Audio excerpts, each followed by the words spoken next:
rough on the combos. It's going to cost them here. BK, big lead on set point now. No search. Oh, gets hit by the heat smash. Not looking for Muhammad now. BK. Can he finish it? Oh, he's going for the hard carry. But the rage up perfectly placed. You reckon he's going to do it again, Rip? I think he might. Yeah, I think he might. I can tell. Wait, He's one of them kind of Yoshi players, bro. Now. Nah, I would have totally did it there. Oh. Now? No, he's just taking speed. Yeah, smart stuff. Yeah, good stuff. Yeah, BK decided, you know what, I'm going to let it go. Just try and get the win on the board, and he got it, man. So good stuff to BK. He moves on. That was a good set, though. It was very fun to watch. But yeah, and I saw Luffy standing in the background as well there. MD Luffy, one of the best pool players in the world. Man, I'm super excited for today, man. We have 3 days of Tekken action for you guys, man. Today's pools. Tomorrow will be top 48, and then top 8 on the final day. Big shout out to the organizers for making it happen, man, to have all this Tekken action for you guys. But yeah, there's a lot to look forward to. And just talking about when we were talking about the pools, just looking at the names that we have, man. People from Japan, Korea, Pakistan, all the Middle Eastern players, Europe, America. Like, there's a lot to look forward to, man. Exactly. Well, let's take a look back at some of the action just happened a second ago. It was a fun one, honestly, to kick off the day here. Just early days in the pools here of this 200+ man bracket for those last 4 spots. And, BK, he started off pretty strong. Muhammad, as you can see there, neck and neck with him each round, though. Yeah. I mean, it's weird, isn't it? Because BK, he's a very strong player, man. I played him a lot when I was there in Tekken 7. He's got good adaptation abilities as well. We saw that, where he was able to turn on the party mode a little bit, but then kind of dial it down a little bit too. But Muhammad was impressive with some of his defense. I saw like the blocks that he had, the punishment was on point. It was just the fact that he couldn't break that 1+2 to a rip. I think that made a massive difference because the amount of damage that Rainbow Drop does, as well as getting the O key, like I'm a little late, but we here. Those, man. I don't think only missed this first set though. No, yeah, and I think the biggest... Was good. Yo, Drizzy, thank you for the 2 years. Welcome back. He tested him early, recognized it was available, and then kept going back to it, right? It's like he established, like, this Tay, is Drizzy, Van was good. Zonko, and Prince if you Dre, want to start Pounded a ducking, I've piece, got to mix it right. And he kept on doing like rainbow drop, or rainbow drop into dragonfly stance, into the throw from there, until finally it's like, all right, I'm doing this sequence. Rainbow drop, into dragonfly throw, and now after that, here's a dragonfly mid. He cashed in on it when he needed to, and that's like the real testament to being a tournament player, and you can see it there in this gameplay. Yeah, and you gotta be punishing the flash as well when you're playing against Yoshi. Yoshi, like I said, has been a bit of a controversial character because a lot of people feel like you can't really play conventional, but we never really could play conventional versus him. But he also now has really solid fundamental tools as well, right? The punishment's on point, the combo damage, everything's really strong with Yoshi at the moment. But you also gotta watch out for the spin, which beats homing moves sometimes. You gotta watch out for the flash, which is only, I believe, -15. And on block and whiff, it can be very difficult to punish, but it's something that you just gotta have your eye out for, man. Otherwise, you're very likely gonna lose.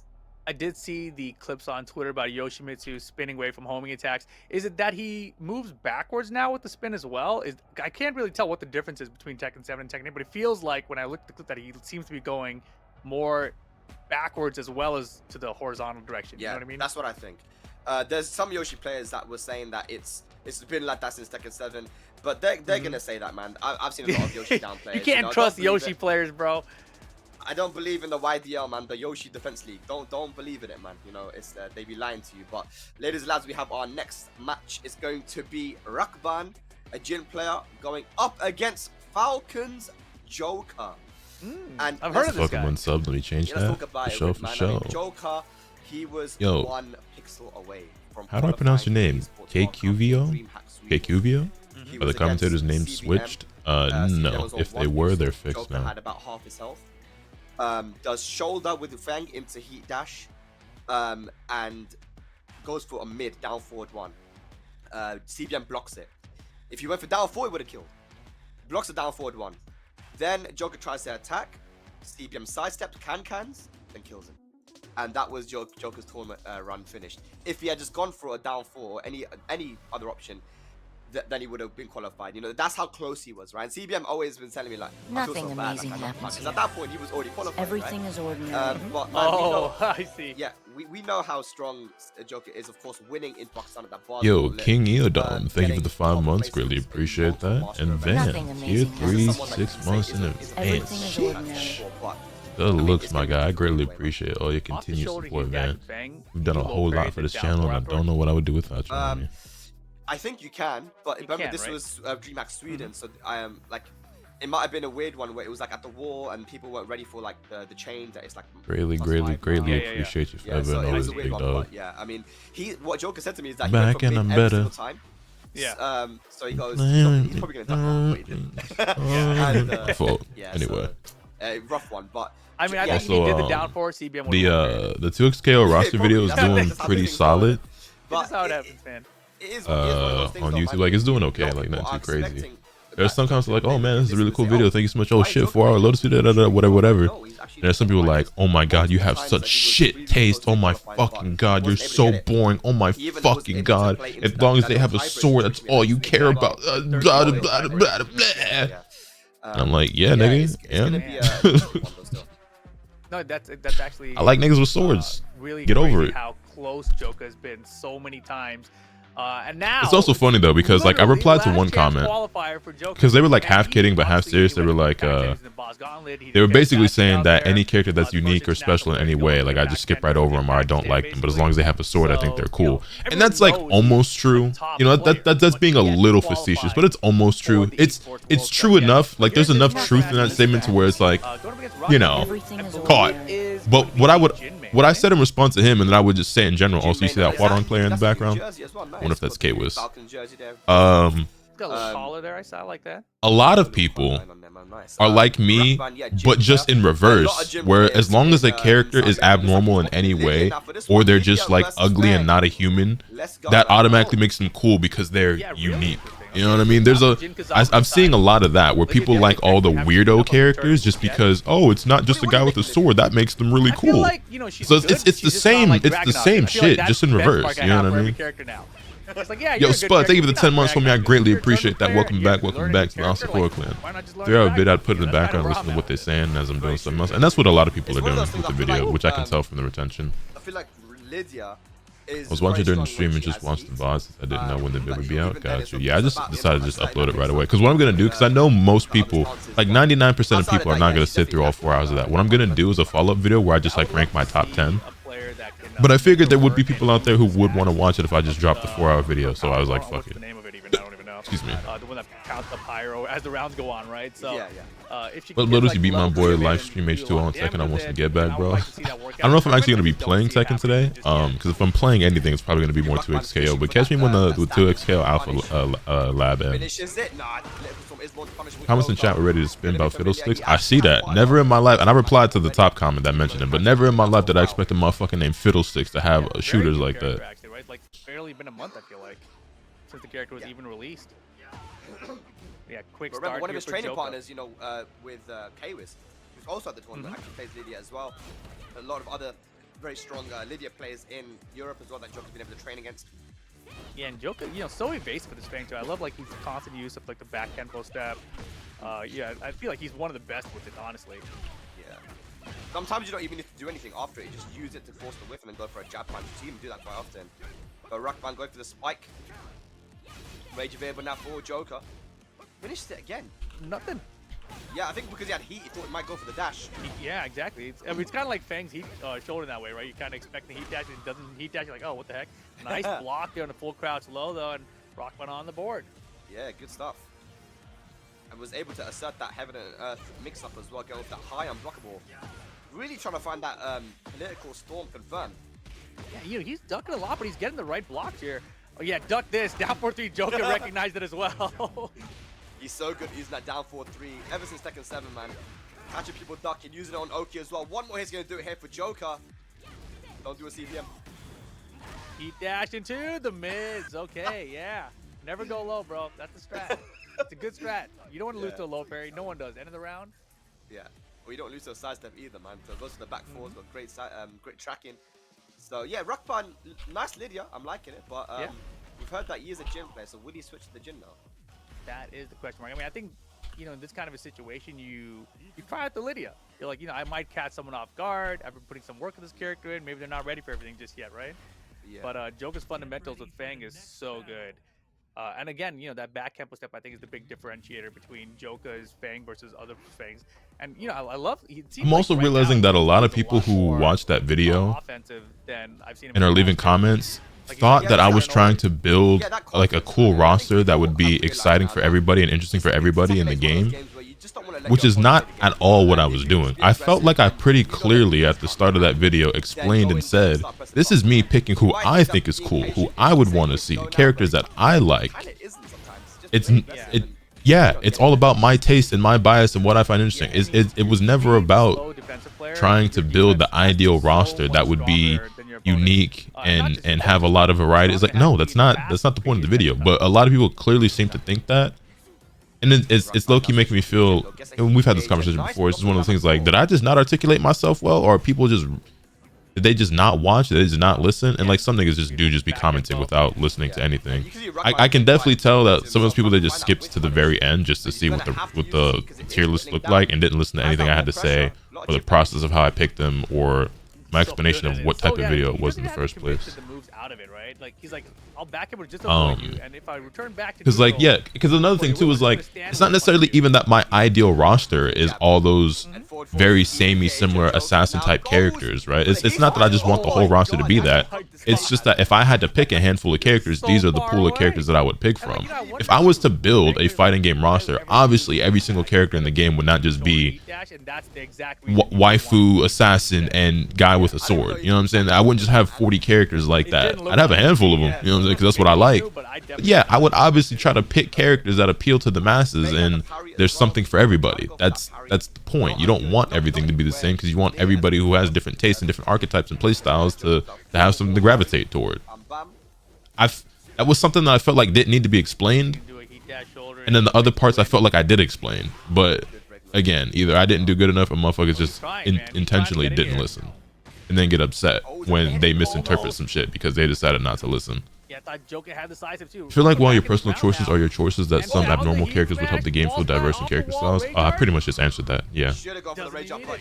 Yeah, he believed in his combo. Good stuff. Ruckman on the board. And again, we see the difference there. Once he was just playing so aggressive. When I do the follow-up video, I might, even though it'll fall on deaf ears, I'll probably include that. Not necessarily that clip, but I'll say something to the same effect in the video. It's got 6 consecutive IGs. I haven't heard a word. I'm sorry about that. There's ridiculous nice hop kick. That might be enough. They damn near skipped them to the list. They had to. They had to. No, gonna use a shoulder into FF3 7 goal. Just answer my question. Yeah. Yo, I don't know you pick. What's good, man? Also good shit. Joker taking that set too well. Yeah, solid player still. You know, I like. Y'all want to run predictions, by the way? Y'all want predictions on these games?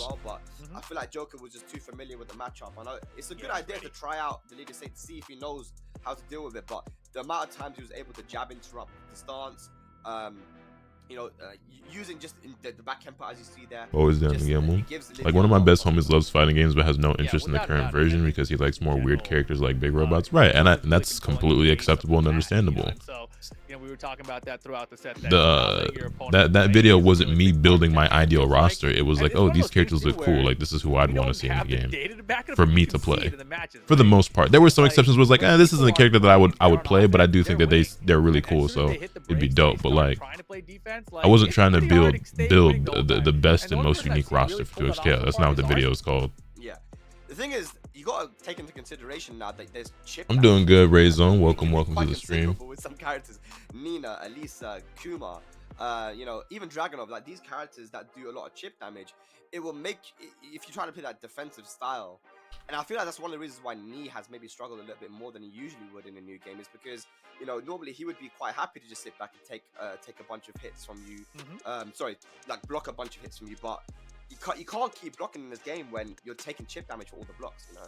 So yeah, you have to play that kind of active style, and sometimes offense is a good defense. You know, that's kind of how I see Tekken 8, and from what I've experienced from watching a lot of players and playing, it seems to work, man.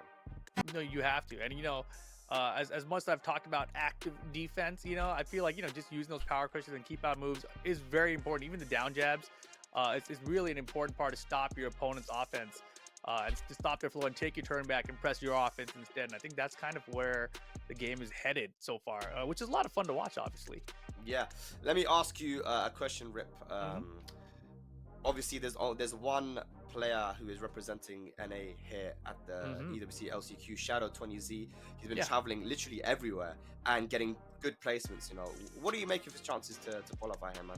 It's a difficult one for anyone, but it's honestly difficult for everyone here in this bracket, especially. But I think he's actually got a good shot. I think, you know, he has been traveling a ton since Tekken 8 came out, but the key thing to me is that he's taken a little bit of a break for the past month, at least. It seems like he hasn't been traveling nearly as much as I felt like the first few months of the year. He was traveling literally to every single tournament around the world. So I can't imagine, you know, how much of a drain that is on your energy. So the fact that he's taken some time off now, I feel like that's like the mental reset you need as a player sometimes. So I imagine he's going to come back to this even stronger now. So I think this is his best chance, actually. Wow, okay. Well, let's have a look at the brackets, ladies and lads. Let's have a look and see where we are, because there have been a lot of matches happening off stream as well. It looks like, oh my god, dude, Khan versus Shrimbu. If you guys remember, Shrimbu was the Saudi Arabian Kazuya player that beat Kudans, I believe, in Tekken 7 with a perfect electric combo. That was insane. He's a very strong Kazuya player. Khan versus Shrimbu is going to be crazy. Pakistan versus Saudi. Hisham versus Abid Rajput. That is a top Nina player from Saudi Arabia versus one of the best Mishima players from Pakistan. Tibetano, you know, making it into the. Damn, I don't recognize almost any of these names. Versus Bob Wasfi, Watanabe. Wait, Ghassan lost 2-0? What? What happens, man? That's crazy. Okay. Man, his name is Fatty. Bro named himself Fatty. All right. Nice. Do we have the rest of it? Let's have a look at the other brackets as well. Yeah, I don't recognize almost anybody in this pool. I mean, there's a few names obviously, like Ao and K-Wiz, Saint. If this is the U, where'd it go? Nothing too crazy there for that one. There was somebody starting off here today, of course. So in time, you'll see these matches. Did it just change when I blinked or something? I definitely saw a U's name here, but it must have changed literally as I blinked. Down to that top 48. The Wood, let's see. The number of top players per pool, etc. So once we get through that top 48, we'll have the third day of the LCQ, where we finally get down to that actual top 8 to find out who the 4 players. You look like Jordan Barrett? Alright, now I gotta Google Jordan Barrett and see if I actually look like that nigga or if you're racist. We've got Esan Ali versus Hassan Al-Amir. We've got Yoj 99 still. This one's still kind of going on. At the next bracket, D1. Take out Rakban, so that puts him into the winners quarterfinals. BK away. Chat, I don't know if y'all I don't know if y'all know who Jordan Barrett is. He's the guy that I want to see qualify personally, you know. Is he Fang Wei? He is Dragonov and Fang, yeah. So yeah, I mean, no Fang, surprise man, there. he came to play. I feel like a lot of players are using both Dragonov and Fang. You know, even Kokoma rocking those. I don't. Too many people. Yu anyway, well, getting her first win on the board and stuff. Kudans, who yeah, man, that's my twin now. That's my Twizzy. He still hasn't played a game yet, but he's in that round 2. Osama Abbasi and that's gang for real. Luffy winning his first game. Riz is just blind. Helen Keller has entered the chat. Start here. Numan Chowder, though, definitely someone to keep an eye on. Definitely one of the favorites to maybe even get one of those top 4 spots. But he's got to play, right? He's got to make a play. But you can see his path here is going to be very difficult. Got to Keel here and Yoritz in the same half of the bracket just to make the winner side of top 48. And by the way, that shadow that you see at the top, that's not Shadow 20Z. That's a different shadow, yeah? So don't worry. Different kind of shadow. It's not going to be Shadow 20Z versus Numan in round 2. Yoritz, that would be crazy. That would be insane. Kicking Machine from France representing Turkey, though. So his Hwarang is pretty good, you know, so we'll be seeing him later. Yeah, it's pretty good. Pretty good, not bad. The way you said that. Hafiz Adil, one of the best Nina players in Pakistan. Everyone knows about that guy. Sora, a legendary Jin player from Saudi Arabia as well. Mr. Batch as well, we'll be seeing him hopefully because he's a Dragonov player from the Ivory Coast. I was able to play him when I was down there. Cool. So again, Saudi Arabia doing a tournament like this.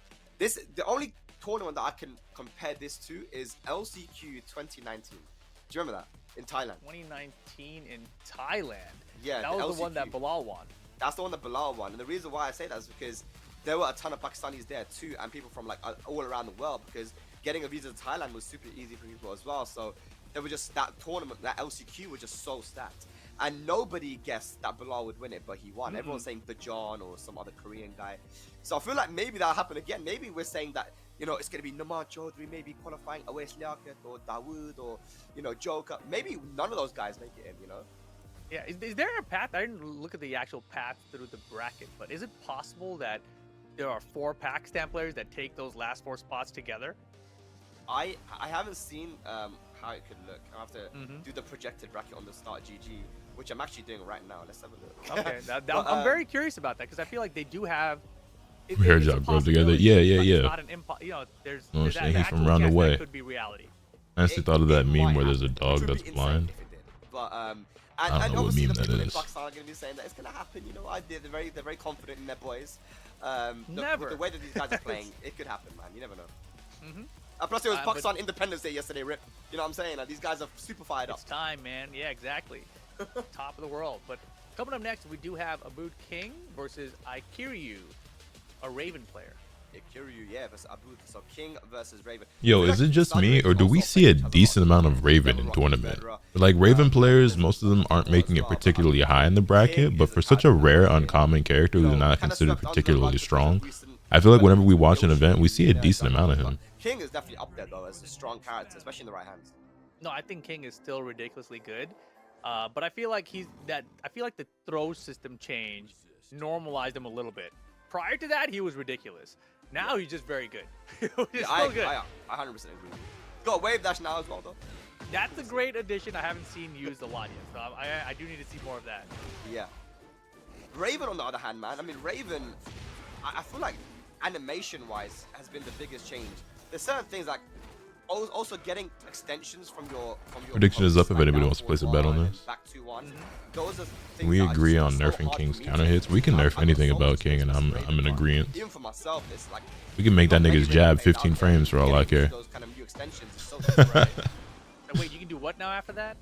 Yeah, you just get hit by it every single time, even though I know it's there. Dang it. Just muscle memory, man.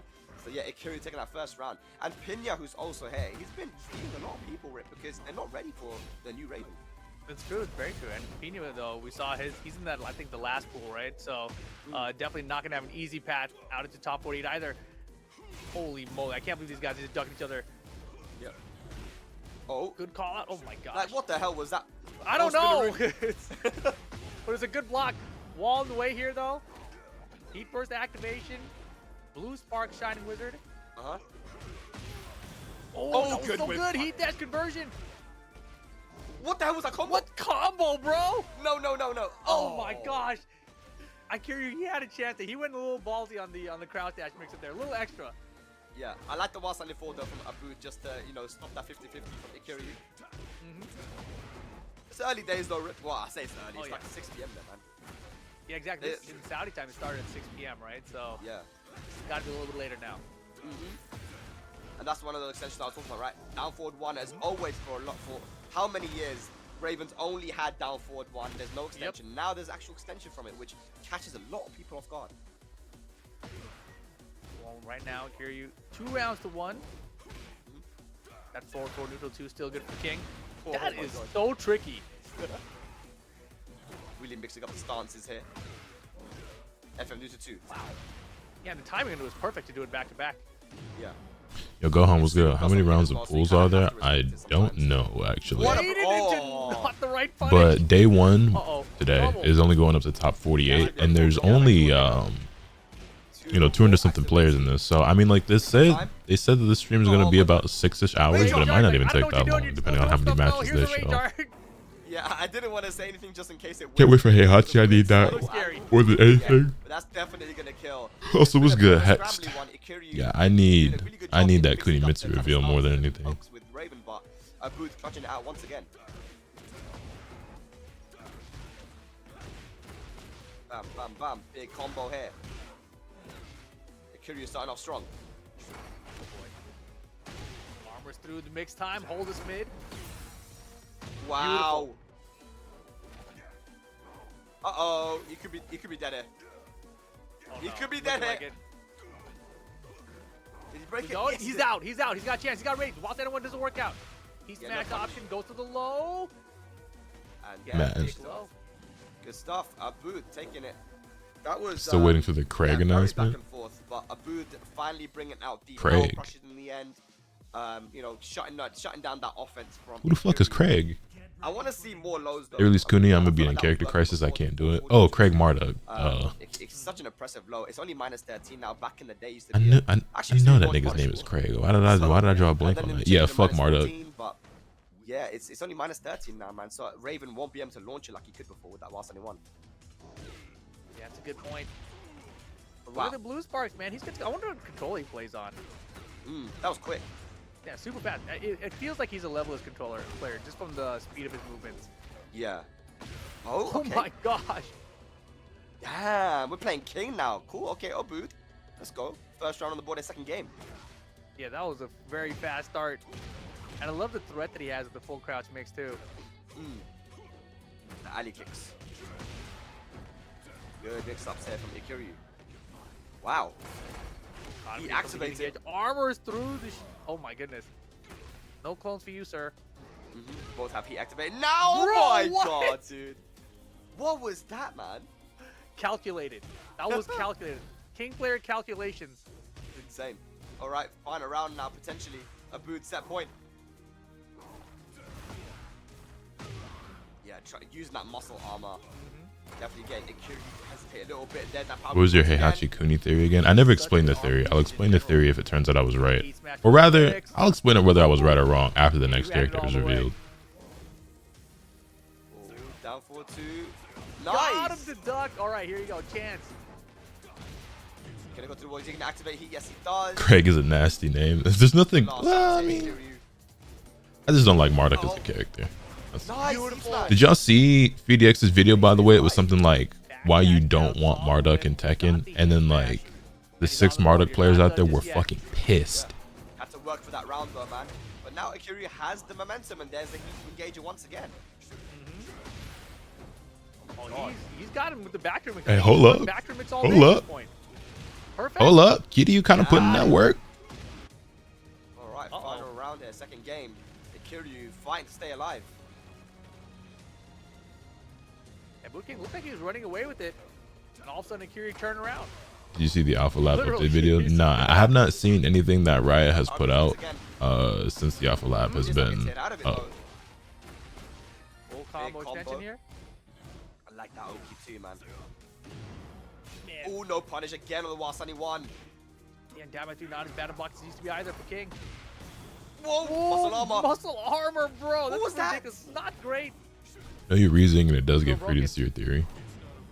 Do you know my reasoning? Did I ever actually elaborate on that at all, like what the theory was? This video was fire, but yeah, we don't need that man here, bro. We don't even need Armor King. He broke it again.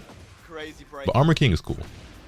Oh my god. Oh my god, the heat dash combo incoming. He's got range. Tekken 8 always hit hard after breaking a good ass tournament. We love Tekken 8 tournaments around here.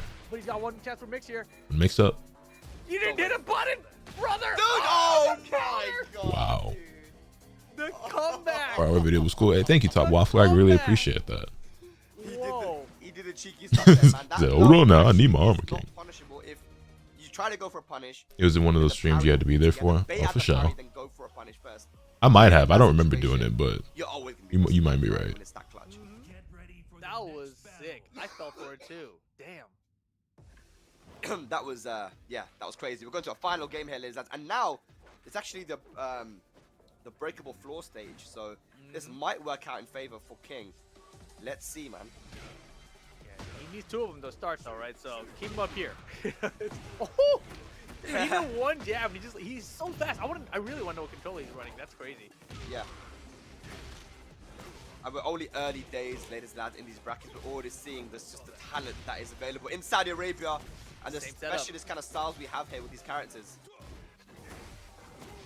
Nice. Oh no, that one's very punishable. Yeah. Okay, Shining Wizard, big damage. It's a time. I gotta guess. Yeah. Been reading any manga recently. I caught all the way up to Twin Star Exorcist. I read it from beginning up to current, and now I'm just waiting for the final chapter to release next month. I've been catching up to Kagurabachi, and I want to catch up to Boruto. Also, by the way, I didn't look into it, so take this with a grain of salt. I don't know if this is actually true, like for real. This was confirmed at an event, or if a motherfucker on Twitter was just talking, because I didn't really look into it. But I heard Kishimoto is finally taking over complete control of Boruto, as in like he will be drawing it himself and everything. Like he was originally a supervisor, and then he kind of came back as like the full-time writer, or like came to it as a full-time writer like some time ago. And now I heard it's just straight up it's about to be him doing it. Look at that. Which is great because like when he took over, like being more involved with the writing and everything, it got significantly better. Actually, is when it started getting like pretty heat, and everybody thinks Twin Blue Vortex is really good right now, but it's still, I just still don't really like Ikimoto's art that much. But with Kishimoto drawing it, yeah, Boruto about to catapult into the next, into the stratosphere. Bringing the Naruto art style back. From what I heard, I didn't look into it, so I don't know, but I saw that tweet, but I don't know if it's confirmed. Yeah, I saw it in a tweet. I didn't even like bookmark the tweet or like look at wherever they got that information from. But what I seen on Twitter, but you know, Twitter is Twitter. Motherfuckers just be talking. That was too low, man. Try to go for a third. Better be because Blue Vortex is crazy. That's what I heard. I fell behind. I'm trying to catch back up. He's saving it for the final round. I have no idea who's gonna take this, man. It's been so back and forth. Have you heard of Don? I've heard of it, yeah, but I haven't read it. I think Eunice has checked it out. I think she likes it. You take the four here, you do, yeah. Good choice. He's gonna get rid of some chip damage as well. Oh, Yo, Basar, what's good, man? How does Abud make the comeback from this, man? Ikiryu looking on 7 golden letters. If he can finish also, I looked in chat and saw you say this King is abusing this Raven player, and then the Raven beat the shit out of King. Took it 2-1. Good shit. I get you. That was a fun set. That was a 6 set. Really, I think there's sources of trust me, bro, because I ain't see it other than that tweet. Yeah, you think something like that would be really big news, and you'd probably see it elsewhere. So it might have been fake. Let me see if I can find it. Solid Raven. And I personally wouldn't want to play that guy in a bracket, man. This bracket is so scary. You know, we talk about the international, but we got to talk about the Saudis that are there too, man. When these guys play at home, they are so dangerous, and you know, any of these guys that are capable of causing upsets. Exactly. I mean, just the 2 players we just saw there, right? We obviously haven't seen them on the international stage as much, but watching them play right there, you can see how they could upset a lot of international players, right? Yeah. You can just see the possibilities there. Like that King player, Abud King, like his execution is incredibly fast. The 4-4 neutral 2 into 4-4 neutral 2 again, the speed that he pulled it off in like the first game, I saw that, I was like, wait a second, that's not normal. You know, you don't see King players do it that fast. Yeah, and the instant Shining Wizard as well, being able to do it from like range 0, pretty much, you know. Like yeah, it's always blue sparks, his giant swings and his Shining Wizards. Yeah. Having said that though, man, I've seen people with some crazy execution play on pad, dude. Okay, I'm looking into it now. I see no source confirming this information. I think this person just assumed that was the case because Kishimoto and Nikimoto did like a collaboration drawing, which I actually just retweeted. Where like Kishimoto drew Naruto and Nikimoto drew Boruto, but like this tournament, it's scary whether you're on I think this side nigga or just made side. that shit up, Just gonna be worse, unfortunately. right? But look at this matchup, right? Abud King was 1 round away from taking this 2-0. It would look like it was done. And Akira's like, hold on, watch his backdash and a heat smash. And the hold on, you don't know about what happens when Raven goes back turn. Let me get this perfect. Next thing you know, it's almost over, right? And like Abud King almost closed it out here too. Let's have a look at the low. I think he went for the low. Yep. Got blocked. Wasn't it? Yeah. And that actually worked again a lot in this game too. I think every single time he went for that low, and he was always able to get the parry afterwards. Abud was not ready to bait it out and go for the punish. It is a mix-up on block, so it's a weird one. And if you think that the low is coming, maybe in that situation you want to go for a low parry instead. Low parry, exactly. Yeah, and just in general, right? This just highlights how important it is in a first 2 tournament situation to find something that does work. You know, you have to gather that data as soon as you can. And Kiryu, he really only figured out about that low. Kuraka guy is also it's an end of game 2, final round situation. If he had known that, okay, that was just them. Round number 1, I saw some shit fucked up. Like, okay, I saw that series. It looked interesting. I haven't read it, but it's on my radar. Saw that in the previous match, the first match of the day. You still mess with Lydia? You move back to Will? I have not been playing Tekken since the 2XKO Alpha came out. That, you know, he's not breaking my throws.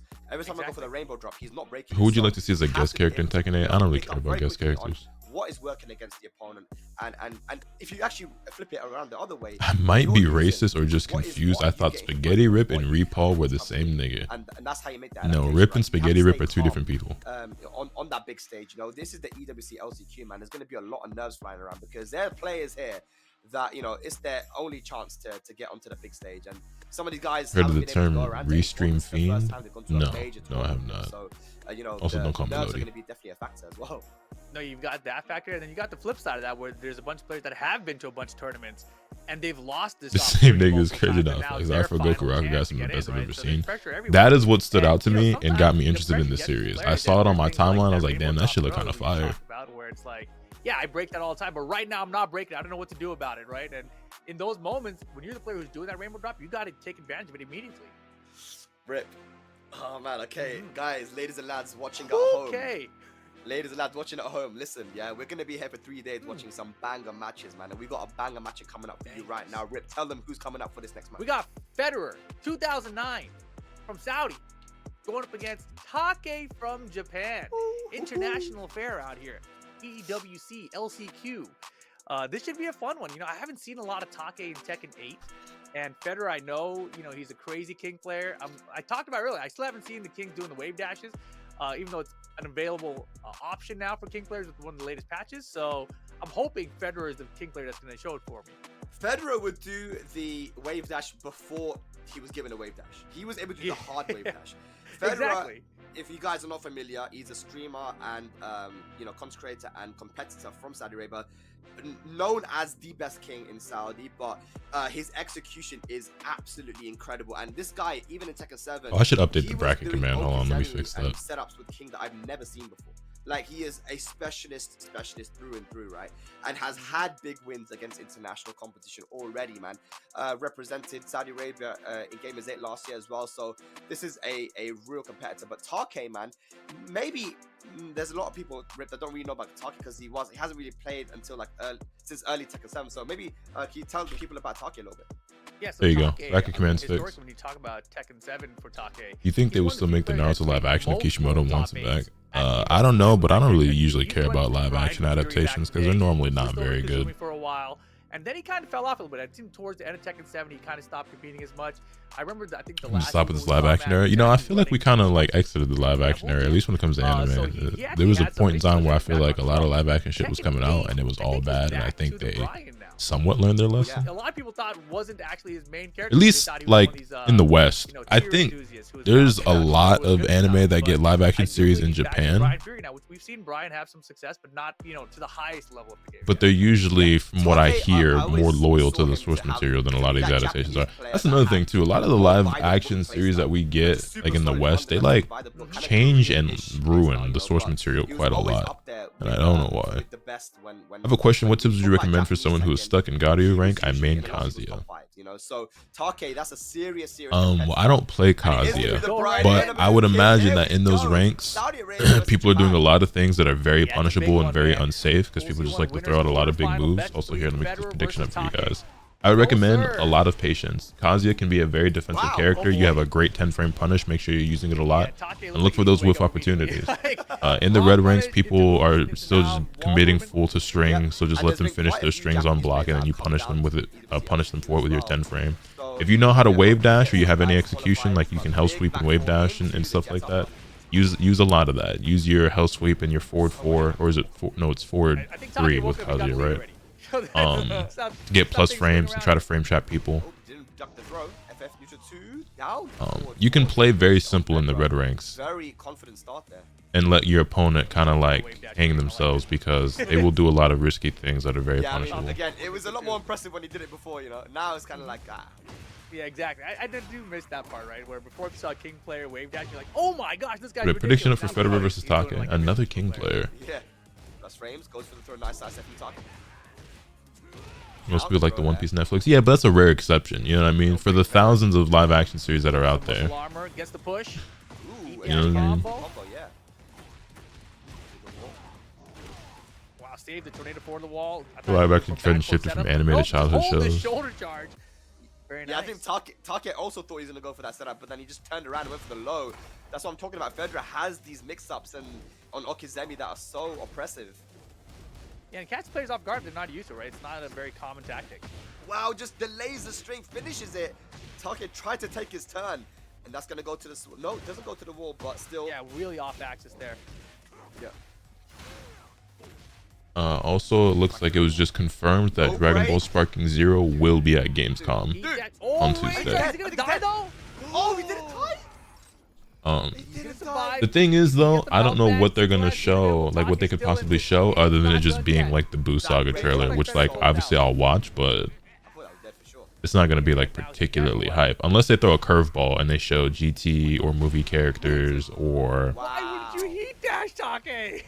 I don't know, like an in-depth look at the story mode or something, like something other than like what we've been getting so far on these Bandai Namco YouTube channel drops with you know, just the saga shit. Yeah, takes the first game 3 rounds straight. That King, I'm telling you, man, it's scary. And we haven't even seen him use that many throws either, man. Just like poking away forward neutral 2. Lilo and Stitch are getting a live action, and that shit looks atrocious. Take's always kind of also been. Yeah, I think I'm good off for Lilo and Stitch live action. Defensive player, you know. Those custom fusions, you asking for a lot. Maybe.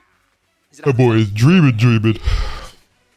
No, he's definitely, you know, more similar to an Arslan playstyle than an Atif playstyle, right? It's actually kind of funny if you think about it that way. It's kind of like the Arslan and Atif is like Nobi and Take. Yeah. I'm not looking forward to the Boo Saga trailer. Why is that? Just because you just don't care, or is there something in particular? I don't want to see Super Boo's ugly ass in that engine. More top 8s than most players in Tekken 7 at Evo, right? Like big tournaments, adapting a 1-2 format. It's kind of his specialty. So let's see if he gathered any information there from Federer in game number 1. Not looking good right now for him so far. 4-4-2. Guess for your life, the low. Guys, 4 rounds straight right now from Federer against Take. One of the best players in Japan. Take kind of getting washed right now. I'm not gonna lie. Big Vejanx playable, bro. So I don't think Dragon Ball Heroes stuff is gonna be in Sparking, but if it is, hey man, that could be one of the greatest games of all time. Yeah, Vejanx is like the coolest fusion that never was, bro. Vejanx and Gohanks. Lots of low there, stuff. Here we go, Take. There we go, Take. Hey. Okay, Take finally on the board. Diamond superhero confirmed for DLC, correct. I'm noticing no one talking about the camera clipping on the ground in the trailers. I wonder if no one cares if it's fixed. Honestly, I hadn't noticed. But what I will say is that I have seen Twitter point out clipping issues and things like that that were wrong. And then we see it fixed in like a later trailer or like gameplay or whatever. There's one specific that comes to mind where like Vegeta's arm was like clipping through like his sand armor, like his shoulder pad or something. And then the next time we saw him, it was fixed. So with that being said, I hadn't noticed it, but it does give me some faith that things like that will be tweaked. Doesn't get the punish there either, but here's some more armor for you. No extension that time for Federer. Orbital can stuff him out of the air. Yeah, gets the bound. Give me a full combo. Shining Wizard, both guys in heat. There's the heat dash, Take. Now we're playing Tekken 8. Oh. And I love the pressure there. He recognized Federer was going to try to use the heat at the end there. He's like, no. But I have a 10 gigabyte day 1 patch. Hey man, if it makes the game better. Take turning it all the way around. Yeah, Take turned that shit all the way around because he lost 4 rounds straight and then brought that shit back. That man just, you know, turning up the heat a little bit, being a little bit more aggressive, going for them lows, hatchet kicks a bit more. Super 17. See, man, I think hard. It was looking good for him, but he just needed one round rip. That one I guess I shouldn't be. It's the internet. Everything's extreme, right? I'm a little surprised though at the reaction and the conversation around Dragon Ball GT, because I thought it was pretty much unanimously agreed at this point. Like I thought we all agreed and accepted and understood that Dragon Ball GT is not that good. Okay, it had some really cool ideas, but it wasn't the best written. Yeah, I mean, Super Saiyan 4 is cool, but whatever. But I thought we all thought, yeah, like Super Saiyan 4 is cool. A lot of the characters in GT are cool, but GT's not that good. Some of us like it anyway, and some people just think it's trash, and that's fair. You know what I mean? But we're at a point now where I think we've circled back to the era where people are just like, oh no, GT's garbage, fuck GT, GT doesn't need to be in the game anyway, da da da da da da da. And I'm a little surprised by that, because I thought we were past that, because there was a point in time where it's like, if you brought up Dragon Ball GT, niggas just said, oh, like, oh, that shit's fucking garbage, your taste is shit, blah blah blah. And it's like, this shit look cool, I don't know what to tell you. Like, I'll tell you all day long, Dragon Ball GT is not good. Do I like it? Yeah. Is Super Saiyan 4 still the coolest transformation in Dragon Ball? Yeah. Super 17, Omega Shenron, fucking Baby, like those are cool ass character designs, you know what I mean? Super 17 might have a terrible story and arc in the show, but he looks cool. Like, that's a cool design.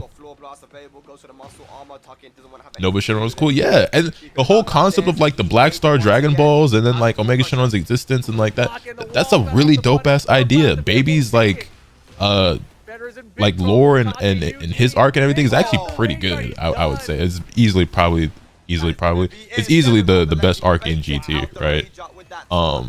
6 rounds straight after losing 4 rounds in the beginning. The Para brothers better be in the game. Adaptation. Good job. That was ridiculous. You know, right from the get-go off round Good 1, shit, I was like, Take. Taki needs to wake up because it looked like he was not ready to play with the incorrect punish immediately. You know, gets wall blasted immediately. And he really turned up. I mean, that was Gives him a chance to elevate characters in GT as well. In my opinion, GT over Super. Like, I mean, again, if we're just talking the anime, yeah, I'd rather have GT. Not necessarily because I even think it's that much better, because they're both bad in my opinion.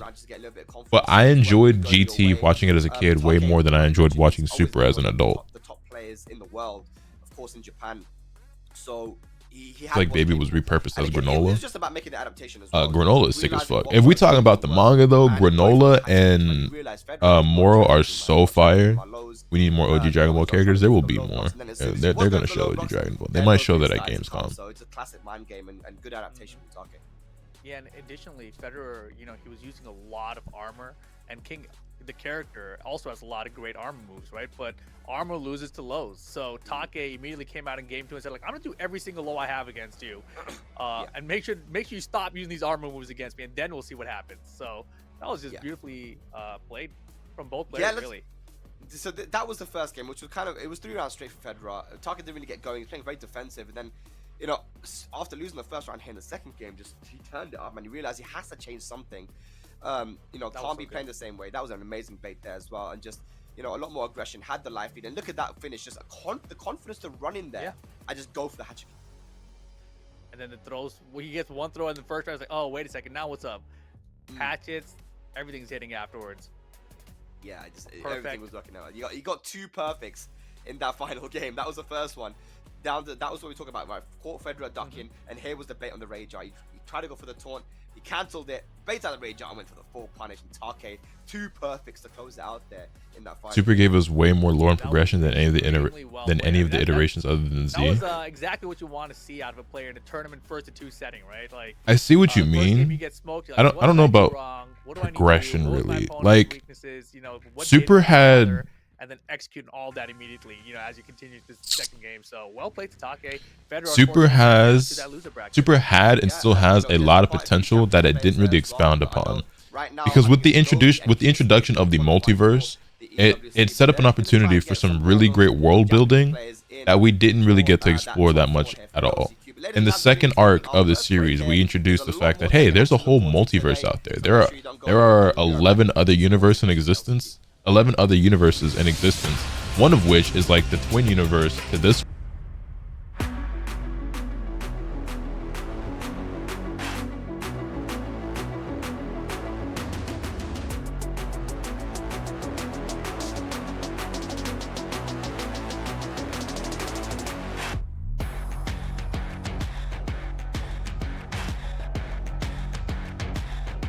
This one, Goten and Trunks' growth.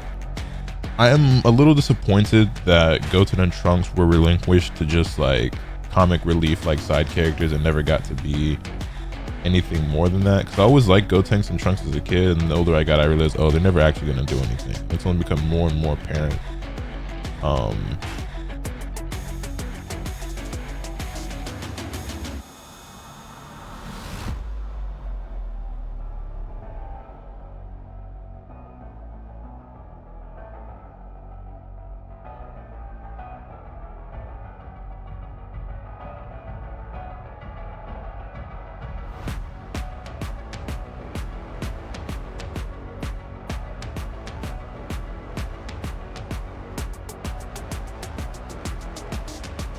My fault. I'm playing Pokemon. What was I saying? I got distracted.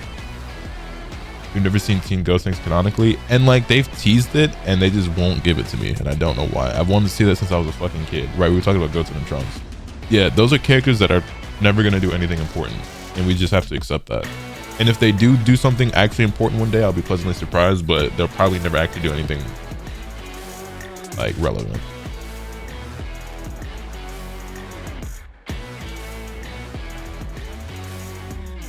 Gohan's my second favorite character, but his power-ups are getting out of hand. Yeah.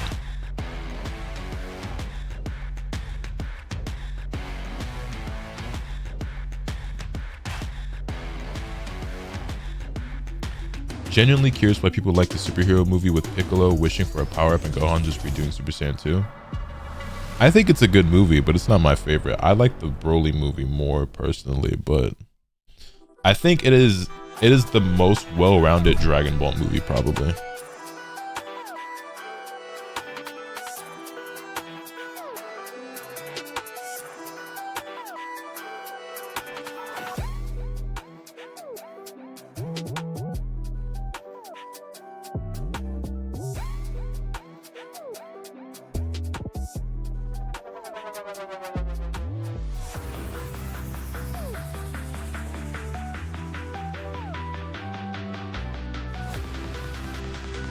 And it's already we have less than a week until I leave for New York. I don't know what I'm gonna do while I'm gone actually for content. Any of y'all boys gonna be out there for Anime NYC?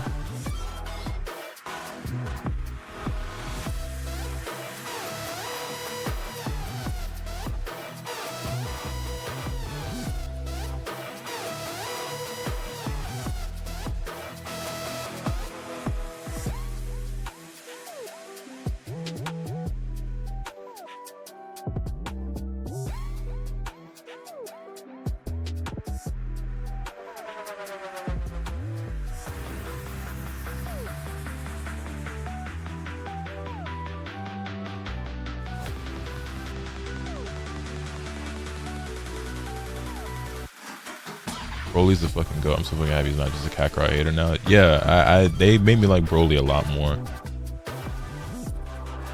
A fly just flew out my wallet, so no, we've all been there. I was going to, but shit came up.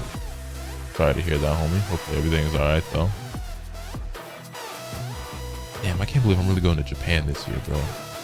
My wallet is gonna hate me.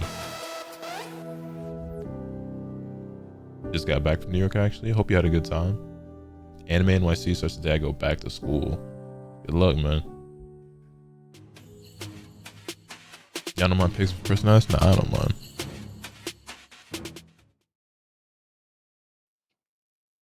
Welcome back, guys. Esports World Cup last chance qualifier Rip and Spag with you guys, bringing you the action. And we have 3 days of LCQ action coming at you, so it's going to be a long one. We're just getting Then I'm going to Japan the next 2-3 years. I hope you make it out there, homie.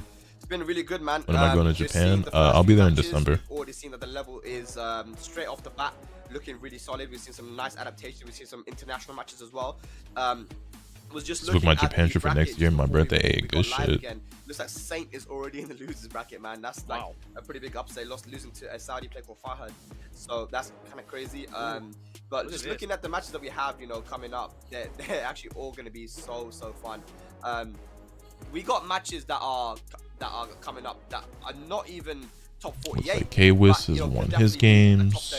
Love to see that. I hope we actually get to see some of his matches before top 48 is over for the day. Also, they're making very quick progress. Like top 48 is supposed to be tomorrow, so if they hold on, where'd I put the bracket? Let me double check this. They're making a very quick progress through these pools, it feels like. Crazy. Well, you also got the loser bracket as well. Damn, the lower bracket here. Oh wow, yeah, I got mixed up. yeah, nice. So, you know, they're gonna be fighting. So unless they're gonna start slowing things down on purpose, like I don't know what they're gonna be doing for the stream. Yeah, they're just doing pools today, and then top 48 is tomorrow at the same time. So Saint already down in loser bracket, has to win 4 more matches just to make it into top 48. Also gonna show a bunch of losers matches. So if Saint wants to qualify for this, which they might. Spots here available at the last chance qualifier, it's not gonna be easy now.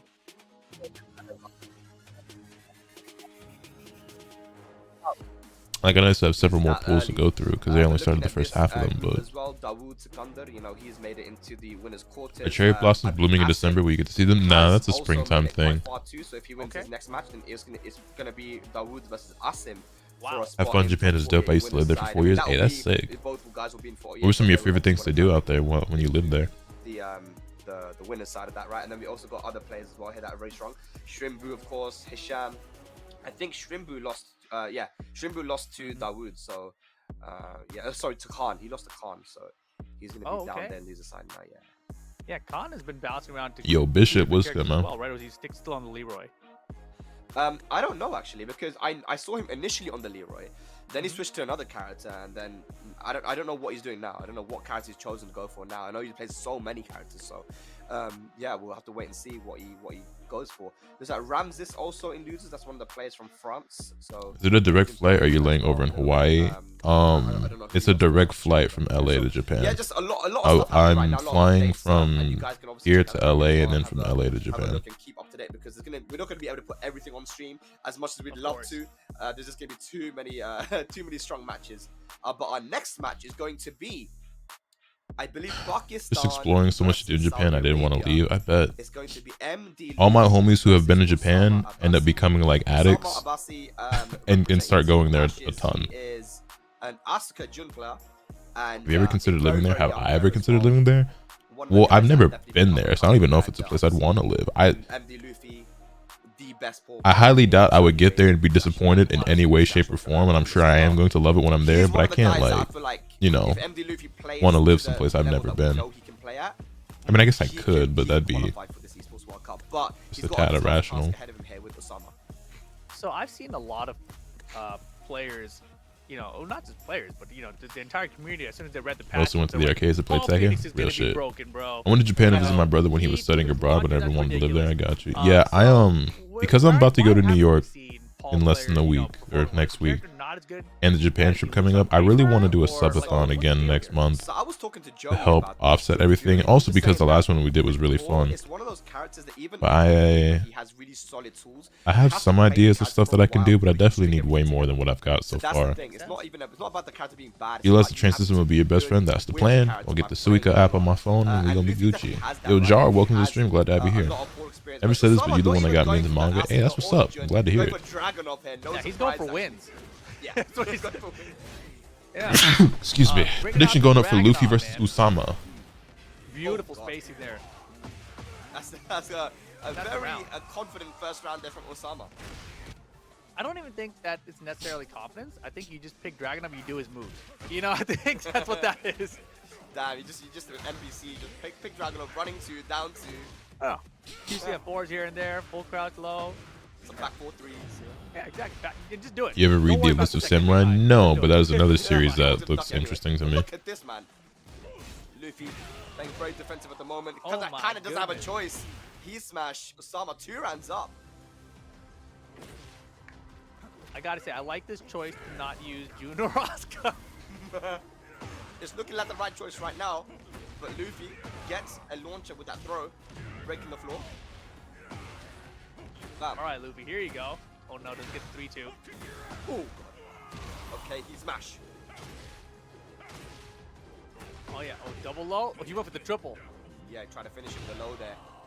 Down 1, classic round, and then Luffy on the board now. Yes, sir. Oh wow, beautiful check. You gotta try doing Mario Kart in Japan. The carts are so fast. It looks like a lot of fun. It looks kind of obnoxious for the locals, but it does look like something that's a lot of fun to do. Oh boy, nice. Run up heat smash. All right, Luffy, you're playing Tekken 8 now. Let's go. All right, ready to play Osama. Oh, look at this, all caught up. All right, final round. These are very quick rounds here, Rip. Oh yeah, I mean, and that's the beauty of Paul Phoenix too, right? Hold his back 4-3 though.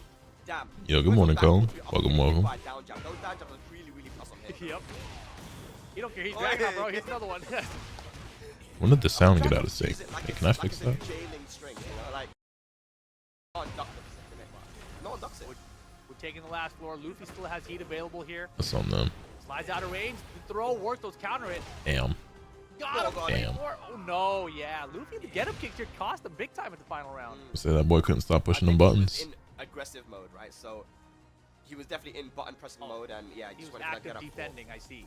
Active defense, boy. All right. Yeah, that was an interesting first game there.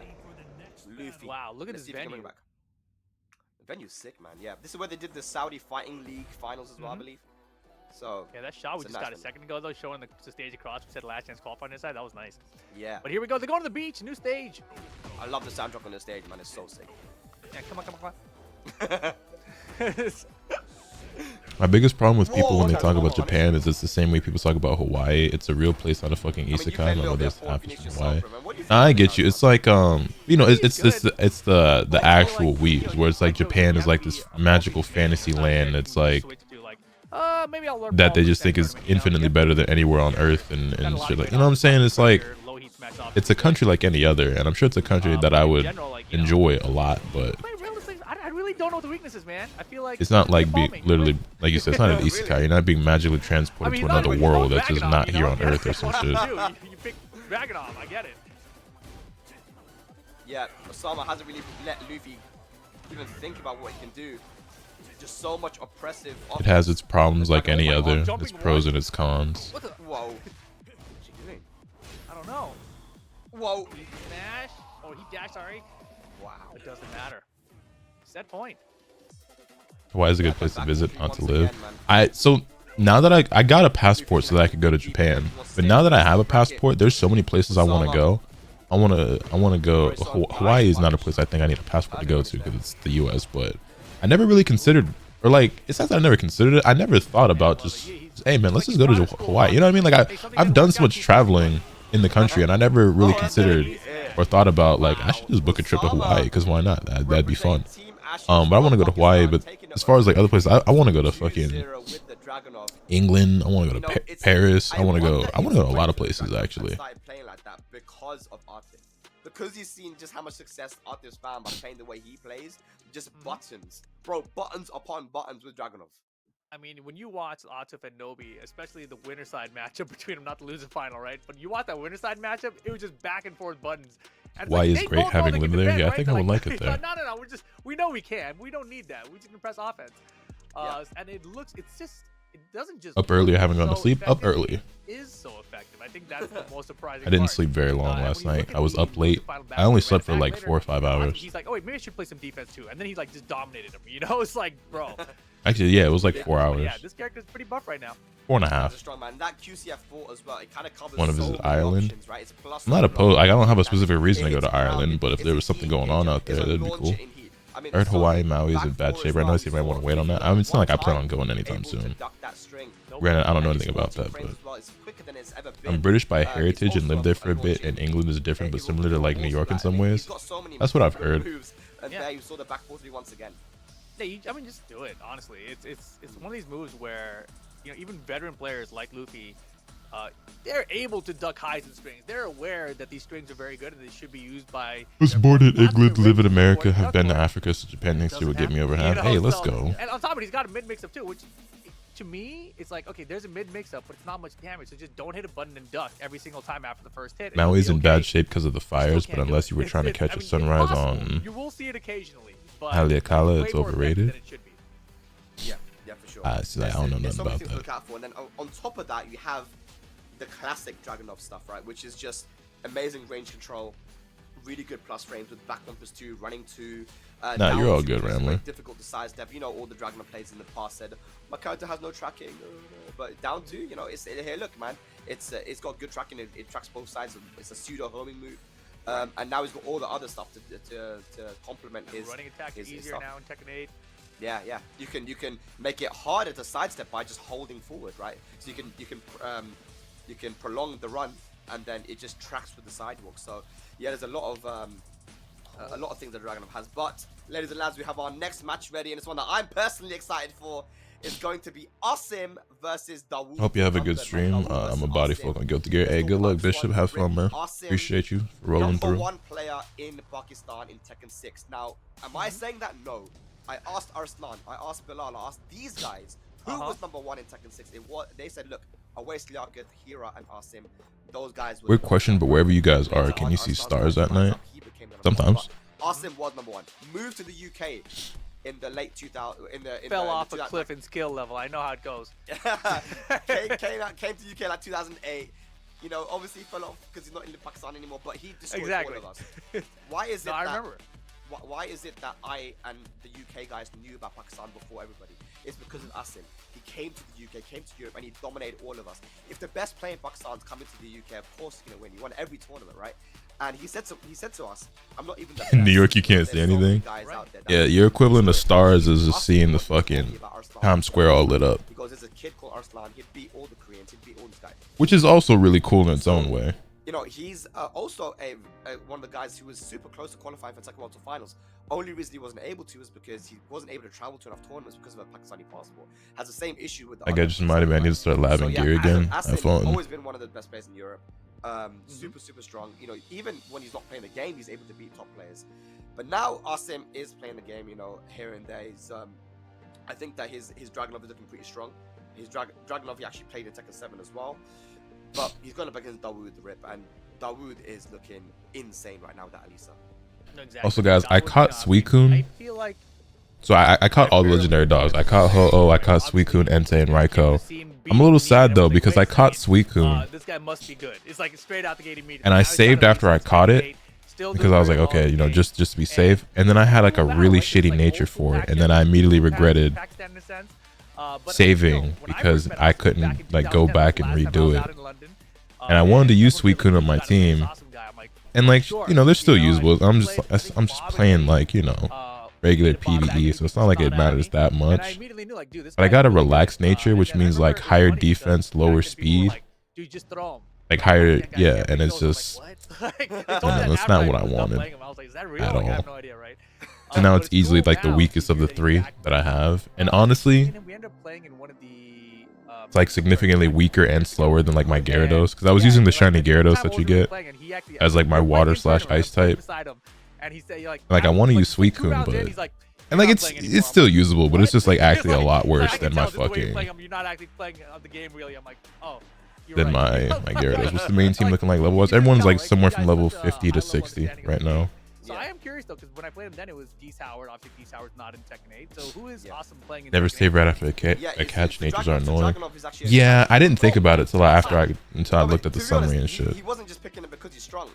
Dragunov was a character he played even Tekken 7, right? Like, even when the character. Did you ever want to reach the heights of a top streamer, or do you kind of like where you're at? Oh no, I would love to grow even more. When he wasn't playing the game, he was one. Like where I'm at is cool, but like I do this for a living. More viewers means more revenue, which means I live more comfortably. He's been able to get wins over top players, but this is a different player we're playing against. We're playing against Dawood, who is coming off a tournament win in Madagascar. It's not going to be easy. There is hopefully you can make your own jeans. Wait, that sounds really cool. I think I've seen something like that before. I need to look into that. I want to make my own selvage denim. He has to be one of the favorites, but he's going up against someone who is very familiar. Those don't. I think you're talking about Mints, because I think Mints got introduced in like Pokemon Sword. And you can actually change your Pokemon's nature, but those don't exist in these games. Yeah, I'm so excited. This one is a very interesting matchup, and you know, Dawood, I feel like he's kind of grown, right, as a player over these years. Sponsored by Cloud9, of course, but I really wish I knew, like, I wish I could be inside his head just to know exactly what he felt like about Osman being an old school Pakistan player. Like, is he intimidated by it? You know, like what's going through his mind right now? Yeah, as we see the venue, you said yourself, I mean, amazing venue right now. And this is not even the venue for the finals, for the EWC finals. This is just another venue that they have there in the Boulevard. So yeah, super sick stuff. But yeah, like you said, it'd be really cool to see what Asim thinks about this one, man. Because again, but it's interesting because you can't play the normal style of Tekken versus Alisa. Again, you can't, because Alisa has that amazing backdash and sidewalk. So it's one of those ones where she can force you to whip a lot easier than other characters. Good block. Oh, we're going for full crouch mix. Yeah. Alright, Asim versus the Woo. This should actually be a really good match. Oh boy. Nice sidewalk. Down 4-2 is good. Doesn't get the this being a combo, pools though. match, low-key kind of crazy. That's the thing with Asim as well, a bit of a meme, is that he's known to not have good combos. His combos are just terrible, dude. It's just with Geese, the only time he ever had good combos. Yeah, I feel like I've seen something like that before, Jay, where I really can't remember though. I mean, in this game, they kind of give you outs for like off-action combos. You can kind of just like, oh, I have heat available. I'm trying to do a heat first, you know, and then keep the actual like real-life things, you know. Yeah, look at that. The wood though with the Alisa, just using the chainsaws and seeing, does Asim really know how to deal with his character? 2 rounds quickly. Yeah, very solid start for Dawood here. Floor break is available now. Beautiful punch to the back 4, taking the floor with it. And that's a good example of how Alisa can make you whiff, right? You think that you won't be whiffing at certain ranges, but her backdash covers so much distance, so you have to be ready. Oh boy. Whoa! Exposed for the 4. This is so fair and honest and fun and good design, guys. Wow. Yeah. Good reversal. Yeah, no. Wow, that was too far. Whoa. That's crazy. Yeah, it doesn't leave you crouching anymore. And look, he might be able to make this comeback. Okay. Okay. I see what you're saying now. You see what I mean? You know what I'm talking about? You can reverse the tackles. Yes, you can. With the right combo, that wasn't a good enough. Not gonna kill. But so if you get tackled, you can reverse it, but they can also still like break out of it themselves. Downward 1-1. There, he's ready. Wow. Yeah, definitely doesn't do himself any favors with those combos, but gets around on the board. All right, awesome though. On the board, exactly. What a sidestep. Punish. Hey. Minus 14. Chainsaws are out now. I like the single backdash. Nice block again. Backdash ducking that goes down to so well. Chip damage, one more hit potentially. Crazy. Definitely one more hit now. He survived. Oh god. He's got a little bit more health back. Even more now, but doesn't matter. The 1-2 jab, still enough damage to kill there. Yeah, Dawood looking super calm. And you see how he was just Poke burrito. You know, he I know nothing about that. 4-3 into the heat dash. That was +5 in favor of Austin, but just using jabs, interrupting, just a lot of confidence there from Dawood, and also utilizing the Pokerito, as they call it, has to get around certain offense that Dragunov can put on. You have to be super ready, otherwise you will overextend. We've seen it so many times. That sounds like Pokemon versions of actual foods. That's what I'm saying. I just can't like number 2 incoming right now. Untie Poke from Pokemon. We're at the hanger. Alrighty, here we go. Good blocks. Like a Pokerito definitely sounds like some shit I give Pikachu for a job well done. You know what I mean? Down to catch the sidestep, and again chopping away at the legs. Oh my whoa, gosh. whoa. 50-50 to the low. See that? Joker wouldn't have did that. Joker would have. You'd have got a sidestep into a hop. Yeah. Down 3. Wow. Beautiful. Okay, what's the combo? Oh boy, don't scare me like that. Come on, man. This is like pretty standard here, dude. That's a decent combo. That's good. Yeah. Frames. Good block, but not a great punish there from Dawood. Hold up, awesome. Turning things around. Gotta be careful here. Yeah, that was Heat engager. Hold up. Okay. Hold up. Download complete. As well. Good stuff. Aston now 2 rounds up quickly. Yeah, Dawood had a lot of gray there, so if he found a heat engager, he would have made back a lot of that health. Also, chat, I ain't gonna lie to y'all. I'm still very tired. Oh man, that back four was able to block through the armor. That was crazy too. It's got crazy recovery, huh? Gets a clean wall split. Going downstairs as well. Doesn't want to keep the wall pressure. He's like, I don't need that. Need more space. Okay, heat now on the side of Dawood. I like the activation here. Heat dash from Dawood. And the back. Wow! Oh my goodness. Okay, rage available now for Dawood. Good block on the down 2. Call that nigga a weeb. Oh, Nice. it was a good bet. Yeah, I respect the attempt. I mean, I kind of don't, but you had the round count lead. But yeah, That's serious. I thought it was funny. But now you're in a situation where Dawood's like, all right, I've got some momentum now. Nice low parry though. Yeah, good guy parry. What's going to be the combo here? Goes for the slide do. UCF4, chip damage. Big whiff, and that's what, again, like I said, one backdash from Elisa can cause you to overextend. You got to be careful.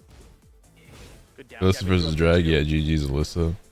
Down 2 step. I mean, honestly, Alyssa's just as much of a problem as Dragunov is in terms of actually fighting that character. In fact, I think I'd rather fight Dragunov. Oh, did you guys see? Hold on. Have you guys seen this? Yeah, it is. This time it worked. Went for the full tag mix up. Tried to tie the shoelaces. Asen's gonna even it out. Do you guys know about this? In his mind is like, have you seen this? Another round to waste. If you input your Tekken ID here, you can get analytics on your matches in Tekken, so you can see which characters you win against the most, who you lose against the most, the players you fought the most frequently, and things like that. Hold on, let me see if I can pull mine back up.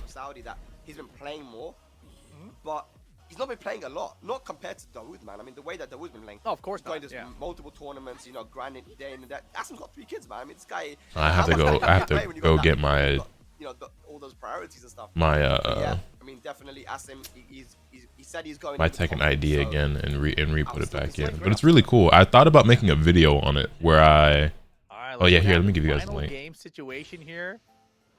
Both these guys gonna be in top four. I thought about making a YouTube video out of it where I Yep, Dawood rolling up his sleeves, man. Still looking confident. I like it. Let's see who's gonna take it. Sorry, I'm still very tired. I thought about making a video like going over my analytics and stuff. I thought it would be fun.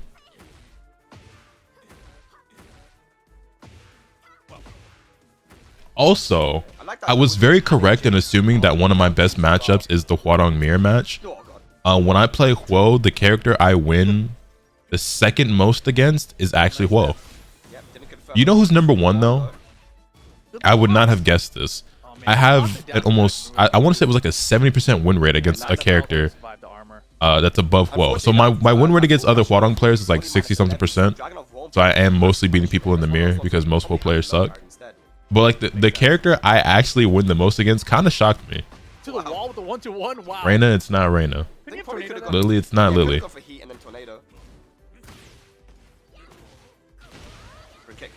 Nice, gonna get Wolf's Black. Dragonov, no, but I don't lose to Dragonov that much actually. King, no, it's actually Eddie. Wow.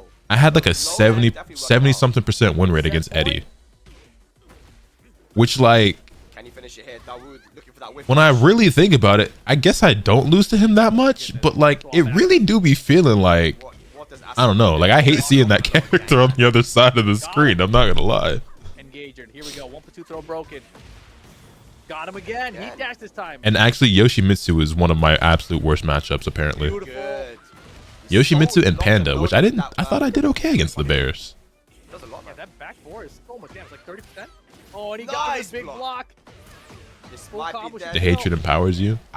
There's characters I hate way more than Eddie. Also, that was a beatdown.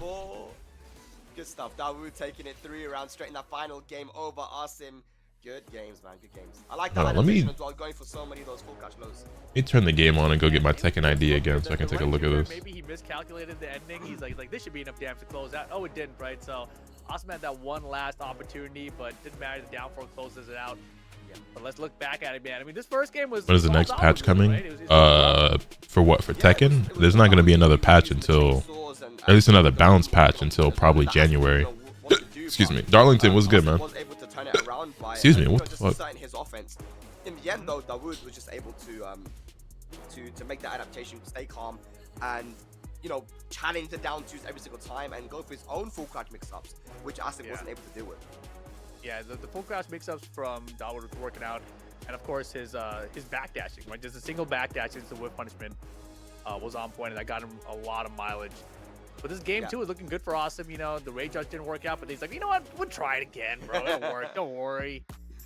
Yeah, I like that confidence there from Asim. Asim's always said that rage arts can be a good whip punisher. What? Like, I mean, you can. If you see your opponent press a button, like it's one of those, it's a one button kind of punish, right? Chat, go to this site, go grab your Tekken ID, put it in here, let me know who are your best and worst matchups. Everything that leads to that full crouch mix up again, as we said. Really good stuff from that. Hardest matchup was Alyssa, easiest match was June. For tomorrow. Yeah, and Asim though, still he's not out of it yet, right? So almost 6 months on the whole poverty patch type shit, I guess. Who do you think is the most used male and female on Tekken? Most used male, Jin. Most used female, Reyna. If I had to guess off top. So that was UK versus Pakistan, you could say. And ladies, is the site newer? Does it only take matches from a certain time back? UK I don't know. Pakistan. They're really treating me for this one, man. As a UK Pakistani, I'm getting, guys. We have Kwis going up against Esharin. Give me a second here. So he went from one Pakistani Elisa to another Pakistani Elisa. But before that, let's have a look at the bracket and see what's going on here, man. Wow, look at this. You took out Tibetano 2-0. Wow, Tibetano. This is someone that can always cause a lot of upsets, but not this time. You going on to the winners finals there, winner semis. Yeah. Wow. Best matchup Eddie, worst matchup is Lily. I already know it. Yeah. Shrimbu still surviving. I normally am really bad at mirror matches, but like other Hwo players are normally pretty bad. So it's actually my second best matchup in this game. I missed it. There's so much happening. Damn, dude. Damn, Khan in losers, man. That's insane. I'll have to go and check in the bracket after that to see Like, I don't think I'm particularly good at the Huadong matchup. I hope they show us K-Wis's match, man. Sam brother beats. Is that Mosin Shooter losing to Sam brother? Wow. That's wild too. So Saudi Arabia taking over. It's more of a player matchup than a character matchup thing. Beat BMNS, of course, you know, in that one. And, of course. Yeah. Wow. Al versus Yaz as well. That's going to be coming up. That's Paul versus maybe Victor, I guess. Victor versus Paul. So we'll see who's going to be going up against Sam brother. Could be Japan versus Saudi or Saudi versus Saudi for that one. But yeah, these pools are looking sick. And then K-Wiz versus Sharp, as you see there in the bottom, that is going to be our next game coming up. Awesome. Yeah, also update from the other pools, Watanabe and Hafiz Tanvir are playing to qualify winner side, loser side. Yeah, that's incredible because Hafiz Tanvir, we haven't seen him travel a lot, but representing best matchup Lily, worst matchup is Devil Jin. First ever international format, like uppercut, he was able to beat Ni, CBM, and Arslan Ash. I mean, this guy he's a very young. Worst matchup is Lydia. That's fair. DLC. We get to see him. Hardest matchup is Leroy. Easiest matchup is Kuma. Been very experienced this year, going to a lot of different tournaments. I feel like that's backwards. We'll see. I would say that Hafiz Tanvir is probably the favorite for that one. Even considering Watanabe has been traveling a lot of places, but I agree. Yeah, let's see what happens there though. Yeah, I played Watanabe at Evo actually, and his Azucena, it's very backturn heavy. So if you're unfamiliar with that, that can throw you off, right? So if I'm a Claudio player, though, I'm just hop kicking. So I don't know. I think we'll see how that one goes for him. But one other update. Oh, there we go. K-Win, that's my dog. That's my dog. That's my dog. That's my dog. That's my dog. A lot of crazy matches happening. Bro, this tournament is sick, man. It's pretty cool to see the characters you need to learn the matchup knowledge with. Yeah, I think this is a really useful tool. Like, it's fun and interesting to look at, but also like it could be helpful. It's like, oh, I really struggle against these characters. I should go study this matchup more. I think his first international was CEO this year. Also, it might give you confidence when you see certain other characters like, oh, well, I normally do pretty well in this matchup, so I should be Gucci. Which having that confidence and just having a certain mindset when you approach certain matchups is like, oh well, I normally beat these types of characters, so I should be straight. You know what I mean? It's just yeah, and then it's just about a matter of getting more international experience where you can start to feel more confident. You know? Oh yeah, without a doubt. I want to give you guys a couple more updates because we just saw the Osama Luffy match. Oh my god, another Alyssa. On that one, which means he's going up against Kudans, who took out Yu. Bloody hell. Yeah, great. But here we go. All right. K-Win. Predictions up. Go ahead, place those bets. Oh brother, here we go. I have a 100% win rate against Kuma. Yo, that's crazy. Bro's is a master of the bear matchup. To shut down offense, we see it very often from him. He uses it at the right timing as well. Got in the way of the combo that time. Heat dash here, of course. Nice patience. Nice patience. Nice patience. What a duck. No punish though. Yeah. Good shit. Nice. K-Wiz with the first round. It was looking all at Sharp as well in the beginning, but K-Wiz managed to pull it back, and it all started with that one power push as well. That's a great point. And look at the back dash into the hop kick. Very nicely done there. Remember, other characters' back dashes might not work there. But it's exactly because of Elisa. Yeah, apparently my worst matchup is Panda, which I find kind of surprising because I felt like when I fight bears, but maybe it's more Kuma than Panda. Let me see. Where's Kuma on this list? Because I thought when I fought the bears, I did pretty well. And still has it in this game. Look, I don't understand why people talk so much. We're not actually Kuma's.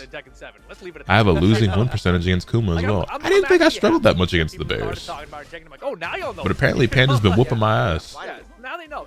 Mainly because of the chainsaws, right? Looking at your Tekken stats, yeah. We need kind of expected. We need more Elisa slander, guys. Guys in the chat, you need to put this overtime, man. In K-Wiz we trust facts. Good throw. Her side step's always been really good too, right? So she's like. That's unfortunate. It's alright though. Yeah, side looks always been amazing. Look at that. Goes for the engager. One picture remaining, and the power crush again. Famous. Yeah, I forgot who made the video. If you guys in the chat know, remind me. But there was this guy put out a video. Yeah, also, so if you look at your stats, it also tells you. Where does it say? It says your total matches, which I'm assuming is. I assume these are based off your ranked matches, right? Oh wow, really? I have 1,686 games played, according to this. What about you guys? Looking quite uncomfortable in the matchup. And yeah, I have a 70.59% win rate against Eddie players. My second best is Leo, and my third best, like overall, is Lars. I be whooping Lars players' ass. But specifically when I play Huadong, my second is Huadong and Victor. And Lars is number one. I have a 70.9% win rate against Lars players when I play as Huadong. Yo, the host, what's good, man? The host, Vadiox. That upward one. 2009 to 60 still blue ring. That's all right, man. That tornado. We'll get out of there eventually. Okay, there we go. The strings. Now he's doing strings, ladies and lads. Good power crush, boy. Power crush again. Let's go. What's the mix? Plus frames? Yes, sir. Enter the mid K-Wiz, man. It's the hatred. It is the hatred. Matter of fact, where is Alyssa in this? Alyssa, I have a losing win rate against. Most of the Horon players are like, it's a mix-up. I will go to the So my worst matchups are Yoshimitsu, Panda, Kuma, and Fang. Fang players are beating the shit out of me. Throws everyone off the person you play for sure. And Lily. Lily, Brian. Nina's not as low as I thought she would be. Even if it was blocked, you know, it would have been a mix-up for him anyway. So yeah, good stuff. Exactly. I'm actually genuinely shocked at the Panda thing. Yoshimitsu makes sense. I have been struggling a lot against Yoshimitsu. Panda, I have a 33% win rate, and I just really thought I was doing so much better against the Bears than that. Can be a little bit nervous, and but K was obviously a top competitor anyway, man. So I feel like this is anyone's game. Hey, beautiful. Punish, wow. 4,821 matches, but still blue is that bad. It's not about it being good or bad. To me, that more so speaks to the effort you've put into improving and whether or not you've efficiently practiced, right? If you have a few thousand games played and you're still in the blue ranks, there's something with your gameplay that you need to take a look at, or some matchups that you seriously need to study. That being said, I have almost 2,000 games. Well, I have like 1,700 games played, and I'm Tekken King, which is like, you know, just the one rank above blue ranks. So it's not like I'm doing significantly better, but ties it up here. Almost. Wow, I thought he wasn't gonna get it, but K was swung into it. Yeah. Chainsaws puts him away. Also, my statistics as an Eddie player, like from when I play Eddie, are funny because there's like multiple characters where I just have like a 100% win rate. I didn't play a ton as Eddie. I only played him for like a few weeks when he first dropped. Before people learned the matchup, I guess I was just farming free wins. But my Eddie analytics are really funny. Uh-oh, I don't like the way this match is going. No way. I was about to say, there's no way. Good shit. It didn't work out as great as we'd hoped, though. Nice. Just move it. No. But the hop kick, bro. Again. Eating it. Nice. Oh my god. Beautiful. Oh, shooting the chainsaw mix. Got him with the mid. That should be lord. It. Look at this. Tied up. Yeah, that's the first game he's lost, though. That was sick there from we win these. We win these. We win these. We win these. Also, his sponsor being like sponsored by Fila is something I would have never seen coming. Who was a player who had you on edge? Edge. We see that K wants to start getting a bit more comfortable. Ashaya breaking the momentum and bringing it back. So final game incoming here, ladies and lads. Pakistan versus UK. Saw your 4-hour video. I agree with 90% of it. Played a lot of League, but you did Fiddle Dirty. I appreciate the beef for Vlad though. Yo, I like niggas really like Fiddlesticks. The amount of comments of people saying like, oh my god, how could you disrespect Fiddlesticks like this? I'm like, the nigga's name is Fiddlesticks. I was also like memeing. But like, you know. Oh, no launch on the duck on the down 3-4. Yo, Dark Ghost was good. Good back 3. No. Yeah, just get the low parry with the tiny pixels. Okay, let's see. Yep. Gonna recover some health as well. Go straight for the rage art because of the sidewall. I'm okay with that. You're okay with that from K.W's point of view? Like... no, from a shot because I think the sidewall he wasn't quite. K.W's your favorite player? Net the damage. He's one of my favorite players. He's also a friend of mine, so. Wow. Down 2-4 into the low. Good shit. I'm still stuck in the rage art. Okay, now nice. No, why didn't you just back 3? No combo off axis. Good DF2. A. Flash. Bam. Counter hit setup. E-charge setup. Let's go for the back 3. That's fine. Rage art should work here. I love your vids with him and the ones you do with VDX. Yeah, I greatly appreciate that. But again, though, it's not a good situation for Asharib. What was the website again? Here you go. He's probably going to activate Heat now after this Rage Out as well. No. Oh, stupid bot. All there. Asharib with the confidence running two into the guaranteed follow-up. One game, one random piece. Punish. Nice. Nice. Like, you don't have to use this. Not nice. You know, like, yeah. It's hard to remember that. Nice. Very nice. Nice, nice, nice, nice, nice, nice, nice, nice. Yeah, K was opening up more down before. Nice. Nice. Nice. K was so good with the You're alive. Nice. FF4 dash boot. K was on set point. Keeping the piece. Here we go. Set point. K-Wiz.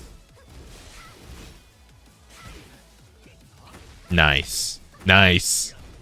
Not nice. Trouble right now. Again, ducking it, but only the wild end and 1-2.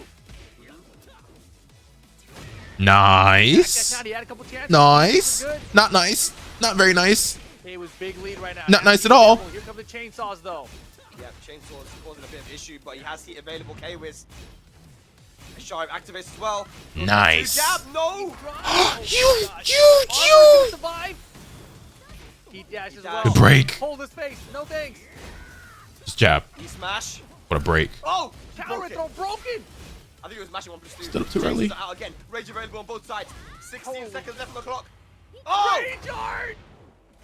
I think that. You fucking bum. Going into it, but I don't think it's gonna matter. I think it's You fucking bum. We're going to a Lock in. final round. K-Wiz and Sharif. UK versus Pakistan. Here we go. I'm so mad. Oh. Good break. Pressure, hold it. No thanks. Good shit. Nice. Nice. Again. Nice. Nice. You're so nice. He's very, very nice. Heat activation. He's so nice. K-Wiz over a Sharif. Very nicely done, sir. What a finish to that. Let's go. Moves. That's my dog. That's my dog. That's my dog. That's my dog. Sharif will be through to tomorrow as well, but on the loser side. So nice. You gotta say though, man, if we look at this replay, K-Wiz, there was quite a few things he did really well there, right? Which is whenever Sharif got started with his offense, K-Wiz was really able to utilize the power crush in order to end that momentum quickly before it got too out of hand.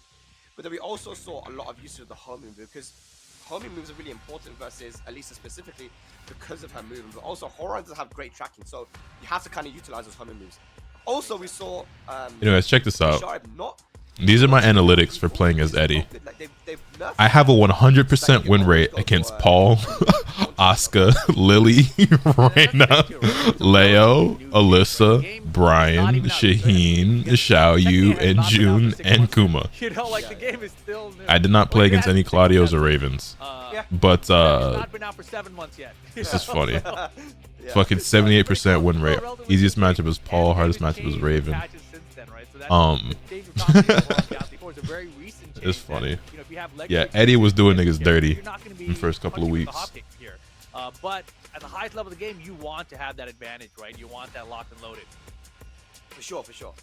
Raises rank games, yeah. That kind of stuff makes all the difference at this level, right, man? Like, you know, when two guys are so evenly matched, if you're just not punishing certain things, especially something like a Horang down 3-4, which is a key move for Horang, it's one of the ways, the best ways for him to start his offense, then you know you're ultimately gonna tip the scales in the favor of the Horang player, right? So yeah, that was unfortunate there for Shire, but K-Wiz does move into top 4, yeah, winner side, so he'll be happy. I'm looking at the chat, and they're saying that it's been out for 7 months, it's been out for 8 months, etc. Right? I'm like, yo, man, it came out January 26th, didn't it? Yeah, it did. Yeah. Y'all do the math, bro. It's not 7 months yet. It's 6.5. Hey, I don't know what happened in July. We're almost there. We're counting together. You know? Specifically on July 26th. I don't know what happened that day, but I was fucking cooking. You know, it's still a new game. There's new systems for players to adjust to. Plus, you know, the legacy knowledge. I was in my bag. Does not apply anymore. You have to, like, you know, unlearn some things and punish things differently now. That's what we're referring to. The Horang change there. So, you know, lots of these players to still get accustomed to. Yeah, and that down 3-4 change is actually new as well. So even if the game's been out for 6 months, 7 months, 8 months, it's that change is relatively new as well, right? That's only been around for a month or so, right? So yeah, definitely something that I think that was a gap in his knowledge there in that situation. Also, there's my most frequent opponent is a nigga named Blazing Swag God. And now we have I've apparently fought 10 times. Japan with Ao versus the Also, apparently I mainly play this game on Wednesdays. Don't know why. I do not be fucking with Tekken on Wednesdays. I mean on Mondays though. I have a total of 93 games played on Mondays. I don't know what it is. Mondays is just not a Tekken day, I guess. I do not be playing Tekken on Mondays. So if y'all if it's Monday, don't expect a Tekken stream. Unless we're watching something. Is KO still sponsored by Ninjas in Pajamas? Yeah. 2-0 to move into top 48 winners side. And Watanabe losing 2-1 to Hubston. Yeah, so he did get a game against him. And that Watanabe, his Azusen is very tricky, man. So yeah, I can see how he got that game in there. But unfortunately, Hafiz is the one moving to winner side. I'd say, unfortunately, Hafiz is the one moving to winner side. Unfortunately for Watanabe. What the hell did I just say? Watanabe. What's Watanabe? Oh shit, Joe Harris just retired. Unfortunately, moving to the loser bracket. Big shout out to Watanabe, man. All right, let's go. Let's have a look at the lower bracket here now. Tibetano, bro. Tibetano versus Khan. Wow. To get into top 48 for tomorrow as well. That's a tough matchup there, man. Hisham Williams as well, the Nina player, in the lower side there too. But let's have a look at the upper bracket of B. So we have our next match on stream that's coming up, Ao and Sam, brother. And we just saw Kwis versus Asharib as well. So Kwis will be moving on. The lower side, Saint still alive, but Saint, if he wins his next match, will have to go up against Moss and Shooter. Oh my god. That's insane for that stage of the tournament. We're in pools, man. This is an awesome tournament is what I'm seeing, you know. Yeah. But you know, Saint, obviously, if he can survive to get that. And Asia Wilson is at 99 overall in 2K25. Awesome took that one. Rightfully so.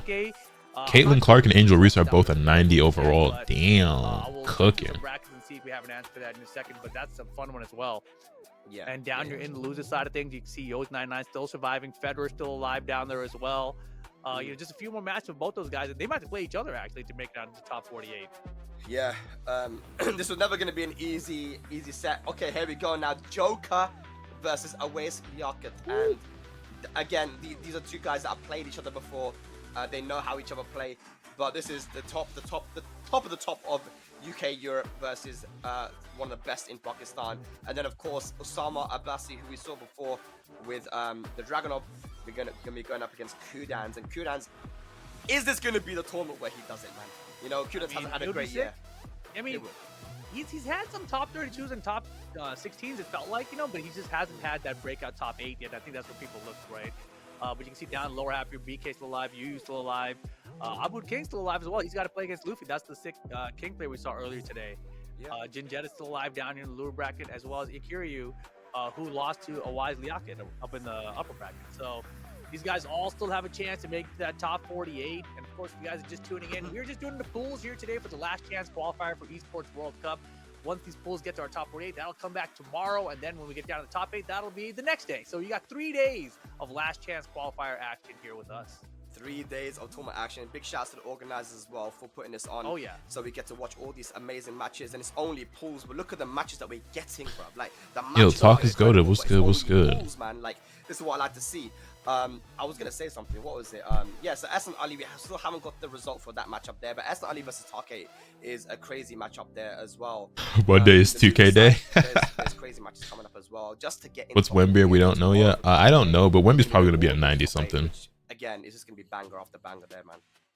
No, of course, and yeah, I can't wait for it all to go down, and you know the stakes only get higher and higher as this goes on. I have a 100% win rate against Lee and Fang players. Hey, bro, what's the secret, bro?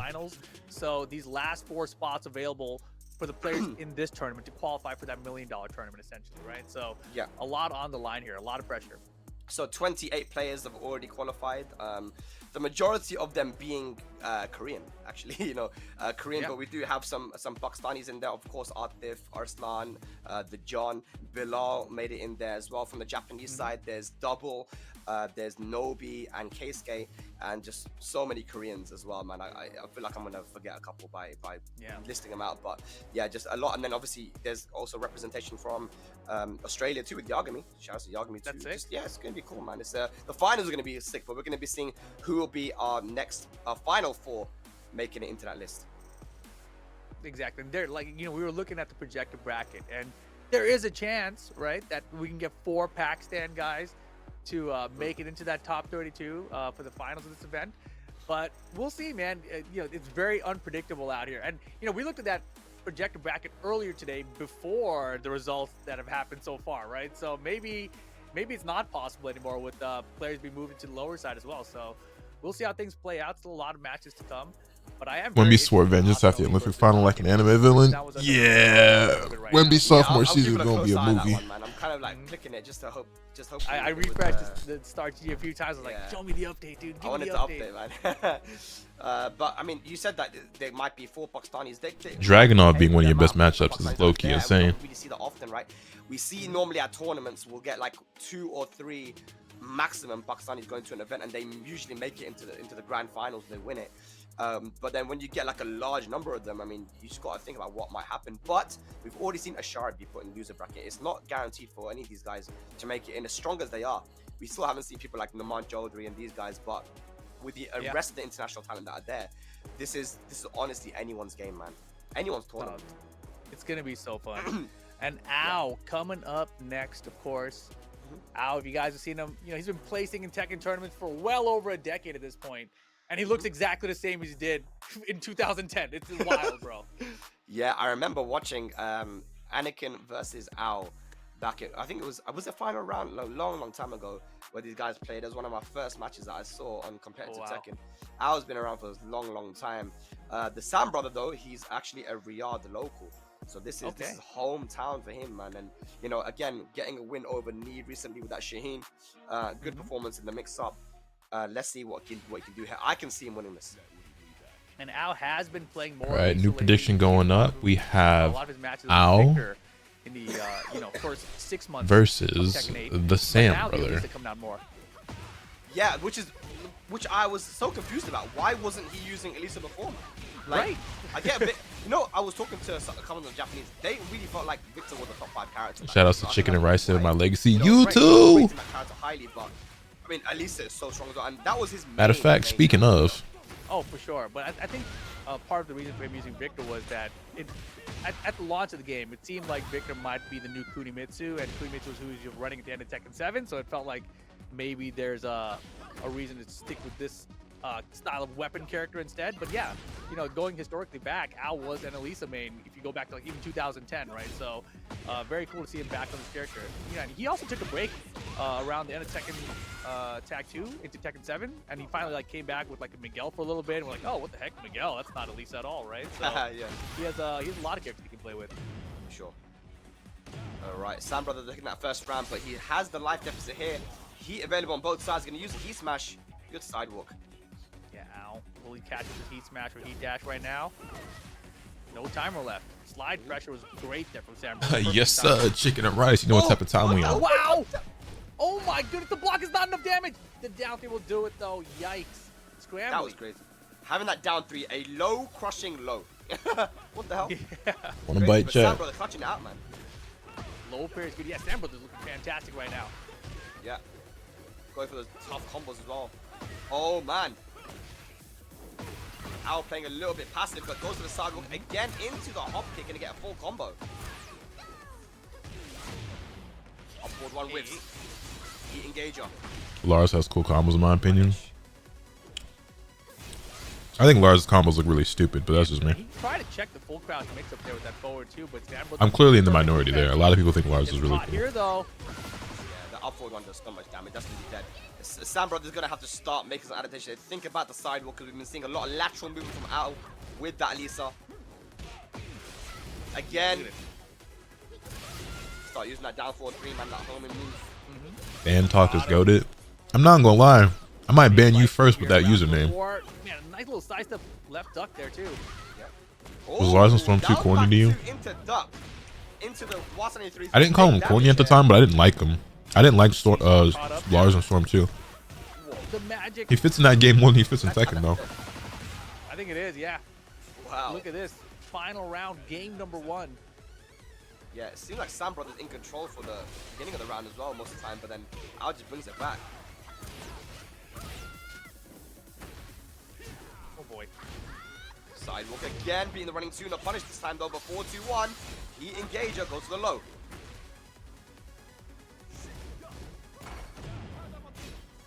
Wow. Good Good heat first. Guaranteed. Oh, it's mixed up time. Get out the air. He throws a combo In the back. He went for a throw into heat smash. And it, And he oh gets the my wall move. Are you god, kidding dude. me? Rager? Damn, that's so unfortunate, man. Wait, got does the this stage kill hazard. though? I think it might, yeah. He had heat first and stage hazard. It might scale. Might. He's dead. I'm not really a big Power Rangers guy, but low-key, adding the Red Ranger to Tekken would be a lot more hype and probably way more fun than a lot of guest characters I see niggas asking for. Dude, the heat smash getting the stage hazard, the wall blast there was so unfortunate for Sam Brother, but good clutch from Al though, taking the first game.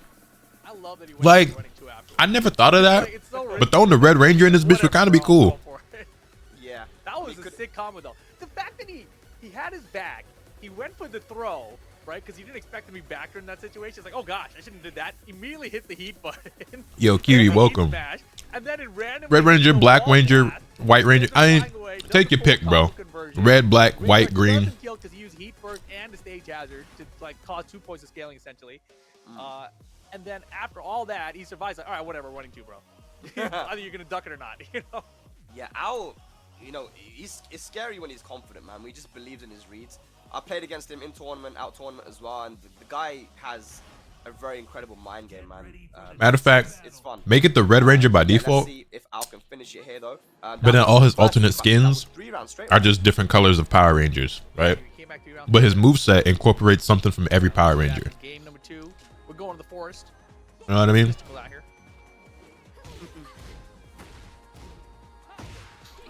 Or make him a stance character, Down forward 2. but his stances are colors. So you have Red Ranger stance, Black Ranger stance, Green Ranger stance. You know what I mean? And just in and out with the movement right now. Hold up, I'm kind of cooking. And his sidestepping at range has been really good too. Yeah. Finding a lot of opportunities out of it, but he really hasn't cashed in with it much. Yeah, the natural movement has been on point. And now, you know, look at the confidence that he's playing with now. That he's got that first game, he's settled down a little bit. The nerves are gone, and now he can play a little bit more freely. Stan Brothers gonna have to fight back here, man. The chainsaws out again, Rip. And the chainsaws, I mean, this is putting in work, right? Damage adding up your first 9 seconds. Taking him out. Dude! Yeah, come roll on, forward one of the chainsaws all day. Hop kick, I don't think so. Give me this perfect set point for Al now. That was just a chainsaw round, man. You go, Sam Brother. Get sidewalk hop kick. again. No combo though. Offense 2 works out. Sam Brother in here. Not done just yet. Yo, Potato, what's good? Smash. Yeah, it didn't work out, but the hop kick tracks enough. Can he kill here, though? Yeah, Yes, sir. nice. FF3 doing enough damage there to kill. Sam Brother on the board. Needs a reverse sweep of his own now. Got to Wants grab water. alive here in the winner's side.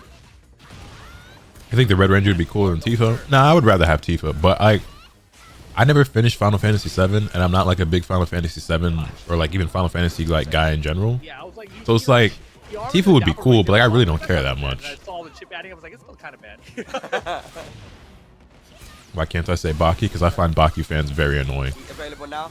Uh-oh. They're going to be dead. One more hit. Block the hop kick, and he was ready for it. Like, he dashed, like, all right, go ahead, do something. I'll give you your turn. Good stuff from Al. Taking it over Sam Brother and moving on into top 48 in the winner's side. Really, really good stuff by him. A little mini pop off there from Al. I was like, yeah, all right, cool, we did it, winner's side. One step closer. Yeah, I mean, you know how much it means to these guys, right? To be, you know, to try and get that win here, man. So that's exactly how you want to start if you're Al, man. You know, get into tomorrow. Now you can just relax a little bit, you know, watch the rest of the tournament matches, and, you know, just prepare for tomorrow mentally, right? So you know, their tournament is done for today. I think a 3D Power Rangers game with a budget could be cool. You know, I wanted to try Battle for the Grid when that game came out. So what happened was when that game was getting released, I was like, oh wow, that looks really cool. But nobody I knew was into it or was going to pick it up. And Rhyme thought it looked cool. And I was like, all right, bet if you get it, I'll get it, right? And I was going to play with Rhyme style. But he never bought the game, so I never bought the game. And so I just ended up never playing. Damn, shot that nigga.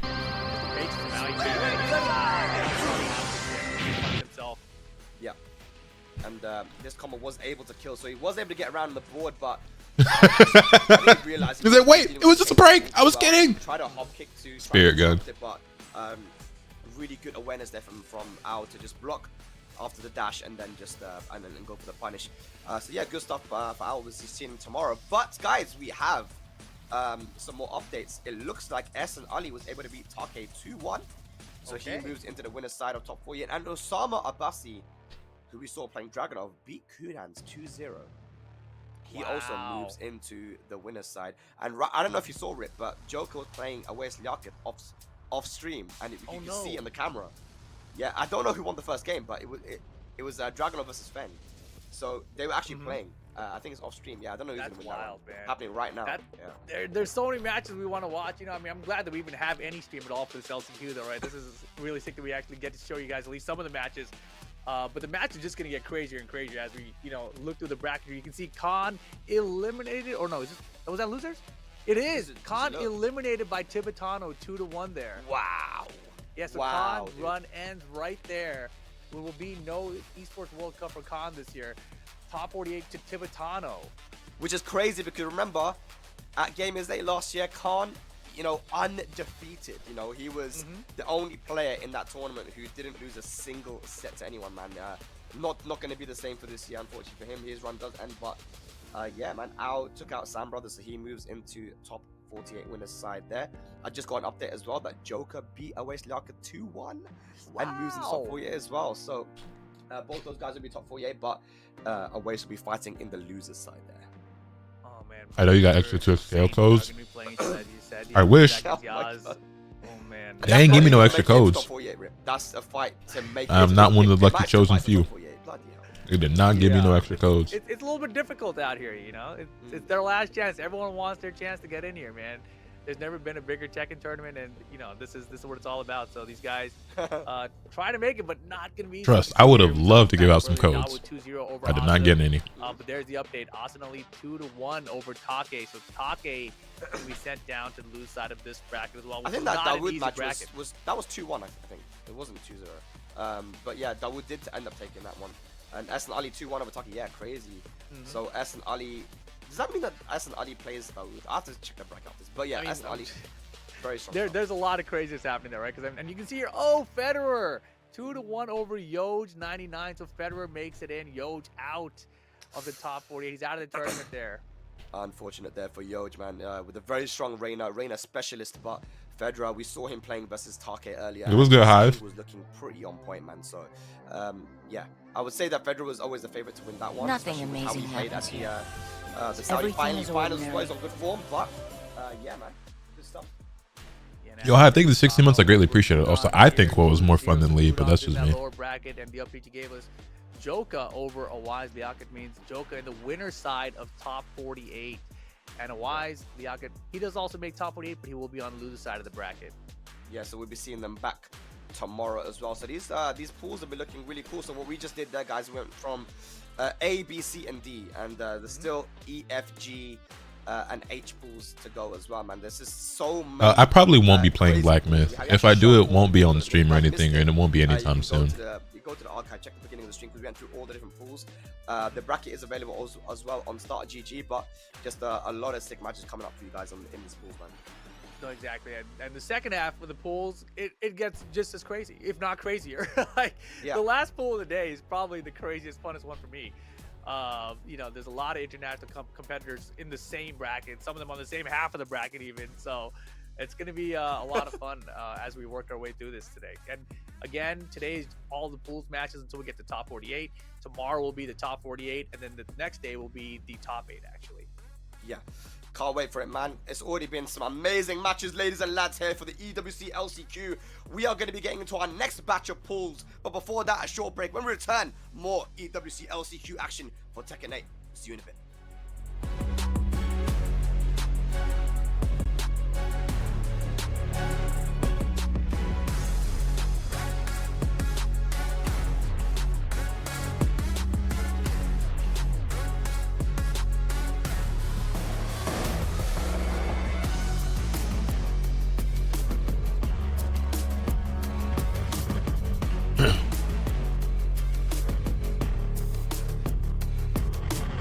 Yo, Horchata, what's good, man?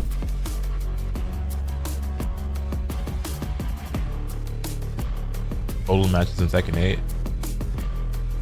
Total rank games is 1,686. Total matches overall, I don't know. I don't have the game open right now.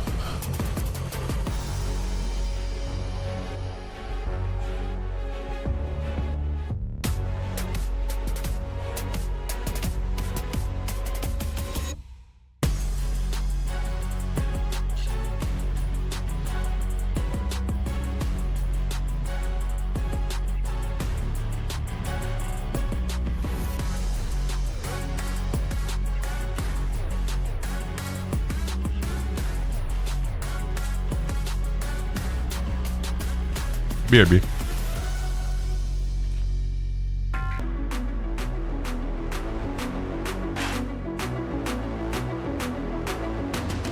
Yo, my fucking video covering the last Sparking Zero trailer,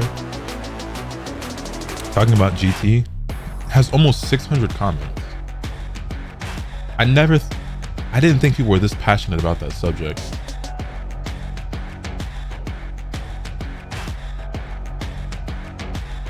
Put it in perspective, that video has 21,500 views, so let's say 21,500. My last video talking about RDC versus Afro at Evo has 50,000 views, and the Sparking Zero video has the same amount of comments. That's so crazy.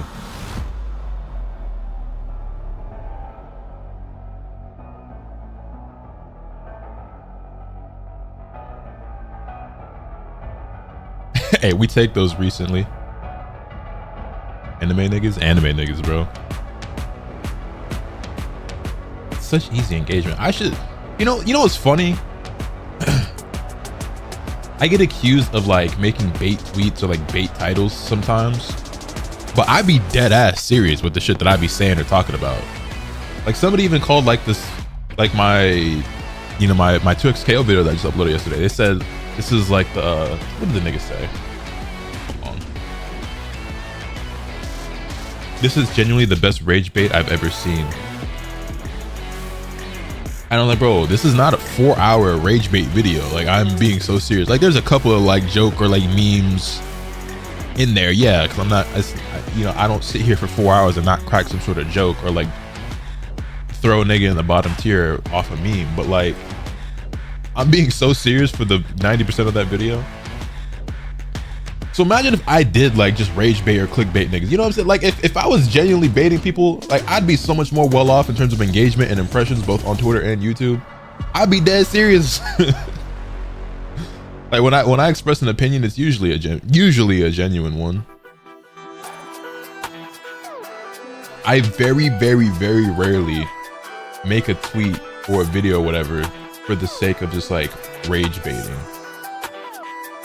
The only time I can really remember doing that is when I made that anime MC tier list that ended up getting way more traction than I thought, and I got a shit ton of death threats and all types of vulgar and nasty comments and replies, and people in my DMs telling me that I should kill myself and calling me the N-word and all types of shit. Niggas took that shit stupid far. And then like a couple of like the Tekken tier lists I made, it's like those weren't really like meant to be rage bait, but like I knew that people would obviously be upset with some of those placements and stuff. Like the glue eater tier list, like that's, or like how annoying is your main character, which that video did really, I think that video has like 100,000 views now, which is really fucking good for me.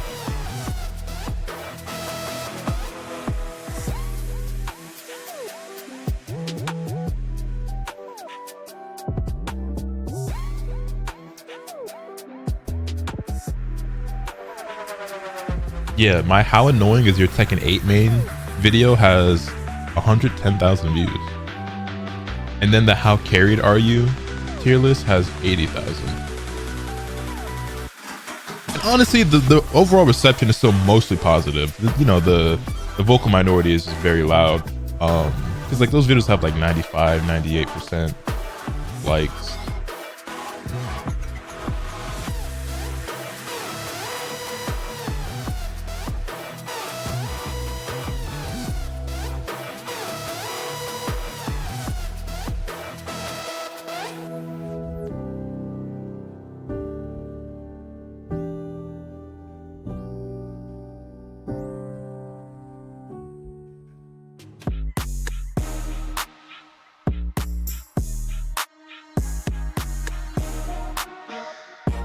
Nothing amazing happens here. Everything is ordinary.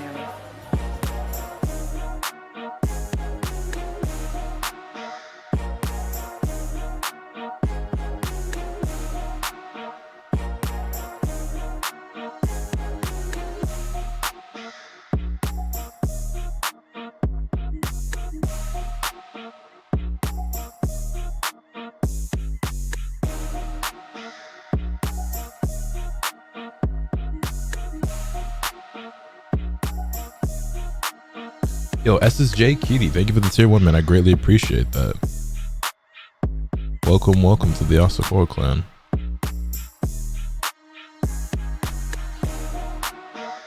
It's only death threats because it's over the internet. There's no real consequences. And that's the thing too. Like, I've met people face no one has ever, no one, and I mean no one, even niggas I've had beef with have never had anything negative to say to my face in person. You know what I'm saying? When I pop out to events, when I'm at tournaments, it's all love. It's all, you know what I'm saying? Like, it's nothing but positivity. No one has ever had the audacity in their fucking life to talk crazy to me face to face. Even niggas who don't like me or have had beef with me. So, you know what I'm saying? Like, it literally is niggas just get on the internet and just get a whole different type of reckless.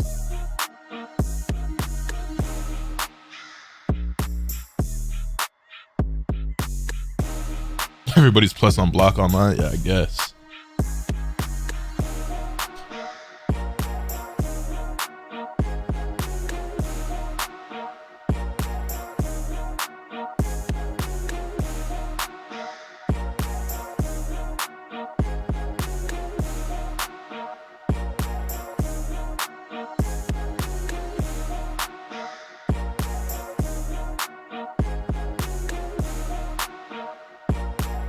Most people see your height and be like, oh shit. That is another thing too. I'm like a lot taller in person than people expect.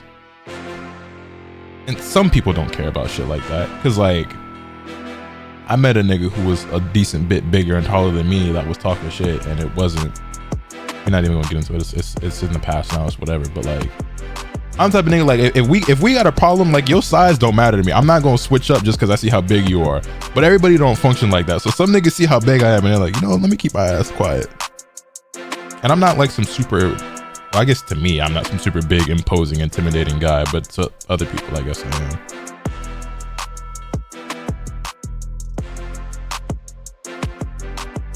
am. Land rank, it's different.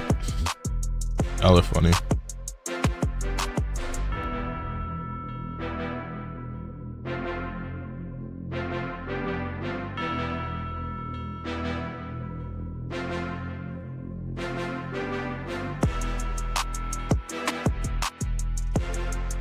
I'm behind the screen. I can say whatever I want. That's basically how people feel.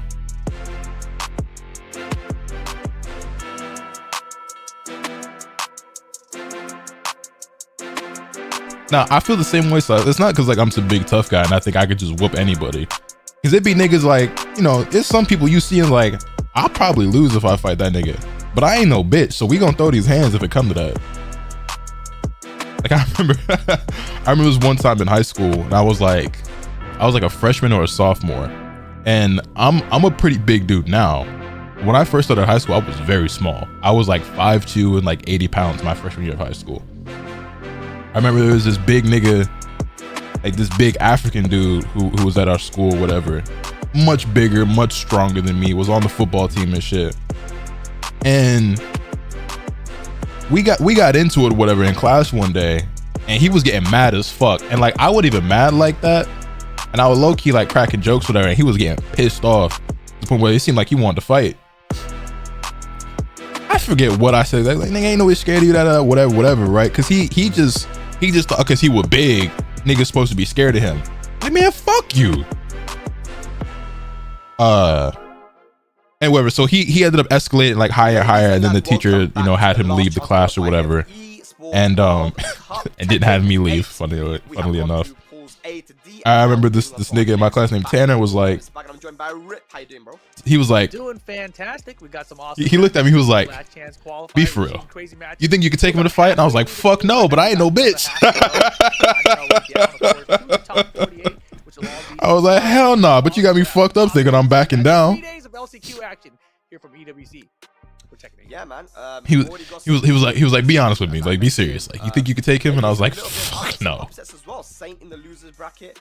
And yeah, just craziness with the Pakistanis. I know Asharab's in losers as well. And there's so many things been happening. But let's have a look at what we're going to be getting up next, guys, with pools E to H. This is pool E right now. Naman Chaudhry, who is arguably the best in Pakistan right now, alongside Atif and Arslan. Akil 9, who is arguably the best in Saudi Arabia.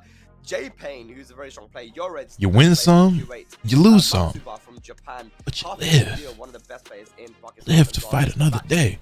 Strong Dragon. You know what I'm saying? I seen Friday. From France. Hey, bro, if you getting into fights in life, you're not gonna win every fight. Unless you Floyd Mayweather, I guess. In which case, they're all the same half of the bracket. Pretty wild, man. But yeah, I'm not some big bad tough guy. Never been, never will be. Not gonna claim to be. But I ain't no bitch. Traveling so much, and he's had so many like really good performances as well. So really curious to see how he. Only problem these days, though, is that like the niggas don't be wanting to fight no more. You know what I'm saying? Niggas be getting shot nowadays. So like you kind of got to play things a little bit differently at times. You know what I'm saying? Certain motherfuckers. They're representing Pakistan. We have they be bitches, but they be bitches with guns. So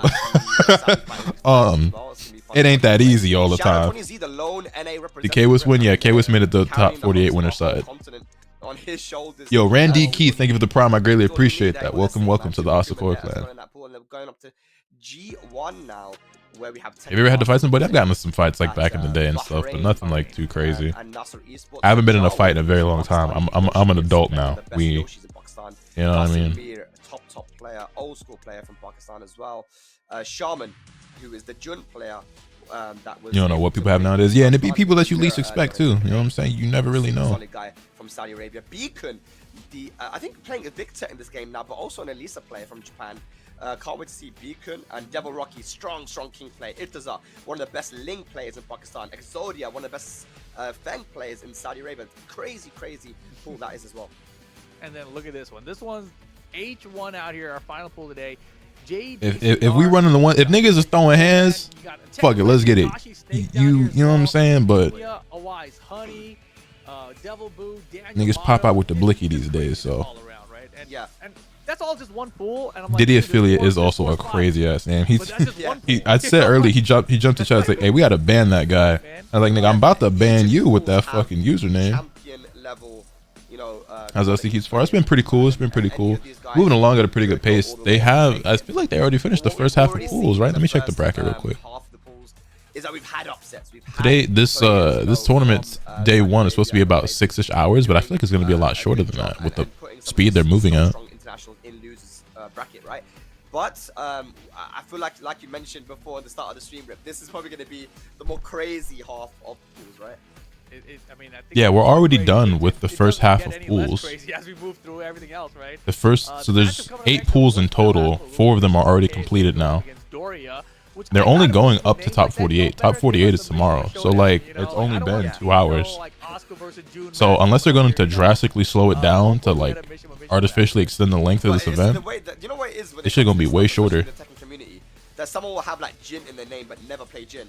Like my question is, why are there 776 other Diddy affiliates? Hey, P Diddy know a lot of people, bro. There isn't at least one Kazuya in this match. But here we go, guys. And you know they got very strong Kazuya players and Mishima players in Saudi Arabia, as all they've always have. Saudi Arabia is a a country that has a long history of Tekken with some very old school players. So let's see here, Mishima KSA versus Doria. Are we gonna get Kazuya mirror match? Rip? I will say Kazuya versus. What do you mean? You can get that at Walmart. Walmart sells some crazy shit. Everyone been saying that which sucks, man. Why do we just sell guns at Walmart? One Kazuya? Is that shit not insane to anybody else? I still like. I think his name is Doria. Game on. So what do you make of Kazuya now? Ever since they're giving that new mid, man. Kazuya mirror match. How often have you niggas seen a Kazuya mirror match? It seems pretty effective, bro. But you can still step it to the left, right? Yeah, you can. I think you can still step it to the left, but I just think because of the wave dash, you know, you can realign with your opponent really well. It's so, you know, what's funny is that Keisuke started to like win a lot more when they gave him that one move. You know, like I'm not saying that he's carried by or anything, but it really helps complement Kazuya's kind of gameplay now, I think. My favorite part about Keisuke is his matchups are always looking kind of difficult. Like, oh boy, he's in trouble. Like then he's on. Wait a second, watch this. You know, yeah, low like, I'll make all the right decisions. You know, like, good job. Yeah, his is insane. Right now, though, Mishima KSA with the first round, he's in devil mode. Woo! All right, we got a good matchup. Let's go. I appreciate you guys. You guys got the names and the characters correctly for the names. Yeah. Golden skeletons now. Party mode. What the? Mishima's carried by electrics is hilarious. Yeah, good stuff, Mishima. I mean, it's kind of like their most important move. Doria. Woo! I like that. Doria for Doria. Living true by his name. Hell sweep, hell sweep. Oh, it does it again. That's gonna get the golden skeleton wall blast. Is he done? That's a crazy combo. Oh my god. He survives. Last chance. Well, we see who the superior Mishima player is. 3 rounds straight there for Mishima KSA. Solid stuff there. How does Doria bring it back? That's a great question. Great question. More hell sweep. Also, I remember who made that the sidestep video. Check them out on YouTube. Mishima Complex. Very cool technical videos from them. Definitely check that one out, man. But let's see if Doria can bring it back.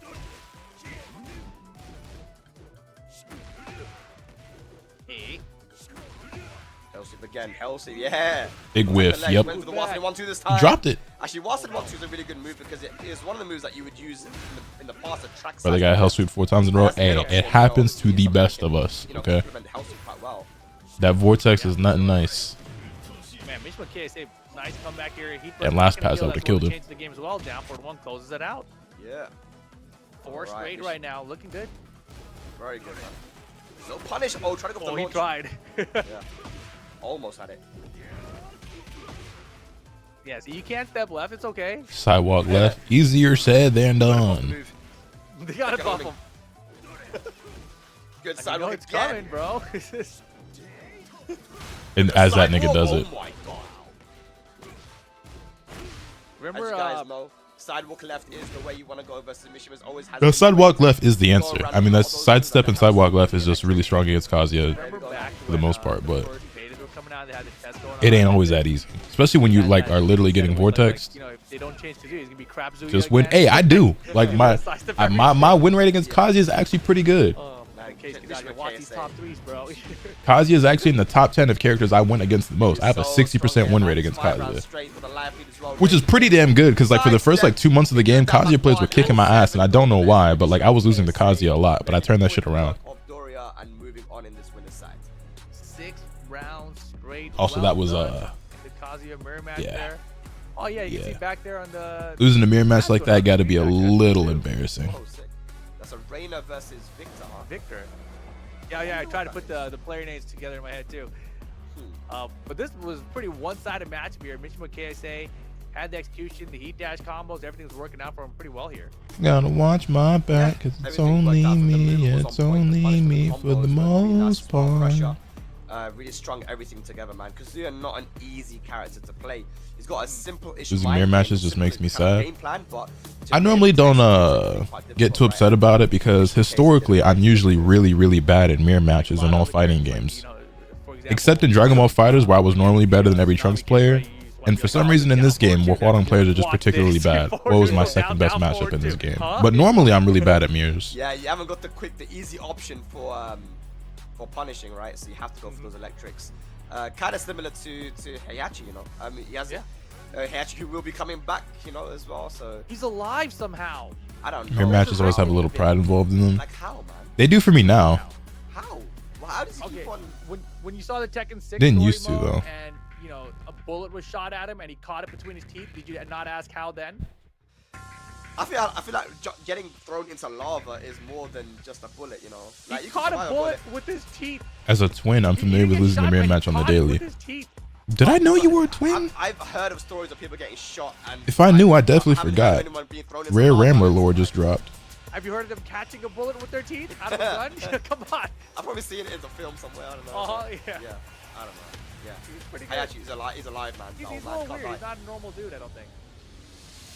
You're right, man. So yeah, Heihachi will be coming back. But yeah, Mission If 50 mirrors on Tekken, I usually get Shaheens that are worse or better than me, it feels. And it looks like we might be getting Tekken Master up next as well. Let's talk about Tekken Master. Tekken Master surprised everybody at Evo Japan, dude. I'm telling you, he took name after name after name at that tournament. It was when Eddie was relatively new. I think it only been out for like a couple of weeks, but he really got used to the character very quickly, and he was able to beat some of you guys, getting top 8 at that tournament. So yeah, Tekken Master is one of the players that we're going to be seeing, and yes, it will be Tekken Master versus GP for our next matchup. Interesting, yeah. So Eddie Gordo, a character that we haven't seen much. This used to be your old main actually back in the day, right? Yeah. Casmir's is fun as fuck. I wouldn't know. This swap over, because obviously the character is I wouldn't know. The prior versions of himself, essentially. So how do you feel about Tekken 8 Eddie Gordo now? I feel like this Eddie Gordo is it's like Eddie's cousin, man. Diglett dig, Diglett dig, Diglett dig, Diglett dig. This is a different character completely, because they've had to change him up to become a much more offensive character, right? And they had to make changes in order to do that.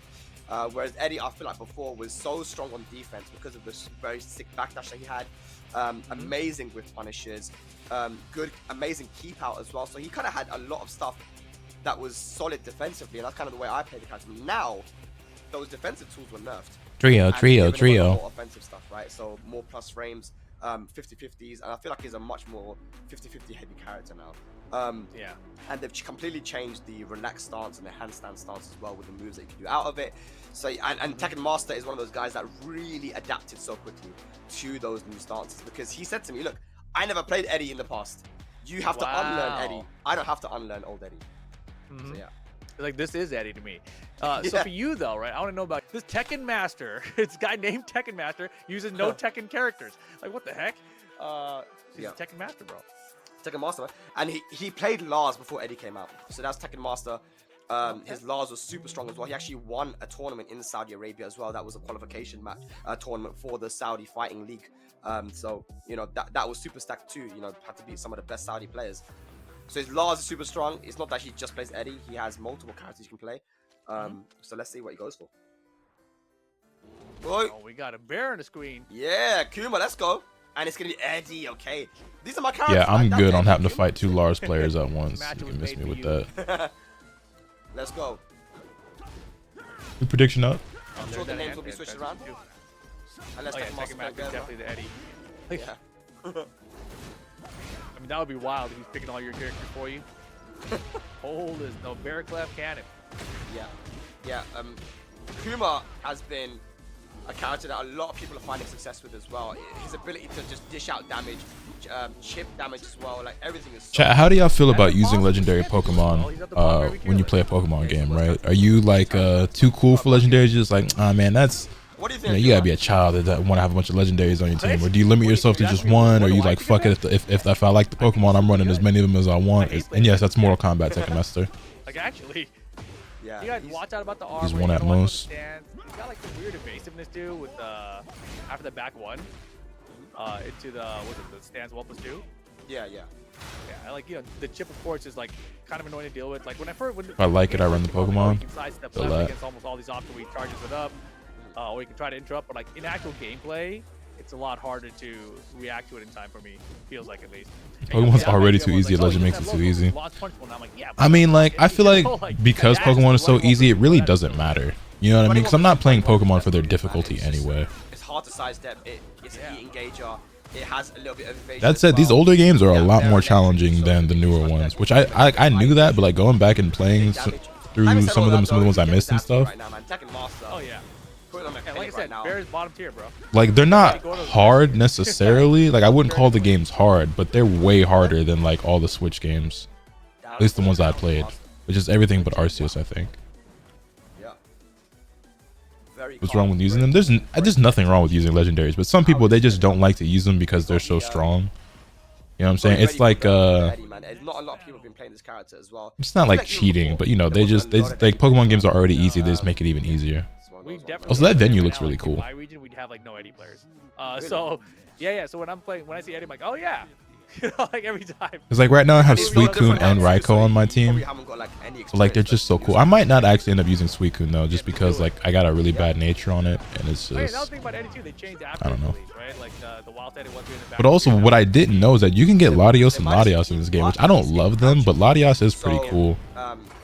It's not like one of my favorites, but I'm like, damn, I low-key might replace my Togekiss with Latios. And then I was like, well, then I have half my team about to be legendaries at this point. Sidewalk there on the charge. I think that was which is like what you do when you're a kid, right? You just use like your whole team. Your team at the very end of the game is just like a starter and all the legendaries that you caught.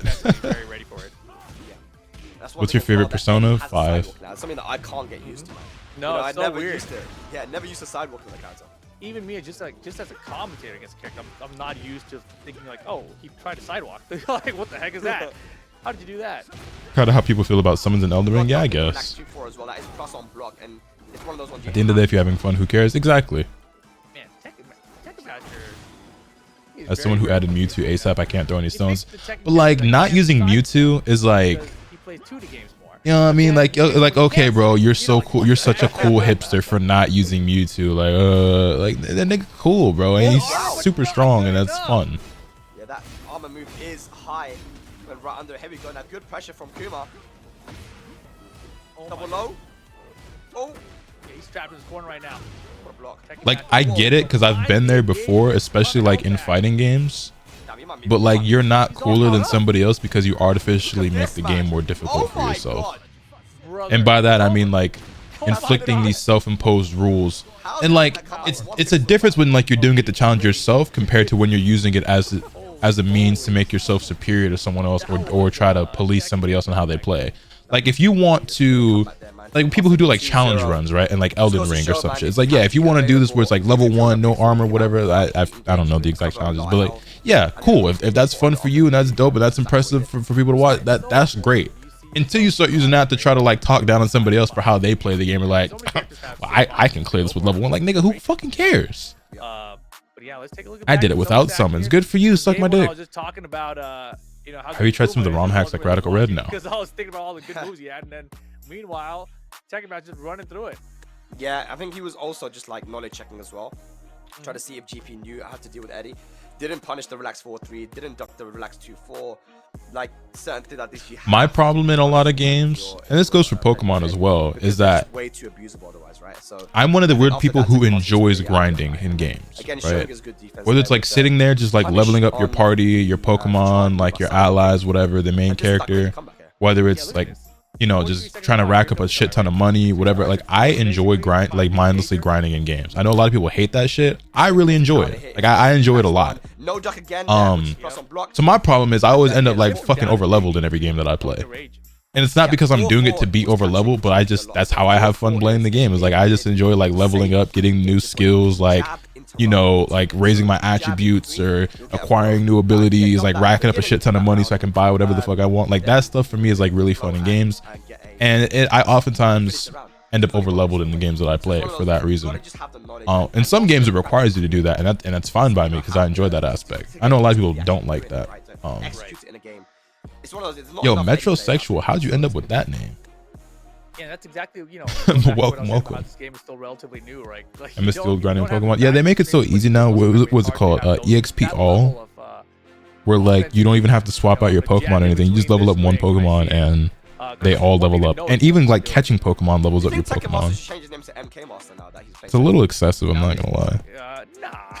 I understand the convenience of it and everything, but he knows what the best one. I don't know. There's a bit of charm to like Wow. like grinding and I know what you're shit. trying to say, Rick. What are you trying to say? I said nothing. Where you had to use, you got like one EXP share, Let him be who he wants to be. and you had to like constantly swap out your Pokemon to like level up the team and everything. Arguably the best player in Saudi Arabia, Exodia, going up against Yami.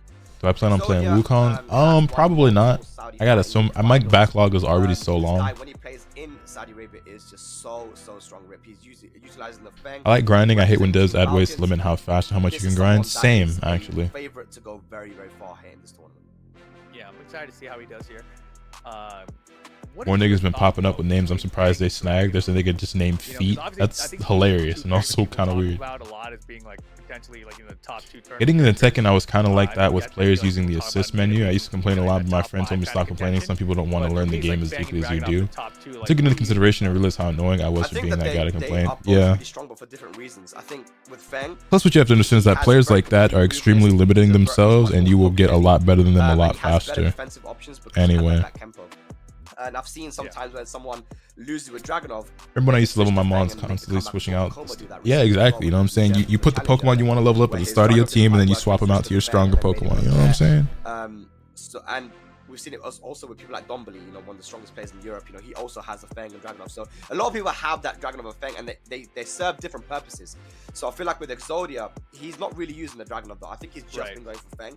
And I think he's happy to just be able to play that poke heavy game, but also be really oppressive with moves like back 3, which they added in +6 or +7 or something on block, and just, you know, do what he did. And he played Feng in Tekken 7 as well, man. So I think it's a character he's very comfortable with. Yeah, that was interesting. Gotta replay Heart Gold Soul Silver soon. It's been a few years. I want to enjoy it again. I'm having a blast with the game. I have like, how many hours do I have in this? I should actually save soon. Now that I think about it. That character, but I felt like watching him switch back and forth too was. It's like he didn't really switch at the right times. And I am at 65, almost 66 hours. Oh man, now I'm confused. I don't know what I want to do. Right in Heart Gold. That character prices returning for these. I really like this game. I think this is my new favorite Pokemon game of all time. It's good to have multiple characters in. I think you have to have multiple characters in tournaments, man. Especially in a game like Tekken 8. But you don't want to have too many because then you start second guessing yourself. You stop thinking about your opponent and more about your character. You gotta start thinking more about like what do I do against my opponent to adapt? Yes, that's another thing too, Shattered, is that like I very much enjoy mindlessly grinding in a game, just like getting experience levels, whatever, money, items, while I'm doing something else, whether that's watching YouTube videos, listening to music or whatever. Like even right now, like and you know, we got like 350 people chilling here, so I clearly y'all don't mind as much, and no one's really pointed it out. I did have like 1 or 2 people like pointed out before when I was doing like my YouTube streams, when I was multi-streaming. But like right now, like this is the type of thing that I would normally do. Like I'm playing Pokemon, I'm not grinding necessarily, but like yeah, it looks like Sora lost his first game. Wow. I'm chilling here watching the event. I'm not like 100% locked in, like undivided attention, right? I'm chilling, I'm watching, you know what I'm saying, especially in between matches, sitting here on my DS just playing, you know what I'm saying, and just this is what I would do if I wasn't streaming. And so for me, that's what it says. Reiner. Before, when I would do restreams, I felt like I had to give it my undivided focus and attention, and depending on what's going on, that's what I want to do anyway. But like they don't have to be so like formal or structured in the sense that like I can be more relaxed and chill with what I'm doing. And not that I wasn't, but even more so than I was. Because for example, if I wasn't streaming right now, I would still be doing this. I just wouldn't be talking. I'd be sitting here playing Pokemon while I watch the tournament, or sitting here playing 2K or something like while I watch the tournament, or just doing whatever, maybe editing a video, whatever the case may be, or playing some 2XKO. And I've recently adopted the mindset that it is okay for me to just do exactly what I would have done on stream if I wasn't streaming. You know what I mean? You fight red yet? Not yet. Right now I just made it to Pewter City. So that's gonna be a super sick one, and that's kind of what I've been doing lately when I do these like restreams, is like however I would have been chilling and what I would have been doing, even if the camera wasn't on, is what I'm doing. Is your first time playing Heart Gold? Yes. Obviously, shouted the lone American out here, but he knew it. Because another like reasoning or like rationale behind it is that like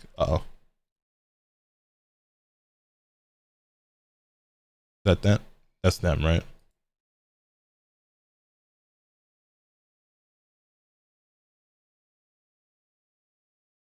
Did they F? Yeah, they F. He knew it wasn't gonna be an easy tournament, right? Like I think anybody who That's on them. Well, anyway, continuing what I was saying. Another way I started looking at it, right, is that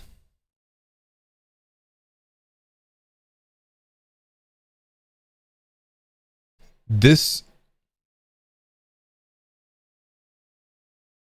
how do I explain? Basically, the bottom line of it is that like I could just not stream. You know what I mean? Like,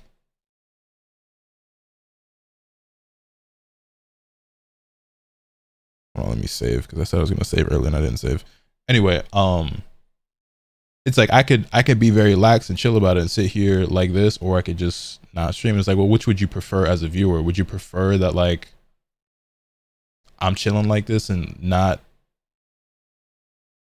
always looking directly at the camera or the screen, or that I just not be live at all? I don't know.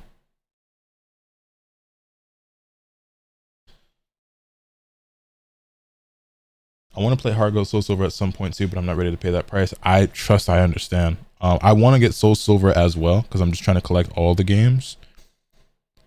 And I paid a lot for Heart Gold, but I got it for a way under market value. Which initial did you pick? Which initial? What do you mean?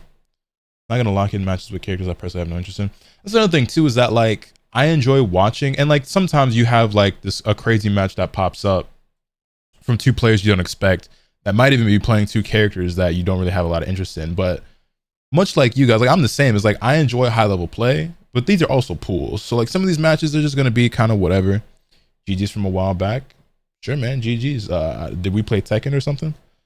I think they meant which starter. Oh, I picked Cyndaquil. Cyndaquil is my favorite Pokemon of all time. A lot of these matches are pools, and even though I might have more of an appreciation than some of you guys who are watching, it be matches I don't really care about either. You know what I mean? Like so it's like, you know, what would I be doing during a match I don't really care about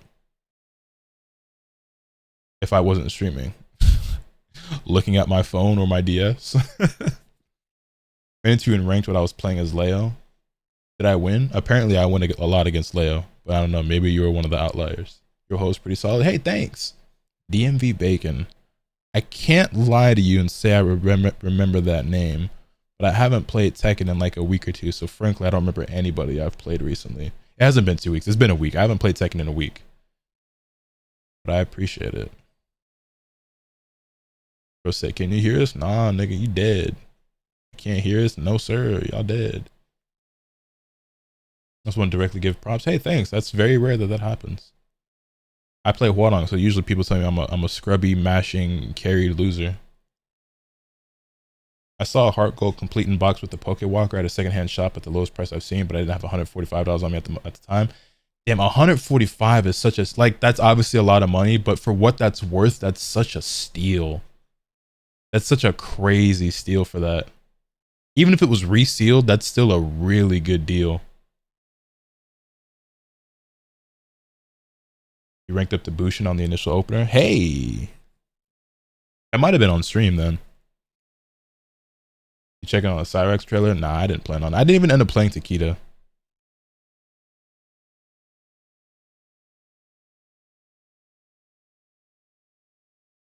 Stream finished? No, their stream went down. We still got pools matches to get through, but their stream crashed.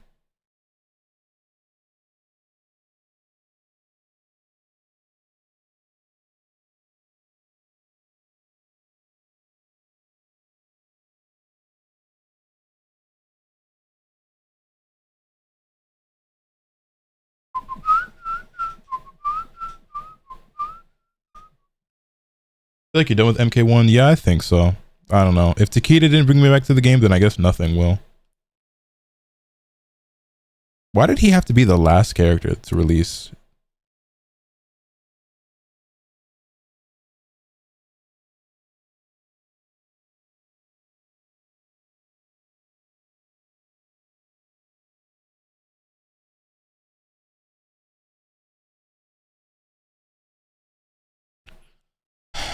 Lotus, when is Anime NYC? Next weekend.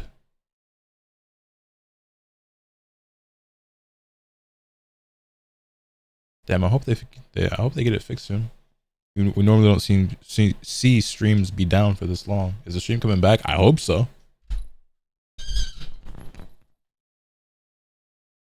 Also, I need to hit my mic arm with some WD-40 because holy.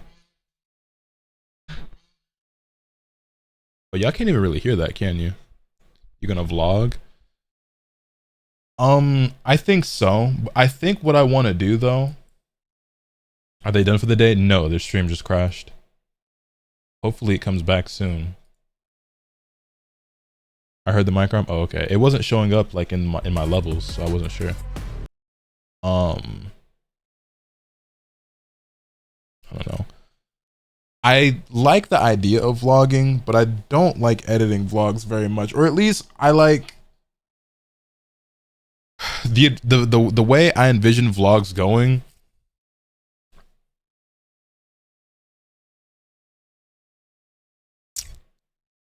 I have a vision of how I want vlogs to look, but that requires a lot of work and effort and time that is not worth it for me as a creator, because the vlog content doesn't do particularly well, and it takes way more time and effort than everything else that I do for them to get less views.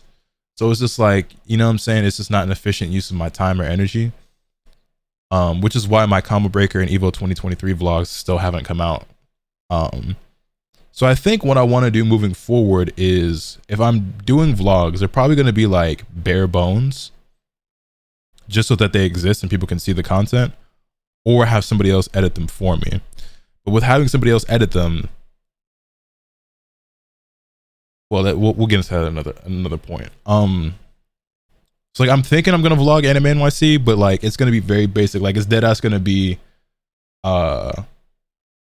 just like jump cuts and fucking here's the clip, hey bye, you know what I'm saying? Like it won't be, because like, you know, for my Evo vlog or like my Combo Breaker 2022. Hold on, give me a second.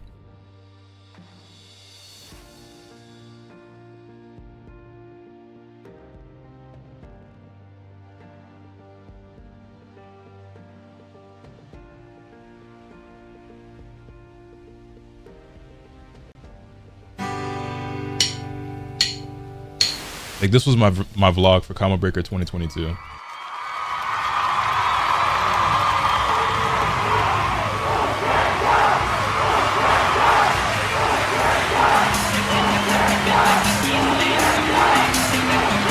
Okay, Marshall 21 is out of the picture. Legendary Pledge, Gohan solo. And this is the character that has been working out for him. No backup though. Legendary Pledge is your Combo Breaker 2022 Dragon Ball Fighters champion.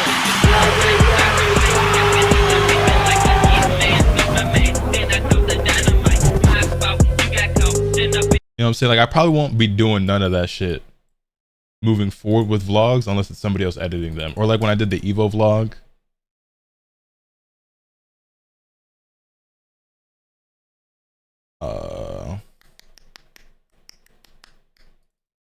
like I really like how these videos turned out. Like I love the way my Evo vlog turned out, but it's just like, it's just not worth it. High cost, low return, you know what I mean?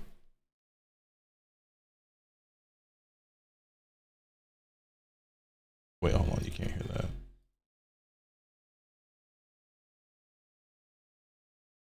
Wait, why did the sound suddenly stop working?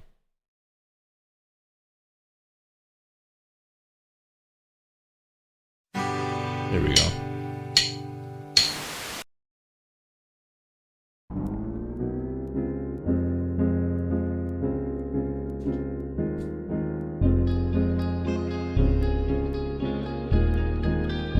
Like this is actually one of my favorite videos I made.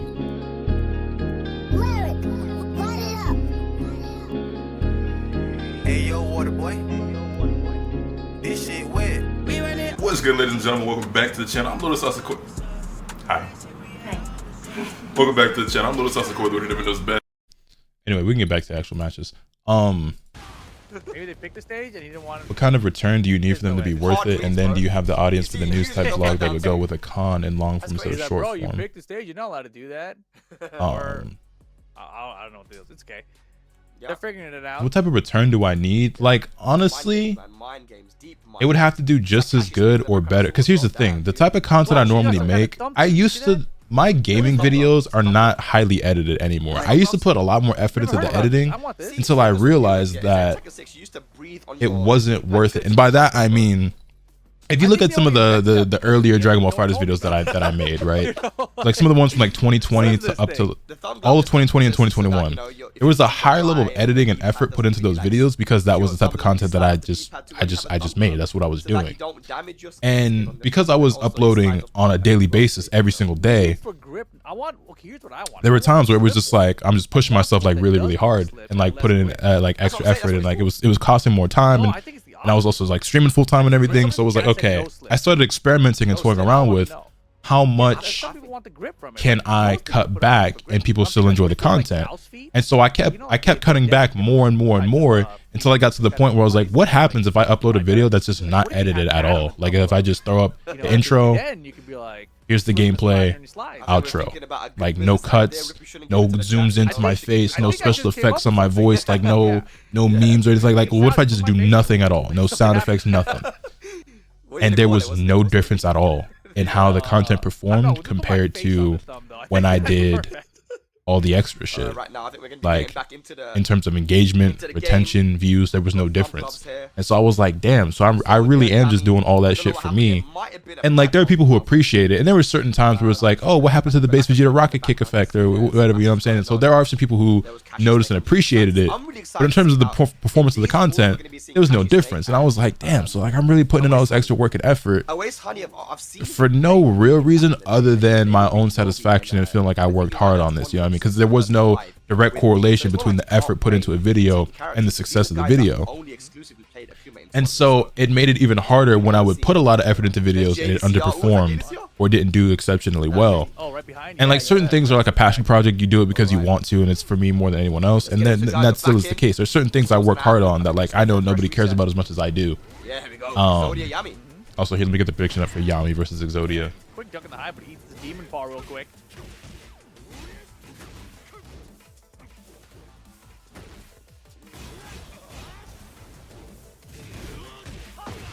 Good block. But you know, there's been a lot of conversations about Fang, Nina, Dragon of Yoshi, but yeah, when I made that realization, it really changed my outlook on things. The top players they say he's problematic. I think he's problematic. I hate playing against his character. When it's art, it doesn't entirely matter how it goes at the end of the day. That's really what business side though. So that's the thing, yeah. If this is just a hobby or something I was doing purely for fun, completely different. But I can't really look at it that way anymore because this is my job. This is what I do for a living. This is how I pay my bills. You know what I'm saying? I pay my rent and my bills by making YouTube videos and streaming. So it's not quite the same. I can't afford for everything I do to just be like, oh yeah, but I had fun. You know what I mean? Like it's okay for me to do stuff that's like that, but I honestly have to prioritize what pays the bills. Anyway, going back, what kind of return would be worth it? What I need for them to be worth it? If we're just talking like straight from like a numbers perspective, just like amount of views, like realistically, like I would need vlogs to do for the effort that I want to put into them, for how my capabilities, like my editing style and everything like that, like 15 to 20K, like ideally more than that would be great. But when they're getting like 5,000 to 10,000 views for like, and I'm putting in significantly more effort than the other shit that I do, because like 10 to 15,000 is kind of like my average, like I aim for on a video. But like the gaming videos take way less effort than like the vlogs or like you know, some of the other random shit that I do on the channel. So it's like I needed to hit the average, and honestly I would hope for it to do even better. But like if I do like a high effort video like that and it performs as well as the gaming content, then like I'm happy. But they normally don't. And like it's not the end of the world, but it just makes me look at it like, is it worth it me putting in all this effort for that? You know what I mean? Why do you think those vids don't perform as well? Because it's a different type of content. People tune into the channel, and like I understand this. This is I'm not like confused by this or like surprised. This is just how YouTube goes. I am a big enough creator to where anything I upload will get some amount of attention and views and viewership, but I am known for a specific thing, or I was known for a specific game, but there's a style of content or a genre of content that people subscribe for. People didn't subscribe for vlog content. There are people who are interested in that and want to watch that because they fuck with me. But some people only cared about Dragon Ball Fighters, or they only care about fighting games, or they only care about the gaming content specifically. You know what I mean? Anything outside of that is not as interesting to them. Also, YouTube as a platform does not appreciate when a creator does something outside of their niche. So if you do something that branches out, it doesn't get pushed as much in the algorithm and everything like that, and so will underperform. Like if you are a cooking channel and one day you upload a random vlog and you go into the mall and shit, it's not going to do nearly as well as your cooking content. Not even necessarily just because people are there to watch you cook and don't give a fuck about you going shopping, but also because YouTube's gonna be like, well, this isn't what you normally do, so we're not gonna push this.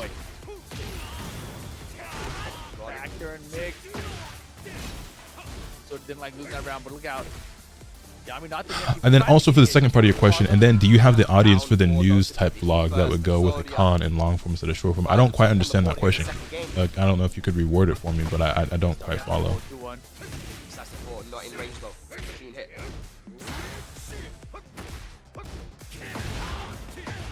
Nice. Down two. And that's primarily what like the Budokai 2 series. The Budokai 2 series was kind of something like I fumbled, where like that was doing pretty good, but those again, those videos I was spending way more time making those, and they weren't doing as well as like if I were to just upload an unedited video of me playing Dragon Ball Fighters. And like they were doing okay and they started off pretty good, but they took way more time to make. So that wasn't something that I could consistently just like output on a daily basis with my schedule. And then it just like I started slowing down more and more until, well, it took me like a whole fucking year, 2 years, whatever, to finish that playthrough. The algorithm is actually fighting you? Yes. When you do different shit, the algorithm definitely fights you.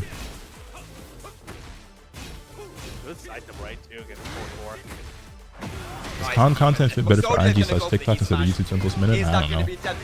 I honestly don't use Instagram very much anymore, and I don't use TikTok at all. Exodia moves on. No surprises there, of course. He is one of our favorites here for this this tournament. Have the LCQ. Plays so well in Saudi Arabia, Exodia. I love that shot.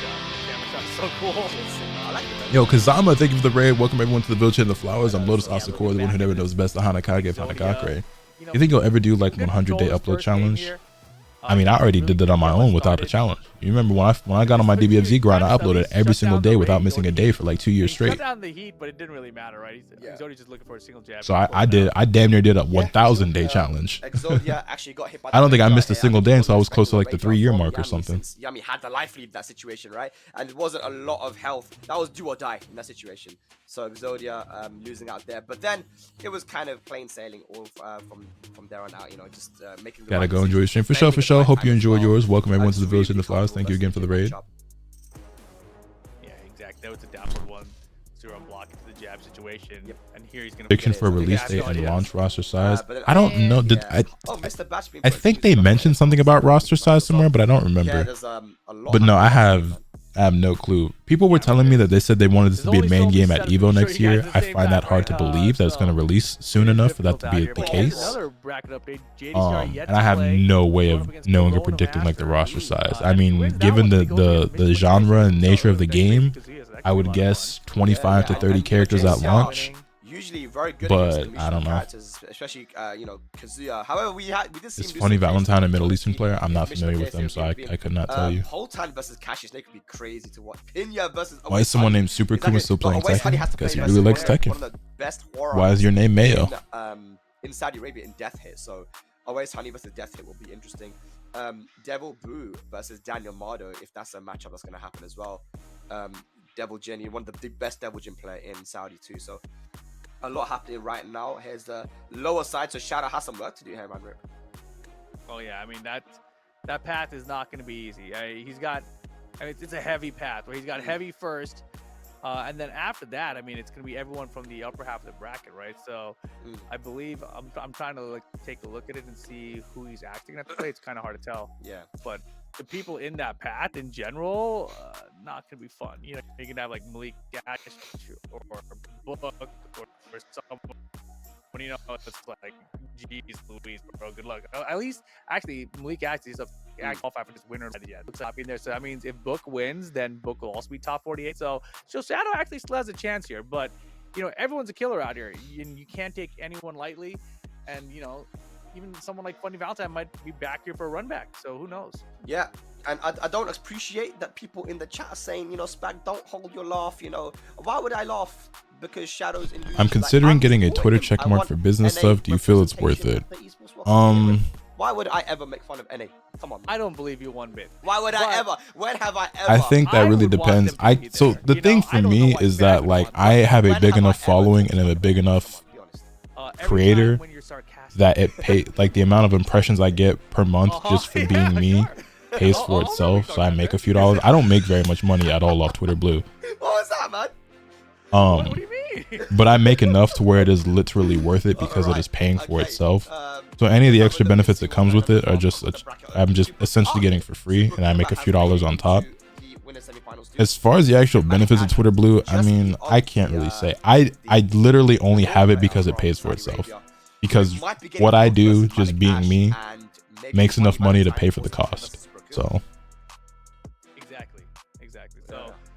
Yeah, so I mean, Shadow's path down there is gonna. I can't even really say for sure whether or not like the extra boost or engagement or whatever that it claims that you get, or the extra like push. I don't know. If I'm being honest, I get the edit tweet button. I get to look like a jackass because I have a blue check mark, so people immediately think any tweet I put out that gets extra steam is a bait tweet. Go on. I've been thinking about canceling it though. What the hell's top 10, bro? Top 10? You're just making up numbers now. Like no one talks about top 10. They're great numbers. They're great. NA's there. For me to be more to send messages for potential business opportunities. I think there is some. I think the value of a checkmark has significantly, drastically plummeted. We all agree with that, right? There is still some merit to it though.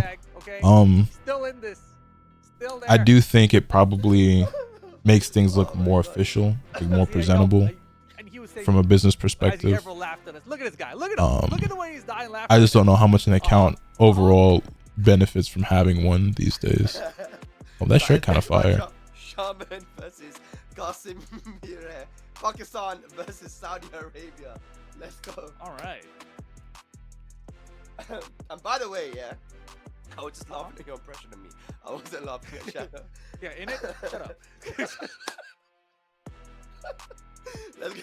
Let's get back to the matchup, guys. Here we go. Shaman, one of the best Jun players in Saudi Arabia. I remember one of the tournaments that happened in Tekken 8 early on. It was a Jun versus Jun mirror match with Arslan Ash, and he was able to win in that mirror match. So this guy is very, very serious. But again, I said that Osama was playing Jun as well, that he picked Dragon. So maybe this guy plays Dragon now too. Who knows? But again, either way, I know he's a strong player.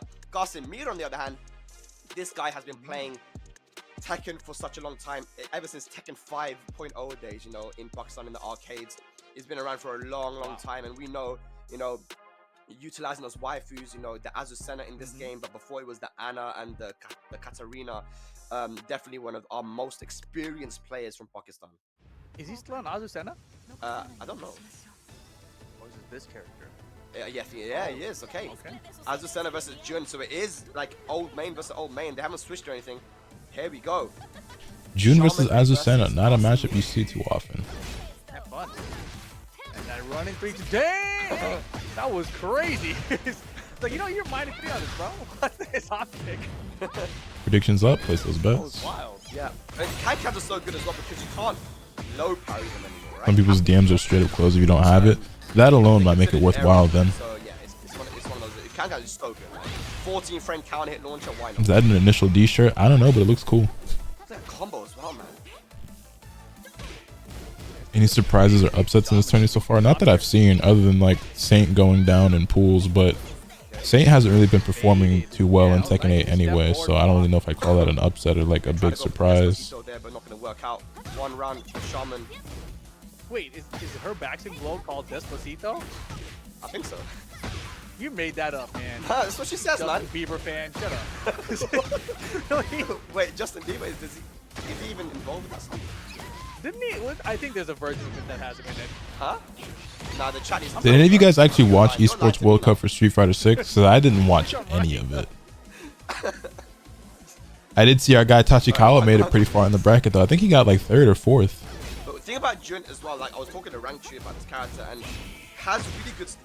Shout out Tachikawa, man. He says that you Missed that guy playing Dragon Ball. have to be on point when it comes to the punishment, using the down jab, the up forward one for 10 frame, and your combos have to be really, really on point. You have to take everything you can out of it. And Shaman, as you can see here, the optimization is on point.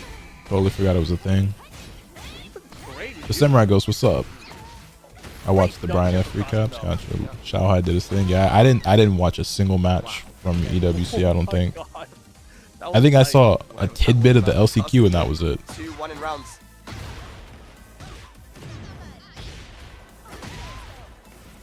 Okay. Has heat available right now. Just jab pressure. Whoa. Yeah, using that heat. I forgot how that works even. It's a Liberator stance, right? Liberator at the door. Yeah, yeah. But it's only in heat that she does that one, right? Yeah. That's step 4. Last. Good side step on the cans. With the duck there too. Qasim gets the game. Yeah, solid stuff there from Qasim. Definitely one of our favorites to go quite far in the tournament as well. Both these guys, actually, this is a big match to have early on in the tournament. Just goes to show how stacked this tournament is. Winning $300,000 must be life-changing for sure. You know, $300,000 though. See the chat's bag. He was in the remix. Honestly, not. It depends on who you are. $300,000 would not change my life though. I would be very comfortable, but it wouldn't change my life. I feel bad for you guys more now. Damn.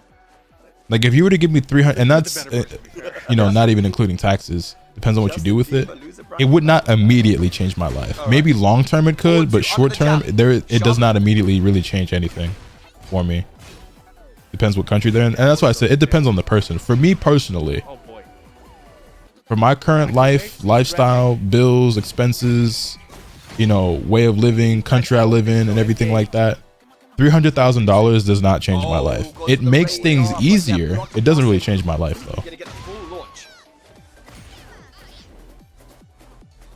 Now, with the right investments, long term, it could change my life. But the immediate impact having 300K. Book lost them, boys, at Malikash. Book is in Shadow's path. Oh my god, no way. Yeah. That is so rough. Dude, one of them is definitely not. Student loans are getting any angry. So I am very fortunate and very blessed to have zero debt, no student loans, nothing like that.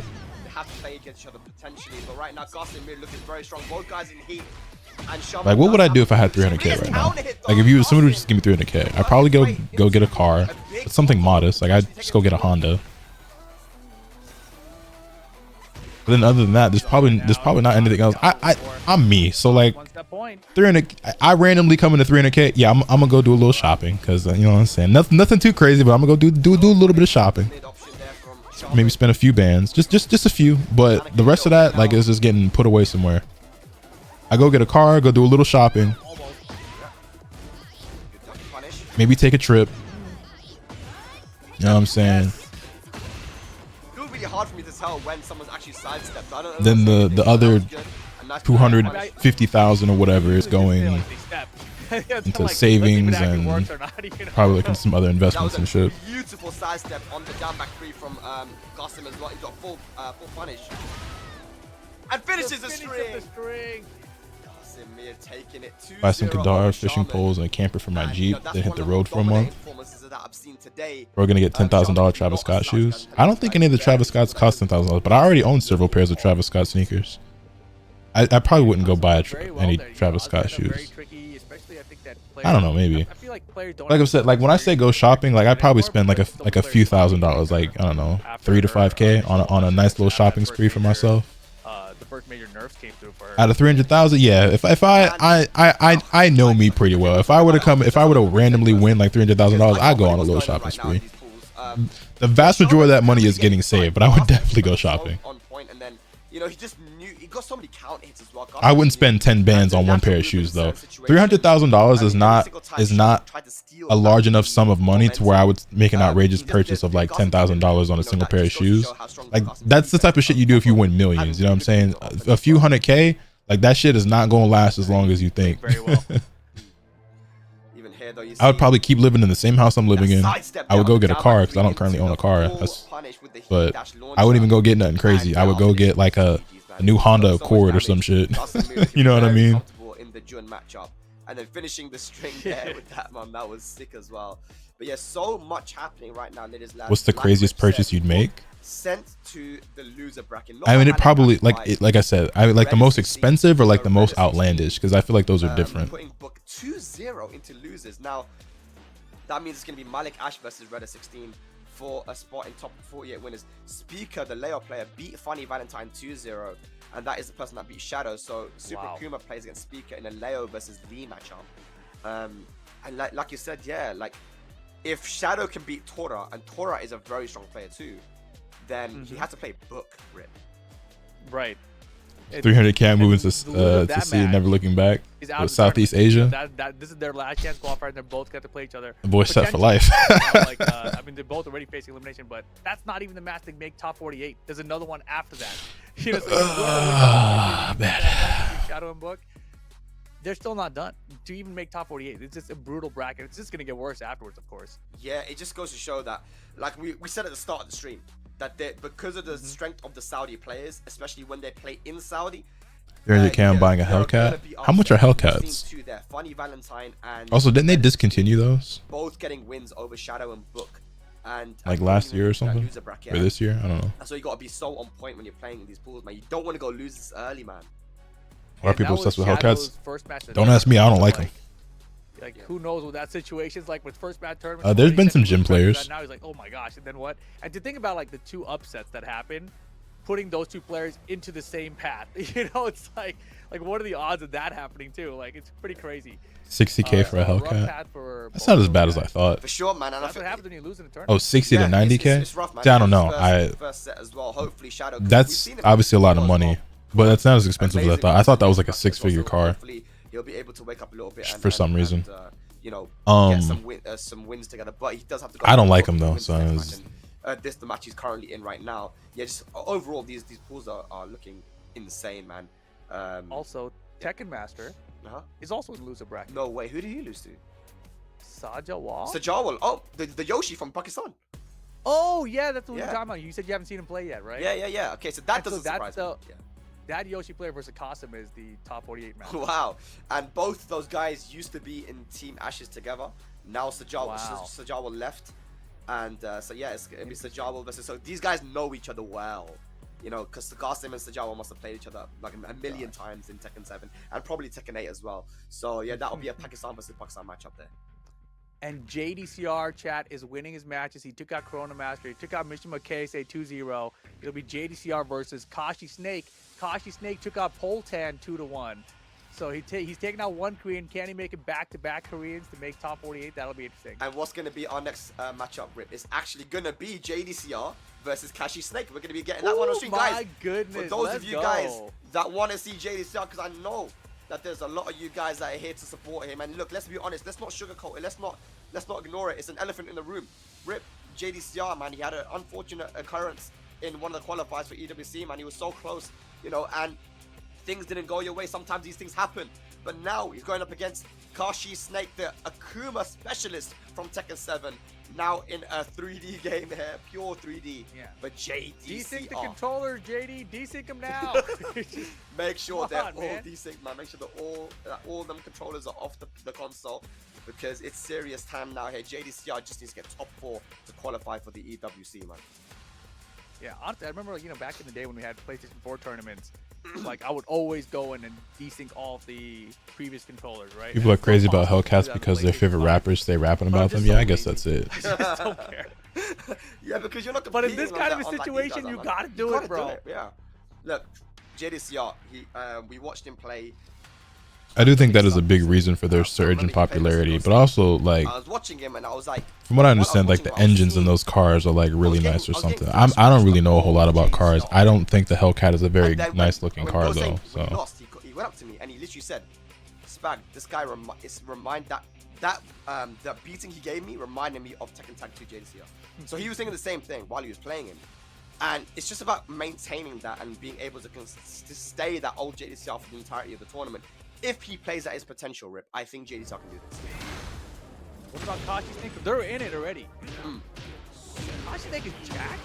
That's crazy. Jack, I was not expecting that. You know, and picking Jack against JDCR is even crazier.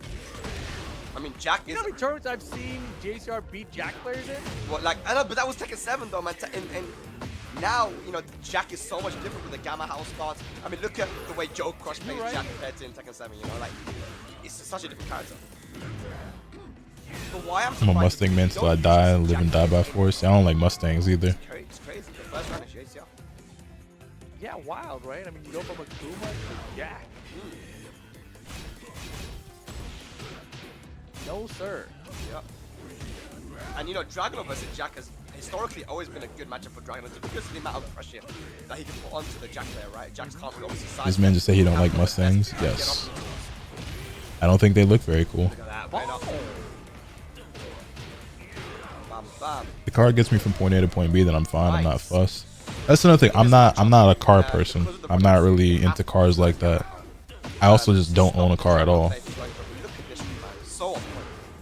Yeah, I mean, But like the types of cars that I am into that I do think are cool, like say what you want, like I like exotics and sport cars and shit. So like Lamborghinis, Ferraris, like that's my shit. I'm not like a muscle car guy. and they were so good. General game plan. I used to really like Teslas because I just thought like the shape of them was really cool. But I don't want a Tesla anymore because Elon Musk is such a huge fucking dickhead. I don't want to be near anything that has his name attached to it. Without a car, how do you get around? I live in a very walkable area with a lot of essential things very close by to me, and if something's too far, I take an Uber. But I also don't leave the house very much unless I'm going out of town. So yeah, you didn't get a chance to play the game. Yeah, and I agree. You know, he does have to use all the new Tekken 8 Jack stuff, right? But in neutral, it's roughly the same. I plan on getting a car in the near future because I feel like it's becoming more of a necessity for me. But I just have never needed one up to this point because I've always lived in a very like walkable area. And I think that's one of the reasons why maybe some of these old Jack players have been struggling in Tekken 8 early on. Dream cars and Nissan GTR. I fuck with the Skyline. Yeah, and he did exactly what you asked him to do, that, right? He threatened the Gamma Howl at range 2 about a second ago, and then he had the hop back and JD whipped. He got the down for 2, so. Gotta drive 20 minutes just to get to work. Yeah, in order for me to get to work, I gotta walk from my bedroom upstairs to my office downstairs. And he gets it perfect for round 1, not bad. It ain't easy, it's a tough commute, but you know, his bread ain't gonna make itself. That's why he wished in the first place. Oh my god. So yeah, nice throw from Kashi Snake. Bro, this Dragunov though. Punish that. Nice punishment. Forward 1-1. Thought you were gonna say Super. I mean, I like Supers a lot. A Toyota Supra would be really nice. Obviously, like a 99 Skyline GTR, you know what I'm saying? That shit, you know, just hang on now. Or the R35, you know, Godzilla type shit. I like stuff like that too. He's got heat. If you want an electric car, get a Kia. So that's the thing. Every time I talk about Teslas, people bring up like other electric cars. And like what people fail to realize, and I understand you're just trying to be helpful, whatever. I didn't give a shit that the Tesla was electric. I liked the shape of the car. I just thought like aesthetically, like a Model S was a nice looking car. It being electric was cool, but that's not why I liked it. New Toyota. Wait, they're bringing back the Toyota Celica? I haven't seen a Celica since like 05, nigga. What? Okay. Just going for the downfall too as well. That does have tracking to Jack. I've only seen ugly Teslas.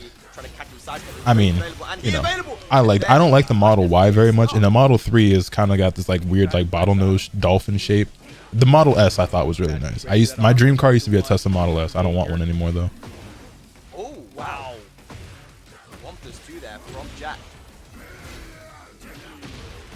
Look at Lotus. It was based on their line. Yeah, I know about the Lotus Exige and shit like that. Those are cool. The thing is though, I'm a really big guy and those cars are really small.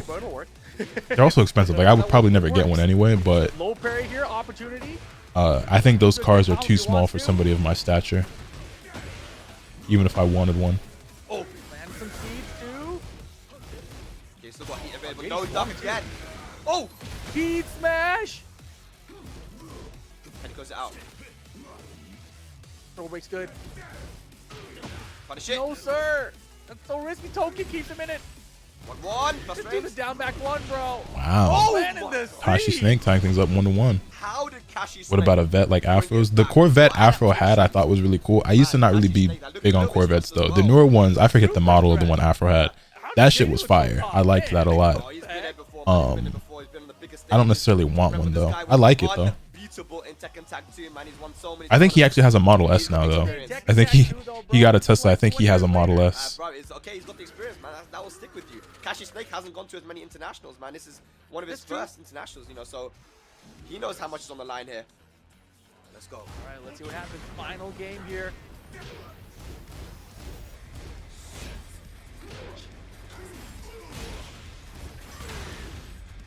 Man, no duck for JD here.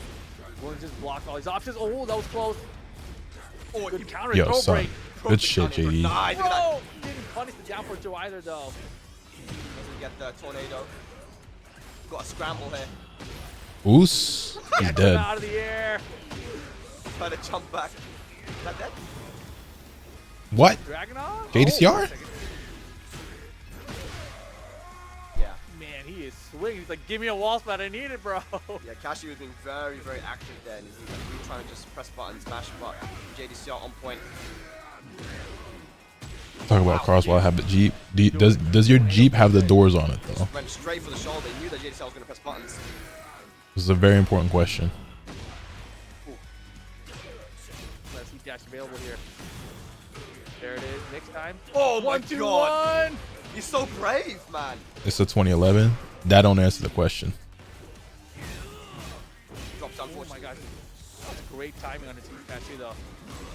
Good duck. High. Oh no. Oh no. Is Dragunov still number 1 best character? I would say so. That's what he should have done.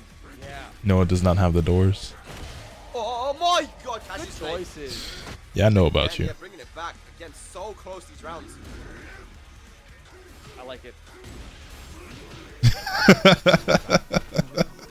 Especially start of the round. If someone tries to swing anything, it gives you a huge life lead.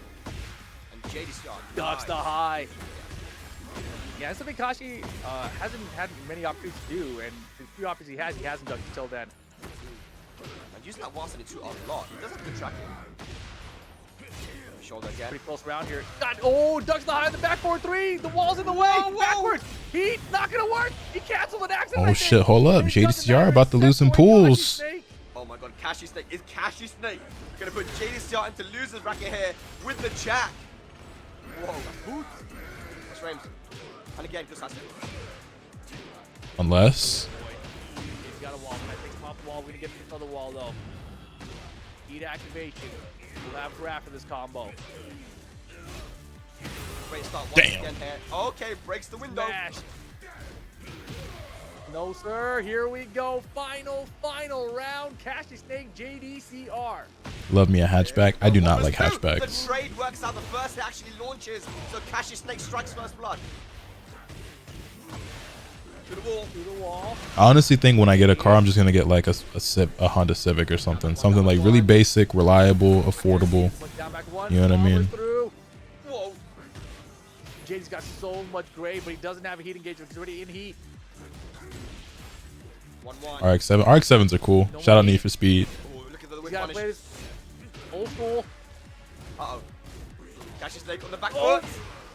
Honestly though, like Flat tornado. niggas can, not that people do, but like people can say whatever they want about a Honda Civic and crack whatever jokes. Like modern Honda Civics and Honda Accords are like really fucking nice. Like, I don't know.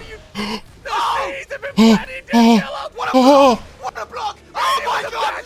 Oh my god. Oh my god. Look at Super Kuma. That was some good shit right there. That was some good ass Nothing's Tekken. guaranteed after This nigga practice, can't dude. believe he just lost that. Nothing's guaranteed after. Oh my gosh, dude. Wow. And JDCR, he just sidestepped and did backward 3. It's like, whatever, bro. I'm going for it. JDCR stays on the winner's side of the bracket into top 48 That was here. nuts. Tosh Anyway, yeah, up like- makes Bro, top I've already 48, like, but on the losing side. Honda Civics and Honda Accords these days are like mad fucking nice. Like those are genuinely really nice cars. The Honda Accord 2025 is beautiful. That's what I'm saying. Like I was looking at them lately, or like not lately, but like not too long ago. And like them bitches is Snake nice. was able to get as far as he did in this pool, like beating all these players, but Oh yeah, impressive. You know what else is really nice? Yeah. Like I doubted it especially against JDCR, right? But then game 2 made me a Y'all gonna laugh. Yeah, for sure. And y'all gonna laugh. But peculiar play style as well. have y'all seen what a Toyota Prius looks like these days? A lot, and you know, he started to utilize the Gamma Howl a lot more as the set went on. Oh yeah, without that, yeah, the Gamma Howl usage was huge. Bruh, don't. So bro, they actually look really nice these days. This, like, rough have you seen Duke's cars? And Snake, he was really afraid. Nah, I don't know who that is. General, I felt like he never. A friend has one. I like it. Don't you start, bro? I think the majority of time was either bro, but have you seen it? Yeah, it was. Like, hold on, bro. See this final game, a lot of scramble situations. You know, the stress levels were definitely very high. But I can't wait to see that final round, man, because that was insane. And then that forward 3, and that's one move I don't see enough people use as well. That forward 3 is so good. Good duck there on that string as well. Okay, and then yeah, Cashy Snake was 1 round away, but JDCR started off this penultimate round really strong. Was able to win it quite easy, but punishing that whilst they won. And then here we go. This round was chaos. Incredible. Let's see what happened here, man. I want to have a look. So you got the big whiff there, back four, no duck. Finally. So what happened? Like, I'm not gonna lie, it's kind of. Oh my gosh, that shit kind of fire, bro. I'm just saying, like. Oh, what a side step. Down 2 might have been a. Like, I ain't know Prius was coming like that, boy. I'm just saying, boy. I don't play Jack. This shit kind of nice. Yeah, either way, what clutch from JDCR there, man? Super clutch. And yeah, he had the blue spark running too, right? And he's like, all right. This shit kind of nice. Maybe sidestep. Like, I ain't, you know what I'm saying? Like, awesome. Well played. Well played. Yeah, definitely, man. And Cashy Snake, he will be through to tomorrow as well, but on the loser's side. And again, looking at how he is playing, that's a it looks disappointed in me. To a lot of people's happiness, I think he's made it into the winner's side in the top 48. Oh, man. yeah. So, good stuff to him. But ladies and lads, we still have more matches to go. And Priuses ain't that expensive either. Yo, low key, I fuck around and get a Prius. My problem with cars though is that, like, a Prius might be too small for me. To each his own, bro. You gotta understand, I'm not like a I'm not really into cars like that. Like, honestly, if when I get a car, it's just gonna be something literally, I'm just trying to get point A to point B. I'm just trying to get to the store and back. Then gonna buy a Prius, just watch, I'll give him a month. Be like 7 foot tall. I'm not that tall, but I am pretty tall.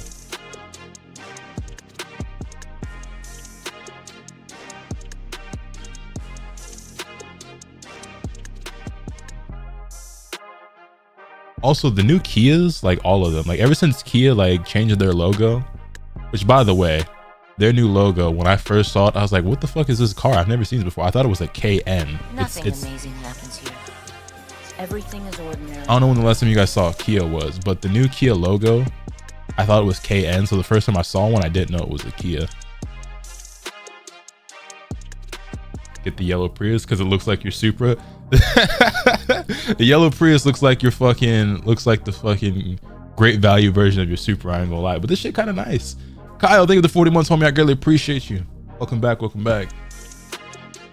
My 6'4", 300 pound ass fits in a smart car. You'll be fine in most cars. I don't know how you do it, because most cars I get into, I'm actually uncomfortable. Like certain cars, like I get into people's cars and like I have to like crouch and duck first of all to get into it. I'm 6'3", like 6'3" and a half. Let's say 6'3". I'm 6'3", and like it is actually kind of a pain. And like my knees be all up on the dashboard and shit. I cannot imagine being in a smart car.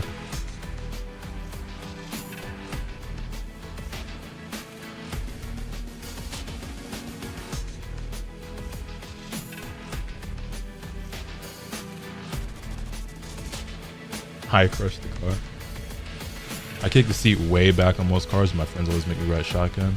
I mean, I normally, more often than not, like when I get into a car, I'm riding shotgun if I'm, you know, in someone else's car. But even still, another thing for them is just like how low a lot of these cars are. Like I feel like I have to get down so low to get into them.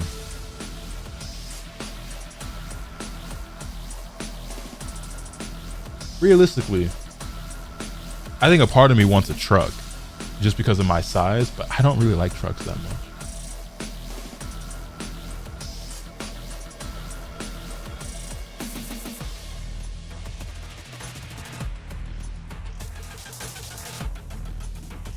Also, apparently Wemby's a 91 overall in 2K25. Oh, ESPN fired RG3. I wonder why.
They fired him, yeah, apparently. Get you a tank. Yeah, let me just pull up an old war tank real quick. You know, for the one time.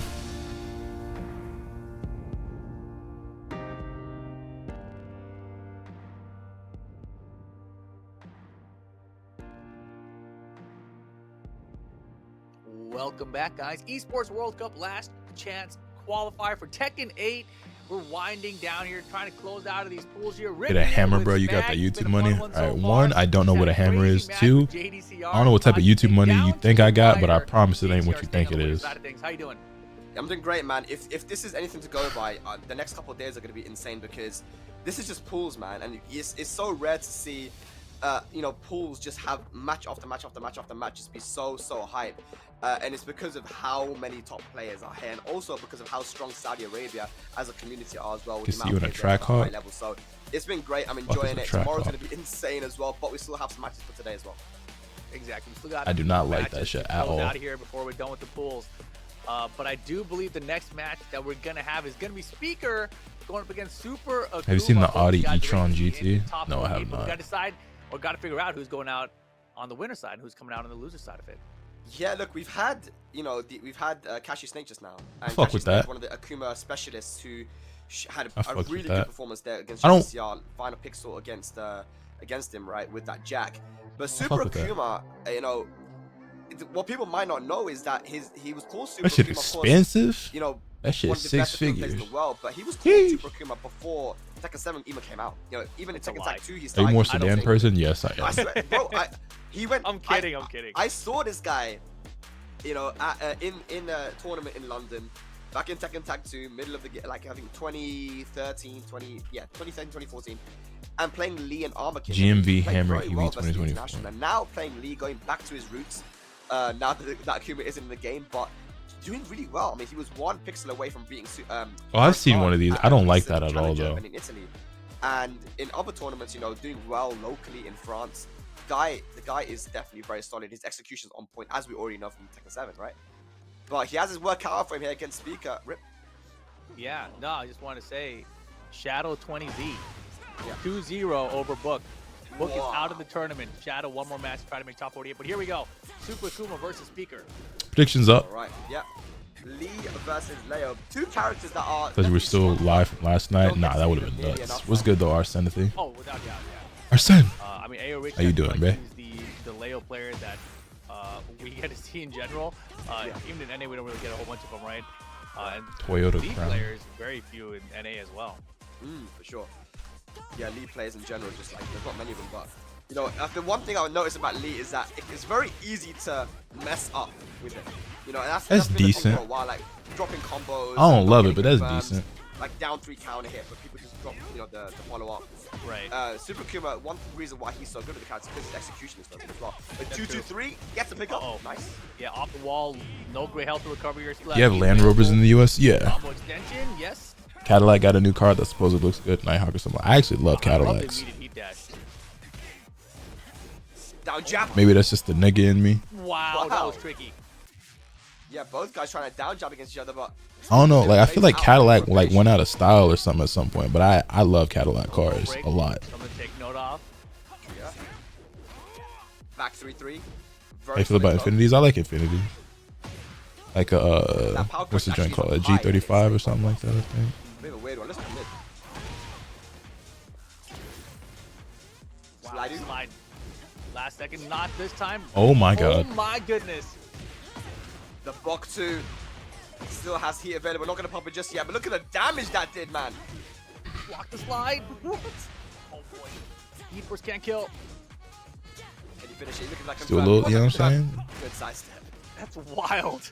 I'm like, he's not heat available. Like, why don't I didn't like BMWs to my dad. Let me drive his M5 comp. You might win. That's what I feel like. Just want to get that heat engage and get some health back. Look at that parry though. Good stuff. Has the install. BMW is cool. Oh, beautiful run 3. A lot more aggression here from Super Kuma, testing the defensive speaker. Uh-oh. Yeah, oh boy, it all fell apart real quick. Yo, Monarch, what's good? Welcome to the stream. Now down to... Put under pressure. Oh, that's going to be it. The third hit coming out from that install speaker. 3-1 in rounds. What is a black thing? That shit sound fire. Hold on. Yeah, that was wild. Like, and it looked like the rounds he was winning, or even the rounds he was losing, it felt like he was winning, you know? Yeah. So Speaker looking very good overall here. Doesn't look this shit hard at all either. What do you do about this Lee slide force? Because he's not trying CT5, I like that shit a lot. I really like Cadillac cars. A lot. Or not max range? I think if it's like tip range, it's harder to punish, right? So safer. Yeah. Nice little luxury sedan. I like that shit a lot, Try and go for like a 13 frame or something. If I had the money for that, I'd probably get one. Either way, man, he's up 1-0, so looking good. Looking great too, yeah. He was destroying that Tringham as well, bro. He's locked in, man. I legit did not know what you meant. Like I was like trying to translate your accent. I was like, what the hell did you just say? I was like, destroying that chewing gum. I got it. Okay. You got me, yeah. Speaker. 1-0 to Super Kuma right now in round 2 game. I love Cadillacs with the rear lights kill them for me. Wait, you don't like the design of the lights? Because I do. I've always liked the kind of like angular look that Cadillac cars have. Man, that combo does so much damage, but unfortunately it was a side switch, so he wasn't able to get the follow-up.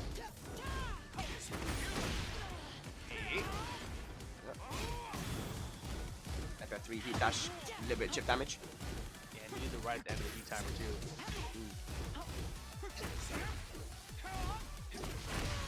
1+2 into the 1-3. Just incredible lights on do for me. I think it's only like He's strong, fair enough. I've always liked the design. If you go into stance, 1-3 from Lee. My pops used to have a Cadillac back in the day, a 99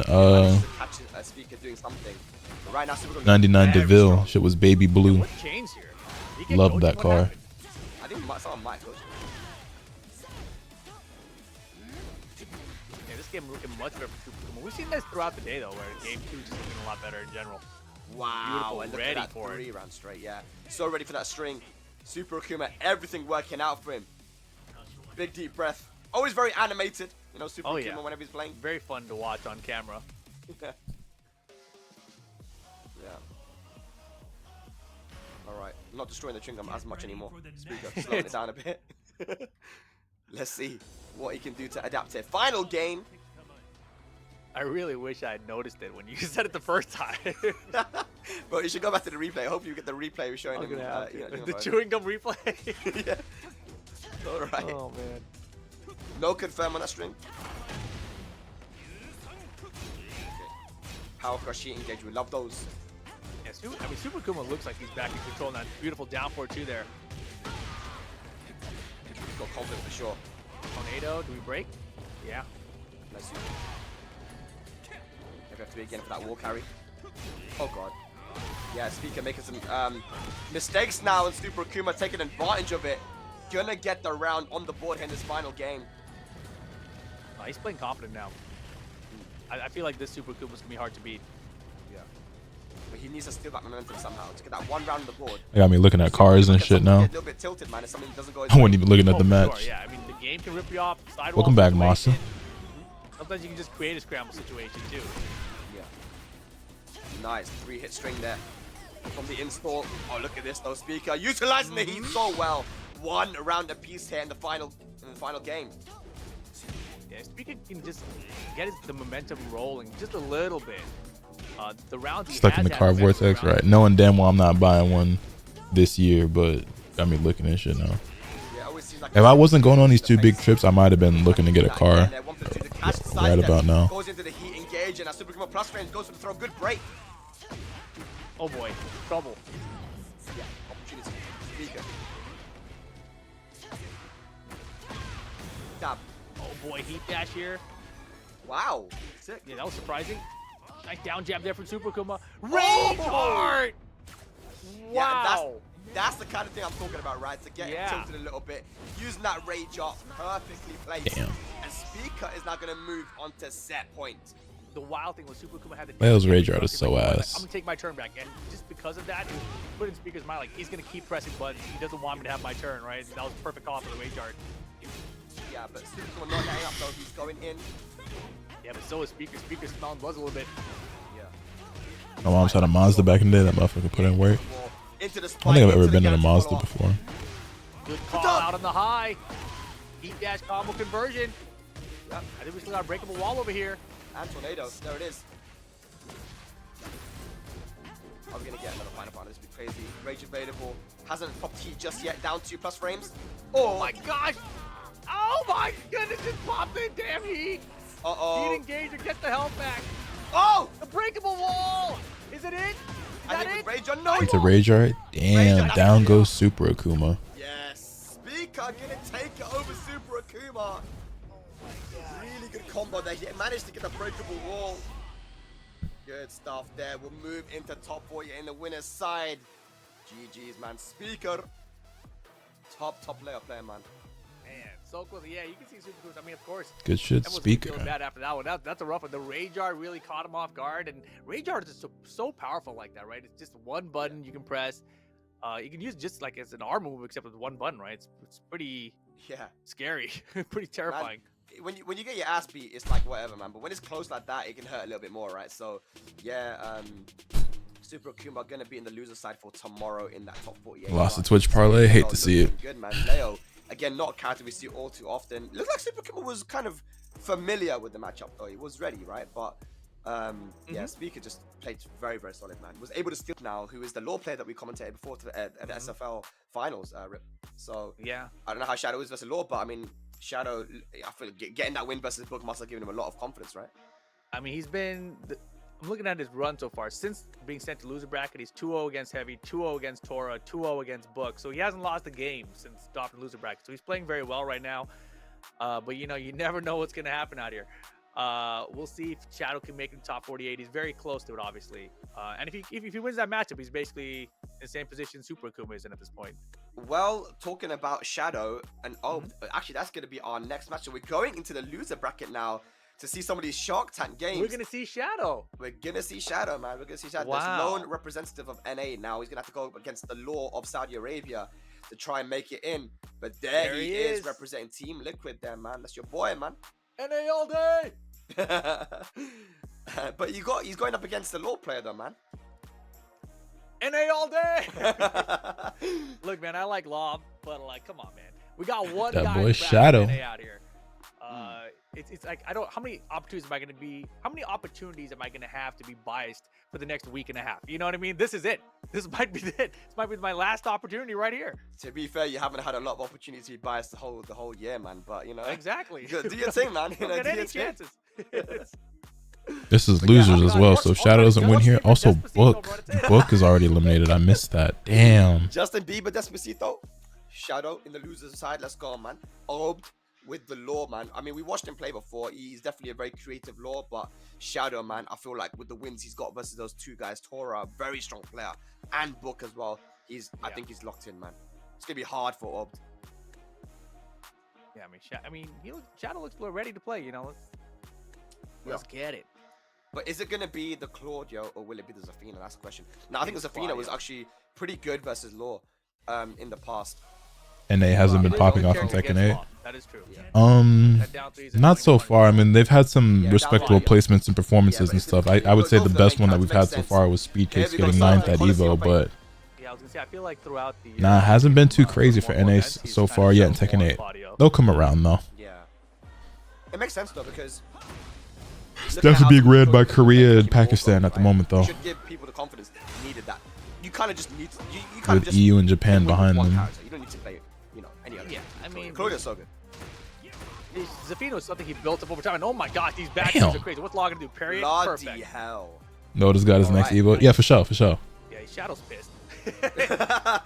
Hearing like that first game when he's like, who's Funny Valentine? I don't know about that guy. No one told me. No punish in the back 3-3. And not even a jab, right? Okay, I've never seen Shadow play like that with back 3, by the way. Really? Yeah, never. Yo, Kuma Matata, what's good with your homie? Okay. What do you make of this matchup as well, Riff? Of course, like Claudio versus Law. How do you feel? Nice. The matchup is okay, but Claudio, I just hate playing against his character. You know, it's like every character in this game. Baited. Oh, Rage on No, the I press. baited nothing there. Clever. All right, Shadow looking locked in right now. 2 rounds up in this first game. I think that back one from Claudio is just such an effective tool, you know, and then of course once there's a wall in the situation there with back one or side step 4, it just becomes so obnoxious. Back 3-3 obviously nerfed a little bit, but still good. I think maybe, I don't know if you agree with this, but maybe Law was better against Claudio in Tekken 7. I have all the frame data for Ari Echo. Y'all, so you have like a spreadsheet or something? Yeah, back one could be side step 4 for sure, you know, like it was an option you had, even be back 1. Yeah. So yeah, I think that part of it's probably a little bit worse, but I have problems with this character anyway. Like, it didn't matter. That was not the issue. Super cheesy mac and cheese or super crusted melt mac and cheese? Shoot him. Damn. 3 Maybe the rounds super straight. cheesy. Shadow, he is 1 game away from making it. How can I send it to you? You can just link it here. Tomorrow. And Obt not looking so great with that Law. I mean, look, I think 90% of my tournament losses are to Claudio, so, you know. From little you played, you think that 2xKO will hold you as much as Tekken 8 has, or is it a 1 week type beat? Nah, 2xKO will get solid play from me. You know, he's the kind of player that we've seen. I can't say that 2xKO will be a game like I play for years to come. I don't know. Time will tell. It's gonna get. I can guarantee 2xKO when it releases gets a few months from me at least. It's wild too, man. I mean, we talk about how difficult this tournament is and how people can't. Last time I played Need for Speed Unbound, I could open up Steam and tell you. So to come out, like, you know, fly like 20 hours or whatever it is to get to Saudi and then lose your first match 2-0, it's gonna wake you like, wait a second, bro, what's going on here? Yeah. Bam. Okay. Shadow 4 rounds up, even giving him a little bit of a down by 1+2 down the floor after the round 2. Last time I played Need for Speed Unbound was January 3rd of 2023. Damn, it's been almost 2 years. Like, I don't think he knows either. Like, he doesn't know either. Like, there's the up 4-3 though. Yeah, it's a great move. Wow, Black Ducks running 2. Okay, that could be Also, around thank you for that, Akuma Matata. Keep it simple. Combo soup. Well, okay, he didn't keep it that simple. He could have kept it more simple than that. But okay, gets on the board. Yeah, definitely needed that. Shadow not gonna mind though for sure. But there's a slide out. Are we gonna see more of that? Shadow is actually slowing the pace down a little bit, and I don't think it's a good idea. Yeah, maybe allowing Obt to get back into this. Yeah, okay, There he's we go. stepping on the gas again. Good armor. To beat the slide mix up. Good block. There's the side step into the punish. Down back 1+2. Done. Big damage, man. Ew, disgusting. All right, Shadow 20Z now. On set points, moving to top 48. Good confirm. There you go. Yeah, Obt he's starting to put it together now, but it might be a little bit too late. Yeah, he's still playing quite passive though, a little bit unsure on how to get in. He messes up the slide. There's the heat burst. Block, you gotta be careful. Damn. Nice. Big whiff punish. Can he kill her though? No. No. Okay, okay. Wow. Looking alive. He's bringing it back. Look alive, Yes, look all right. Oh, alive. 1 round away. It's nighttime. We can start with something, right? Queen back 1 at 30 on hit. Shadow half-life bar lead. Looking to move it into top 48. Yeah, Shadow going in for the kill now, man. He has a massive life lead. He has heat available as well. Whoa. Punish. Oh, he's looking good right now. The hop hop kick trades. Lucky for Shadow. Shadow still has He Starburst. skywalked it. He didn't get the side. No way. I'm getting. Oh my god, the Wow, slide. good slide. Shadow's got rage. A little scary right now. Oh. I'm just coming alive right now. Oh my god, what a block. That was launch punishable. The hop Oh kick. my The god. hop kick. Why would you hop kick there? I think, my you know, he was gosh. trying to catch him doing a button like a low, or maybe trying to finish with a low. Like, Yeah, but when you have that little health though, you know? it was a read for the game. If he went for a low Yeah. next finish, it would have been dead. Risk reward there is not great. Hey man, I don't know why you of all people are complaining about someone doing a hop kick at the end of the round. Come on, man. Because I lose a lot. All right, well let's see if we can bring it back. Final game here. Losers bracket, by the way. This is whoever loses here, out. This is wild. And I'm definitely getting comfortable. You can see it. Yeah. Yeah, Shadow just got to do what he's doing before, man. You said it yourself, man. He was being so aggressive at the beginning, you know, poking away, using those running twos, getting those plus strings, but just, you know, backing off a little bit once he got a bit comfortable and allowed Ob to back in. Yeah, I mean, if you compare the pace of game 1 to pace 2, right? It's completely different. Oh, and he tried to whip punch the dragon tail. I mean, yeah, that was a rough one. Yeah. Shadow doesn't quite give the wall a chance here for Ob. Oh my gosh, this is terrifying. Yeah. Put it down, Jeff. Bro, that was sick. Yeah, the mix-ups, man. Yo, he's going. Oh my. Whoa. Oh my gosh, Ob's gonna do it. I can feel it. It's terrible. Oh, Shadow's been trained by the best. That's amazing. That's amazing. Yeah. I think he should have known that wasn't going to work. Even in the last game when he was trying to close out the round, he went for down forward 1 and Shadow Twitch ducked because he was looking for that low He as looked for well. it before. Yeah, so he should have known that that wasn't going to work against Shadow. The offensive flow from Ob before that though was ridiculously good. That was really mixing together the DSS and the slide mix-ups. Yeah, it was so sick. And even like the upward 3 out of the crowd dash mix up, I like that a lot too. Yeah. Out of the DSS pressure especially. You got to keep your nerves about you though, man. Can't let Shadow run away with it. Hoped. Good down forward too. Has heat as well. Is he gonna pop it? Yeah. Bam. You know how much the cash prize is for this tournament? I don't think there's a cash prize for the LCQ, but this is a qualifier to get into the official tournament for the Esports World Cup, which has $1 million prize Oh, pool. good armor usage. Yeah. Really solid stuff there from Obt. Shutting down Shadow's offense. 1 round apiece, 1 game apiece. What a All duck. even now. Good duck, no punish. Wow. Hop kick. Oh. See the risk reward? You don't die if it's blocked. It's okay. He activates heat. Wow, off the legend kick. Yo, Bosta, what's going on? Pixel's alive. Okay, Shadow pressure on it. Set point for Shadow now. Suddenly I got 500 more hours in Tekken. Obt making him work for it though. I know for a milli, I feel it. There's that heat engage. Down for 2 though. Wow. Placed again there, Rip. Very well placed DF2. Gets the wall slightly. DSS pressure's been fun to watch. Yeah. One Whoa. on one there would have been great. Okay, look at that amount of recoverable health though from Shadow. Yo, this pressure's kind of nuts. I don't know. What the heck? Don't get crazy, man. Just close out. Closed out, though. Wow. Oh my gosh, Shadow! Final round, Shadow versus Ob. All right, we're going downstairs as well. Spag is smiling so big I can hear it. The Nice block on the block. slide.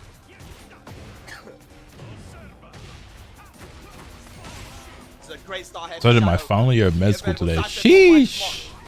No, sir. Good luck, man.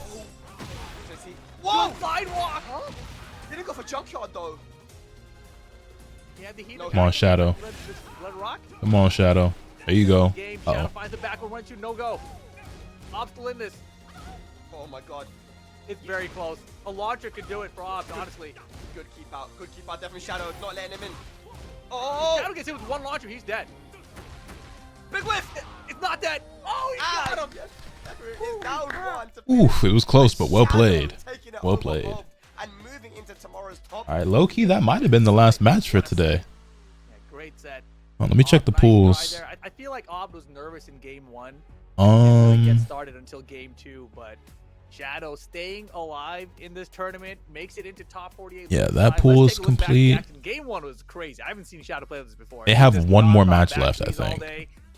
The running pressure there, the rage art wasn't going to work out. Shadow was just on top of everything. He just had like so much momentum, probably from his last 2 wins that he had versus Book and Tora, right? And he just like carrying on with it. But then, you know, a big switch around here in the second game, Ob able to make the comeback. And that might not I even think be on part of it stream. was due to, as we mentioned, that Shadow kind of took his own foot off the gas a little bit. As he was, you know, 4 rounds straight, you're looking comfortably kind of coasting, but you can't, man. In a tournament this stacked, you just gotta. Yeah, that might have been the last every match for single today. round, man. Yeah, and that was a The big Jun Ding fight yet? Is Jun Ding even at this event? Recognize he slid heat, so the nunchuck was gonna be. No, Jun Ding's already qualified, isn't he? Isn't Jun Ding already qualified for EWC? Chance for Shadow to close out right there, get it over with. But Or am I tripping? No, hold on, bro. Yeah. Managed to use that rage art to kill there in that first round of the final game. This Joker fight yet? Yes, Joker made it to top Oh 48. yeah, I mean, I didn't expect it. This is beautiful armor usage too. Law has a pretty good power crush, especially with the nunchuck follow up after it. Yeah. I mean, we And did go this to a was final crazy. round. Yeah. His downfall 2 timing was incredible as well. He wasn't able to find his mark in the final round. But Ob just decided I didn't want to go in with any lows, and the keep out there, you see that keep out from Shadow, beautiful backdash, and then finished it off. Just didn't let him do anything, just back 3, back 3, back 3 every single time. Ob wanted to come in and start his offense, just didn't let him get anything started, and then yeah, managed to finish it. Yeah, and in that range where they were fighting for that last hit, if Shadow got hit by a hop kick or anything in that thing, the wall was at the perfect range where he could save the tornado and he was dead. Like, that would have been 40%. He would have been GG and it would have been it. He would have been out of the tournament. But Shadow holding on there, barely surviving. React to this. And What is top this? 48 tomorrow. Does, man. Yeah, congratulations to Shadow, man. Oh, new After a rough start, he MK managed to trailer make it in, for man. Cyrax. But got some updates here as well from the bracket. So Sajal, I don't know if I really care about this. Do people want to see me react to the Mortal Kombat trailer? I'm not playing the game, so like, I don't really know if people value my opinion or reaction at all. I thought I was gonna jump back into the game for Takeda, but I haven't been, so I don't know. It was a close one, but yeah, Beacon beat Exodia, so one of the golden boys of Saudi Tekken in the losers now, and Beacon from Japan making it into the winners side. But our next match is going to be actually in that same pool, which will be Shaman versus Tekken Master. Both guys we've seen on stream in winners. Shaman lost to Gaslim, I believe, and Tekken Master. Not really YouTube worthy in my opinion. Been seeing a lot of videos on that boy. So they'll be playing for a spot in top. He did the right thing. That nigga is ass. And also some updates from the bracket. Damn. Jay Payne, the player who took I out heard he was really Dowdry, fun, though. Also took out Akil. So Akil now in loser bracket of top 48. Jay Payne stays on the winner's side over there. Yeah, Jay Nuwan Payne did make top 48 though. He eliminated AAA. Yeah, Jay Payne, he rocks the Yoshimitsu. Sajal also Yoshimitsu. They're winning. Hey, it's the time for Yoshis to stand up and start winning, man. They're doing their thing, you know. I guess Yoshimitsu players just got a lot stronger, you know, because their character's not that good, according to them, you know. Yoshi Defense League, YDL. All right, Shaman versus Tekken Master. There we go. That's our last match of Pool G1.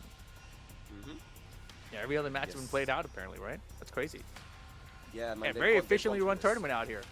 For sure, man. I mean, again, just Very efficiently ran. Appreciative to the organizers that they are streaming. You feel like if you cover something late, it's not worth it. It depends on what it is. To be able to watch this, because like, But oftentimes, yes. Amazing look at this is only pools, guys. Like the bracket starts tomorrow. You know, the top 48. But just pools have been Fun but ass. We've Sounds seen like some Trunks. matches that Takeda you've is seen awful. Grand finals in other tournaments, you know? You're right. He's worse than garbage. Yeah, also, He's Wise fun. Honey People just don't got have a enough victory brain for cells and do the same 2-0, stuff. And then lost to Poltan, so Wise Honey out. I have no Gets personal experience with 49 this, so here. I Poltan stays in for the top 48. Yeah, and Daniel Marley I will still say, in the tournament right now. He's playing I haven't played him for myself, but I was watching Hayate play him a little bit on stream, who was the best Takeda in MKX. See the bracket for He top doesn't look 48, as cool as he did in see where MKX. because it's gonna be insane.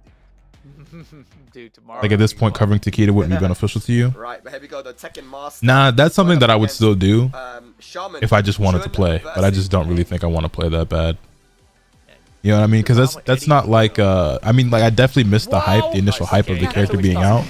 But if I felt like playing Mortal Kombat, I would still record and upload it. You know what I mean? Of me playing that character. But something like this trailer, like if I don't react to this trailer today, I'm not gonna cover it at all. You know what I mean? That is so cheap. That parry.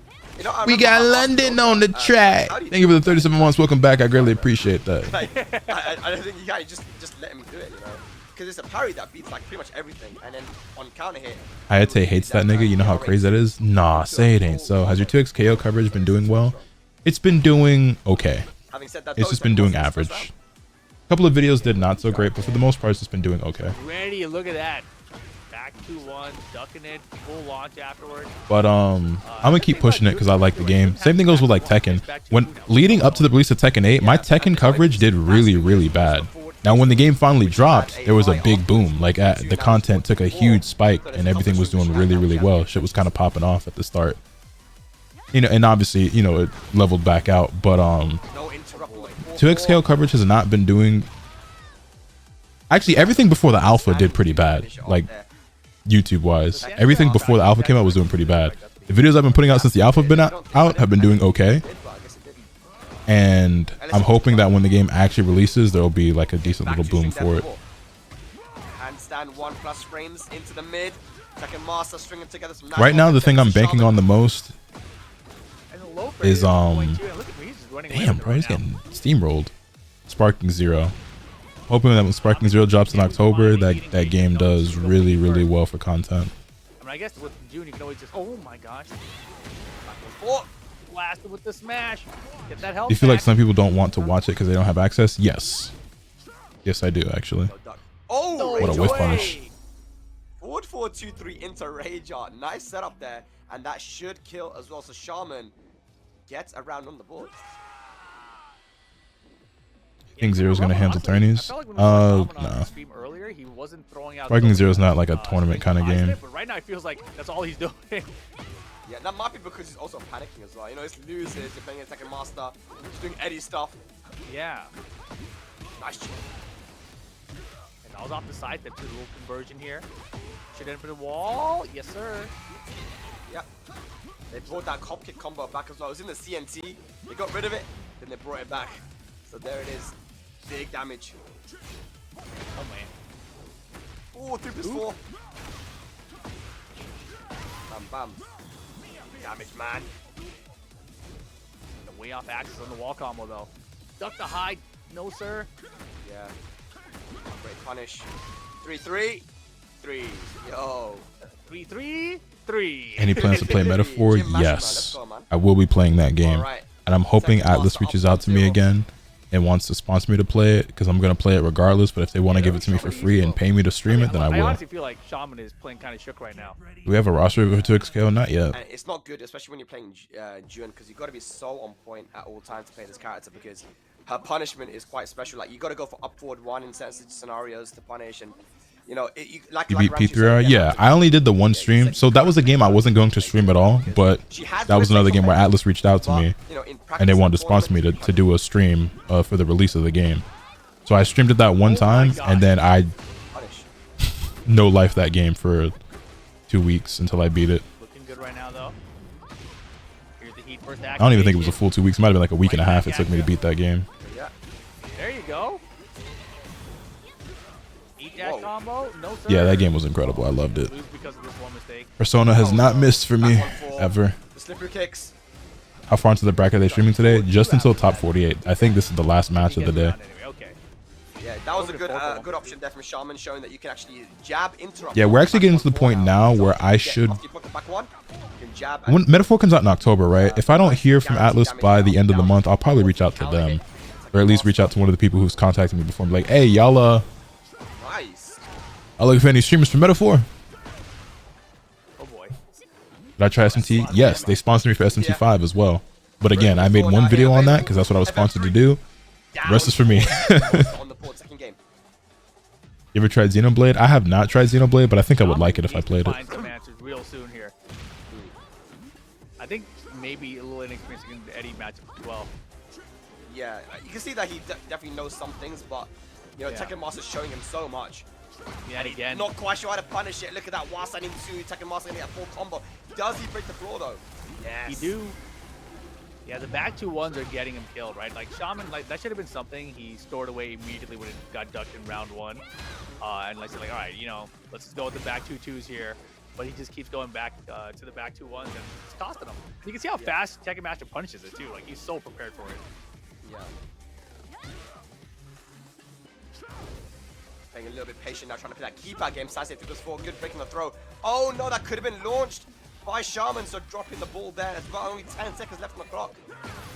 I like that he at least tried to throw it to him. Man, Tekken Master just throwing stuff out. Nice, all good. Here we go, set point. Set point now for Tekken Master's losing bracket as well. Shaman facing elimination from the tournament. Bahrain versus Saudi Arabia. Goes to the low. There's the in-small move. And that's going to be it. 7 golden letters. Tekken Master with a perfect finish to that set. And moves on into top 48 for tomorrow on the loser side. Shaman eliminated. It felt like he had like the Wong factor there. It's like his opponent was like, oh no, is that Tekken Master? I can't play Tekken against Tekken Master. It's crazy, man. Well played though. But I think you're also right as well in that he just was very unsure about certain situations with Eddie. Like when Eddie does a certain move, like 3-3 into stance transition, like can I punish? Can I, what's he gonna do? Like he was kind of unsure, and when you hesitate at all in this game, it's not good. Yeah, we've seen it. Even when you have the life lead, you're like, I can just slow down a little bit now. I'm tired. No, but that was a really nice backdash bait here, or it was made into the rage art as well. Yeah. Forward 4-2-3 into the rage art. It's good stuff. I mean, that's the kind of stuff you have to do to get the rounds on the board, man. Tekken Master made it work for it, for sure. But yeah, no, Tekken Master just too strong, man. Especially with the Eddie. If you don't know, if you haven't done your research on this character, it is... I fucked up. God damn it. Hold on, I'll be right back, y'all. Yeah, and I do like that the throws starting to get tested at the end, but I feel like just from a tournament strategy standpoint, you have to test throws early. You know, you want to know in the first 2 rounds, can my opponent deal with throws, and how do they respond to throws?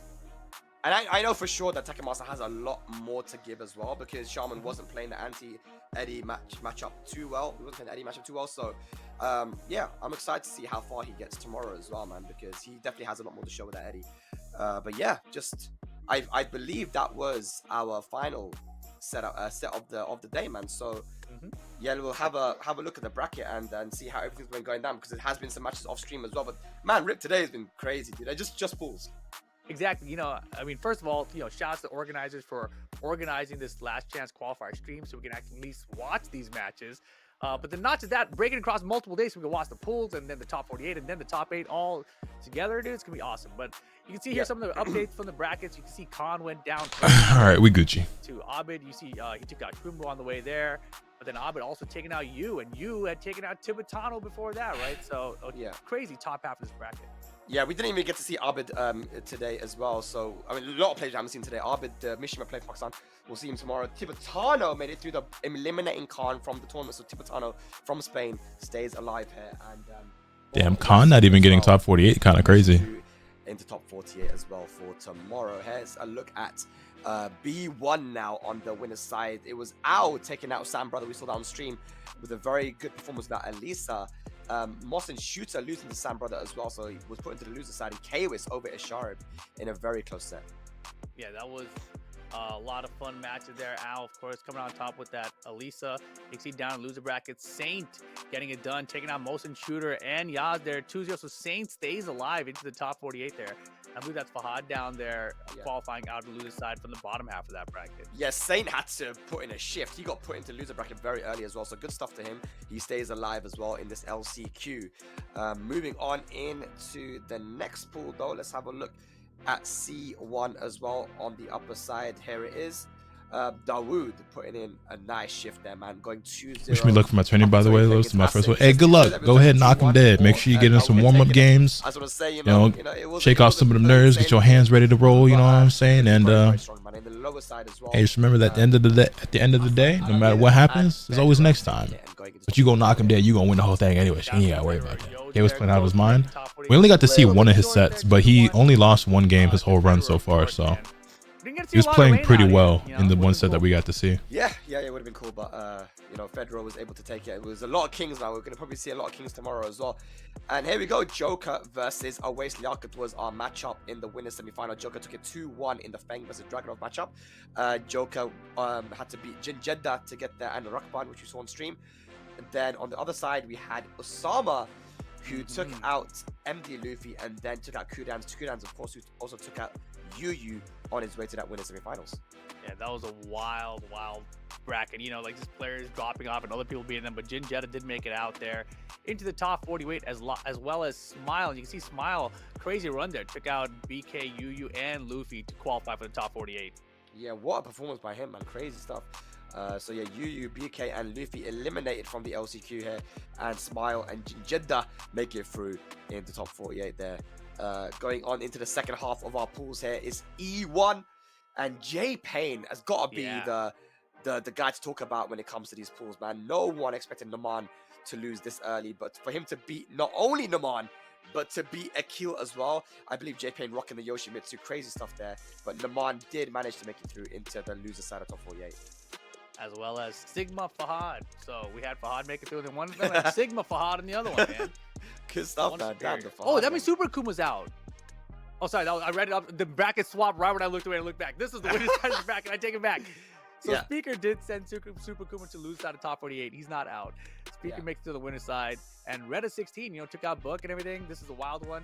Shadow making the run through losers. Tora, Book, and Ob to make it into top 48 himself, as well as Ahmed Faizan, is that what that is? Yes. Yep, Ahmed Faizan, making it through as well, beating Funny Valentine, who's the guy that put Shadow into losers.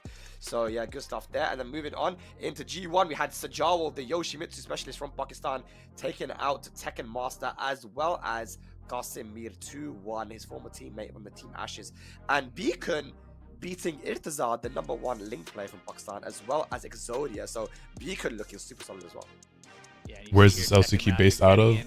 It's in Saudi Arabia. Taking out Shaman, that's the last match we saw in Irtaza, getting in as well into that top 48, and that I think was the last of it, right? You think if properly tuned, Dragunov would become like Bardock, good but no longer dominating even after getting the hammer? Of course there is. I think Dragunov has a very solid moveset that lends very well to this game, and he could be toned down and still be a strong character. I mean, it's already happened. He's been nerfed significantly, and he's still the best. So yeah, and this is another one of those pools where, you know, somebody beat someone else, and the next person beat them out. So Poltan does make it through though into the top 48, eliminating a Wise Honey, and Daniel Motto does also qualify by taking out Corona Master. Also, I think I'm going to opt to not react to this Mortal Kombat trailer because I haven't been playing the game. I don't think a lot of fun matches, a lot of upsets, a lot of close matches too, which is a lot of fun to cast always. Yeah, and I don't think it is in my best interest to like farm this for content, despite like having not touched the game in months and then saying I was going to come back and play the game and then not playing it and then be like, oh, but the new trailer drops, let me make a YouTube video. You know what I mean? Sajawal versus Beacon. A lot of these matches are looking so sick. In the loser side, we have Super Kuma versus Master straight off the bat. Like, Tarkin versus Timitano. Shadow is playing Exodia from Saudi. Oh my gosh. Straight away, I mean, it's top 48 tomorrow, guys. It's going to be insane. You definitely do not want to miss it. Exactly. If you guys were watching today, or if you want to watch it tomorrow, the next day, same place, same time, all 3 days, right? So just come on back wherever you guys are watching it now. We'll be back here again tomorrow, do the same thing for top 48.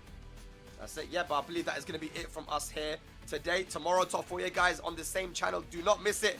We will see you tomorrow for EWC LCQ for top 48. Bye.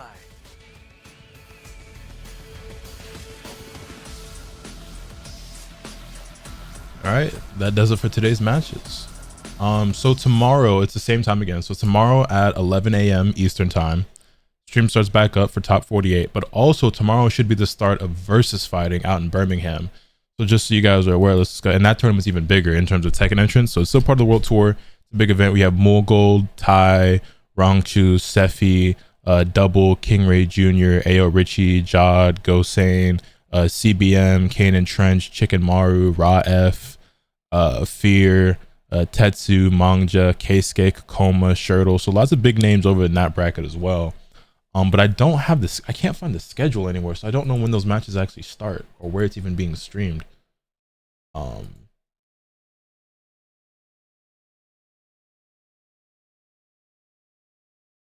Let me check one more time to see if I can find the schedule anywhere.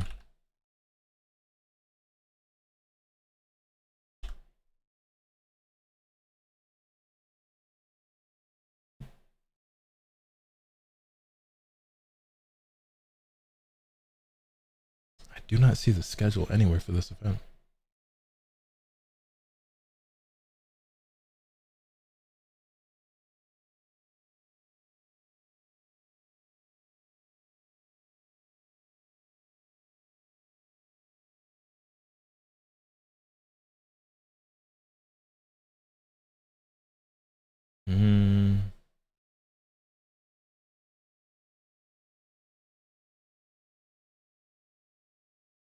Yeah, I don't see a schedule anywhere, man. Why? Okay, I've said this before. I should just make the tweet. Because I personally find this very annoying. Why do so many fighting game events do such a horrible job of marketing their event? Do you guys know how many? Well, yeah, you do know because you guys are the viewers. But the amount of like events and tournaments that take place that most of you guys have no idea are happening or when or where and wouldn't even have seen or known about if I wasn't restreaming it. And it's not just me, it's multiple streamers as well. But like, why is it so hard to find these events? And then when you do find them, like find out that they're happening, when, where, like, why can I not find the schedule for this shit? It is happening tomorrow. I cannot find a schedule anywhere.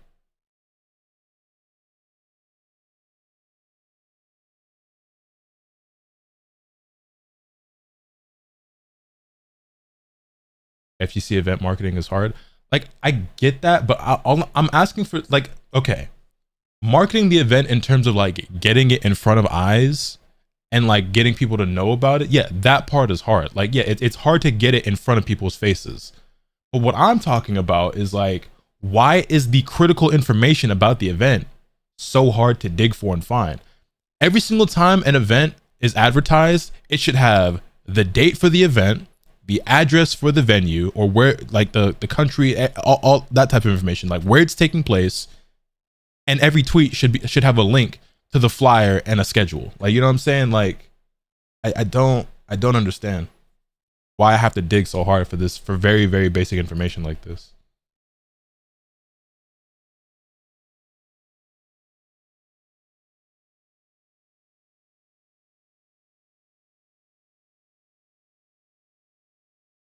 Yeah, and where it's being streamed. That's the other big one. Like the link to where it's being streamed. If there is a tournament coming up, if I was hosting an event, every single fucking tweet I make about that event would have where it's being streamed, the date it is being streamed, the time it is being streamed. Every single tweet, every single one.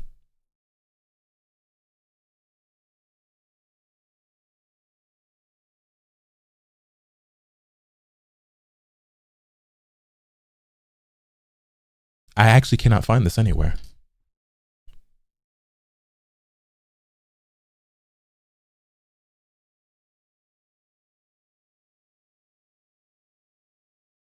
Look, I found the schedule. The schedule. This is the schedule. Expected schedule: Friday, main tournament pool; Saturday, top 96s; Sunday, top 24s and top 20s. I'm going to fucking hurt someone. That's not a schedule, nigga. What are you trying to find? The schedule for versus fighting. I found the bracket. Now I have the bracket, but that's not what I'm looking for.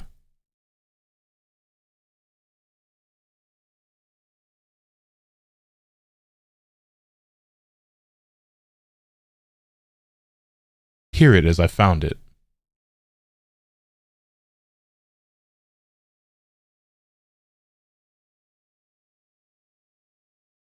Okay, here we go. So, what time zone is this?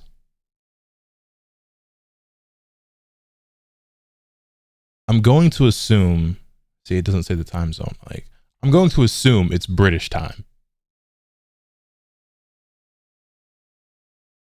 So, all the Tekken stuff will be streamed on the official Tekken channel. pools are all day tomorrow, top 96 on Saturday, and then top 8 is on Sunday. Okay. Now the time.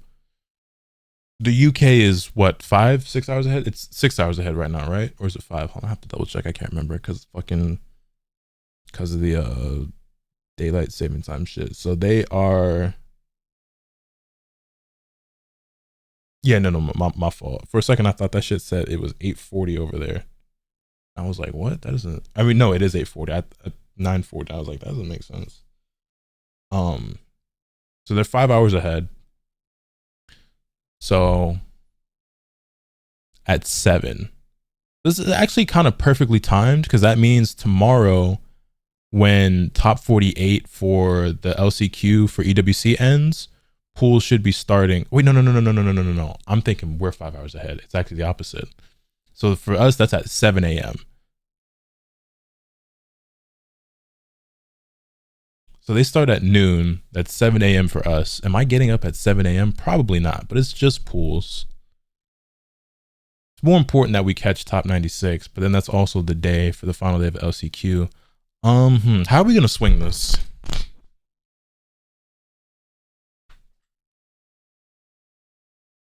Not worth getting up for pools. Yeah, I don't want to get up at 7 a.m. for pools.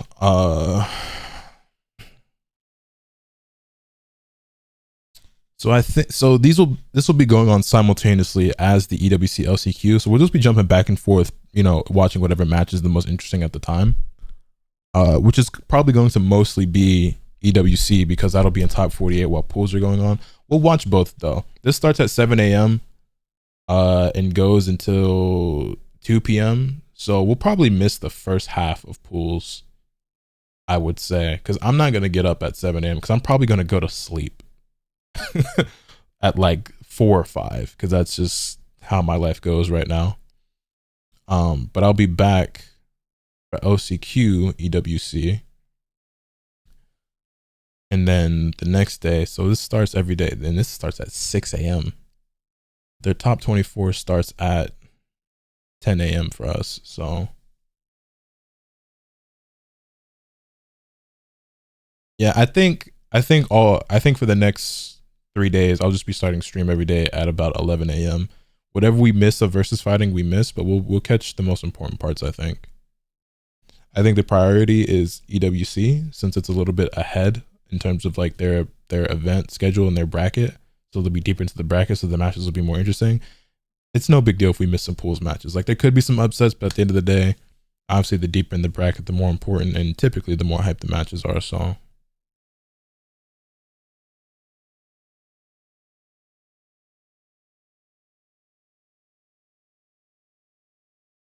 yeah, EWC top 48 is tomorrow at 11 a.m. Eastern time.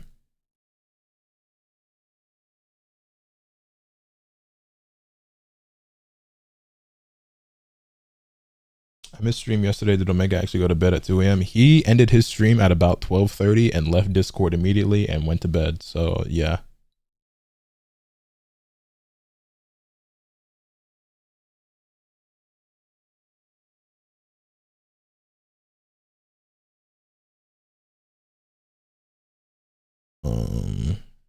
Yeah, that's the plan. So I'll be back tomorrow at 11 a.m. If I for some reason I stay up, I wake up even earlier than that, then I'll get up earlier and we'll catch pools. But yeah, I'm not gonna force myself out of bed at 7 a.m. to catch pools for versus fighting. That's the plan. He's serious about it. I respect that. Yeah.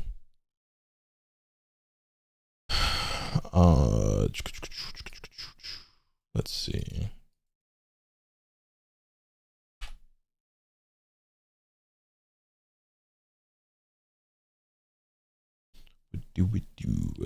Do.